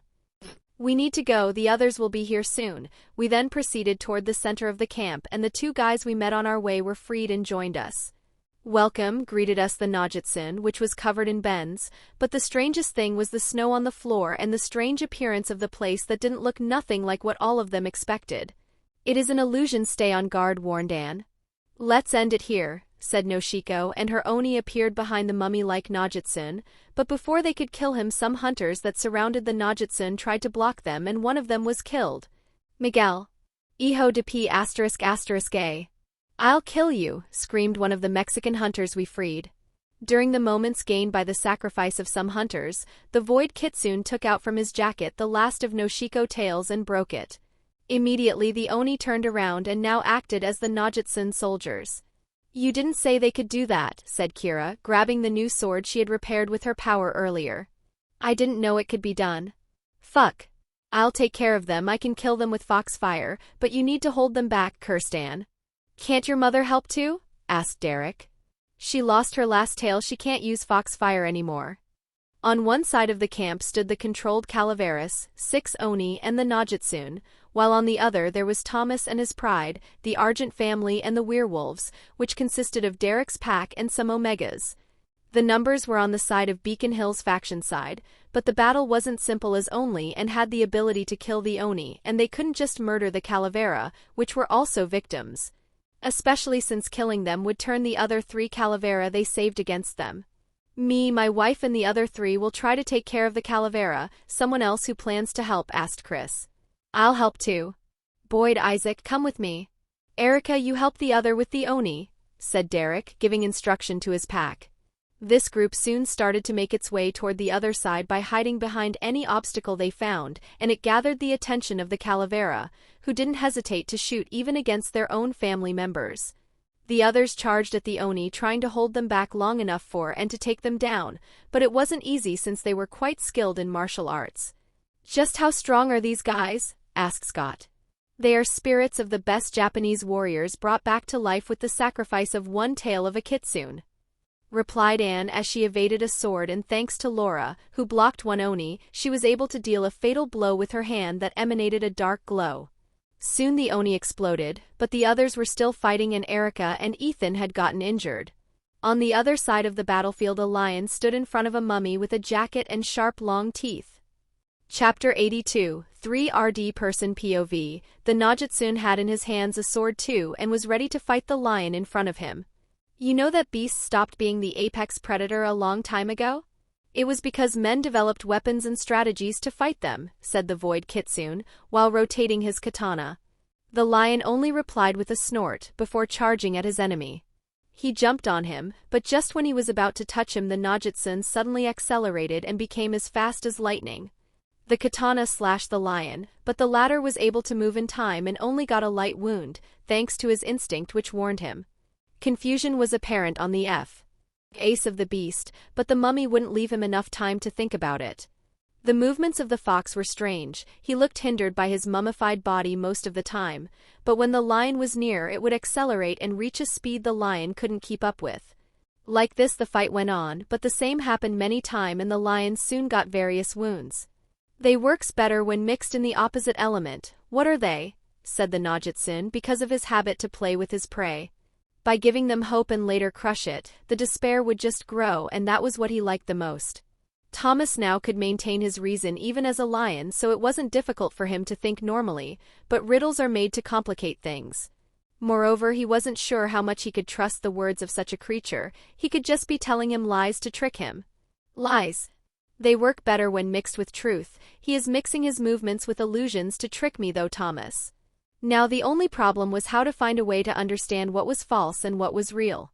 Till now the only thing that truly worked was his instinct. Although his eyes couldn't catch the movements of the Najitsun, he was able to survive till now thanks to some quick warning he got from his mind. The lion, seeing the Najitsun run at him another time, decided to close his eyes and let his sixth sense guide him. This would sound like bullshit normally, but in this world where predicting deaths was a thing and the supernatural existed, it wasn't impossible. It was then that Thomas, following what could have been just an ignorant guess, evaded to his right and clawed in the opposite direction. "Ah!" screamed the kitsune. While it was only one hit, thanks to Thomas' strength, even this was enough to change the sort of the battle. "You seems to have found the trick. Let's see if your friends will fare as good as you," he said before disappearing in the snow that kept falling, and when Thomas turned around he could see that others Oni appeared among his allies who were fighting. They were just illusion, but when mixed with the real ones they could become dangerous. Thomas went toward them since the Najitsun was nowhere to be seen. Foxes don't like to risk their lives in battles. And Evan's POV, the second is gone. "Let's go to the next," I shouted. Only 4 remained, but just when I thought that we were going to make it, others Oni appeared. "What is happening?" asked my sister as she got cut in the ankle, but no wounds formed as it wasn't a real the Oni that cut her. "They are illusions," I said, but it wouldn't make things much better. For me it was easy to distinguish them as I share the same power, but for the others it was impossible since these illusions were made by a thousands-years-old Najitsun. Even the pain they inflicted felt real. A lion roared suddenly and jumped on one of the true Oni, who was about to slash Malia, saving her in the process. "How do you know which are true?" I asked, but no answer came other than a roar. Should have expected that, but maybe the fact that he didn't turn back in his half-human form means that he needs to remain an animal to find them. I think he is using his instinct. When you turn into your animal form, every sense of your get amplificated and you start to feel things you can't normally sense, she said before turning into a wolf too. I then decided to act and went to help my sister with the Oni she was fighting. Although I knew that the other 2 near us were fake, they were still able to hurt just as much as a normal one, and the pain was difficult to deal with and didn't allow me to concentrate enough to deal a fatal blow to the Oni. My sister fell on the ground because of a fake injury at some point, and I had to then start protecting her from the Oni, but just as things were starting to get more difficult, one arrow hit the Oni, but differently from the previous cases this one managed to kill it. "It is the silver. It can kill them." "Tell me which ones are the true one," said Allison from her place. "Behind you," I shouted, but she wouldn't make it in time to turn around. Ah, a scream was then felt, but it was sharp, powerful, and supernatural. 3rd person POV. Lydia saw the Oni who was approaching Allison, and thanks to Anne's warning she knew it was a true one. In that precise moment she remembered the day when Malia was caught because of her, and also of that time when Ennis used Laura as an hostage and Alyson killed him with one precise arrow. Precision. That was something she lacked. Her sound waves were strong, but at that time she was unable to control them effectively. In her life, every time she found herself lacking in something, she worked hard to improve it, like she did that time with her appearance and look, before approaching Thomas. She assumed a position similar to that of a martial artist and chopped her hand while screaming. The sound waves assumed the form of a line and hit a precise point of the extended arm of the Oni, cutting it off. "I did it," she shouted, and Allison used that moment to stab one of her silver arrow in the body of the Oni. Some people then got injured, but they were able to deal with the Oni. Some of the Calaveras were killed and Derek had been hit by 2 bullets to protect Boyd, but the battle had ended. Only one enemy remained. "Where is he?" asked Thomas, who had turned back to his human appearance. "He is still here. The illusion would have disappeared if he had run away," she said, closing her eye. And then she threw casually one of her needle in a specific direction, and the illusion immediately stopped after it hit the wall. If one were to look at it with attention, between the wall and the needle there was a fly. "Ihihei, time to make you pay," said Anne as she took the fly and put it in a glass vial. "Is it dead?" asked Thomas. "Not yet." While all kitsune usually lives for 900 years, dark kitsunes can live eternally as spirits for as long as they have some energy created by dark emotions. "I'll suck it all from him during the next few days and then he'll definitely die," said Anne with an eager expression at the prospect of getting all the energy that the Najitsun in her hand accumulated. "For now it is under the effect of wolf lichen, so you don't have to worry about him finding a way out," she reassured the others. "Another disaster has been prevented, but this is just your everyday life in Beacon Hills.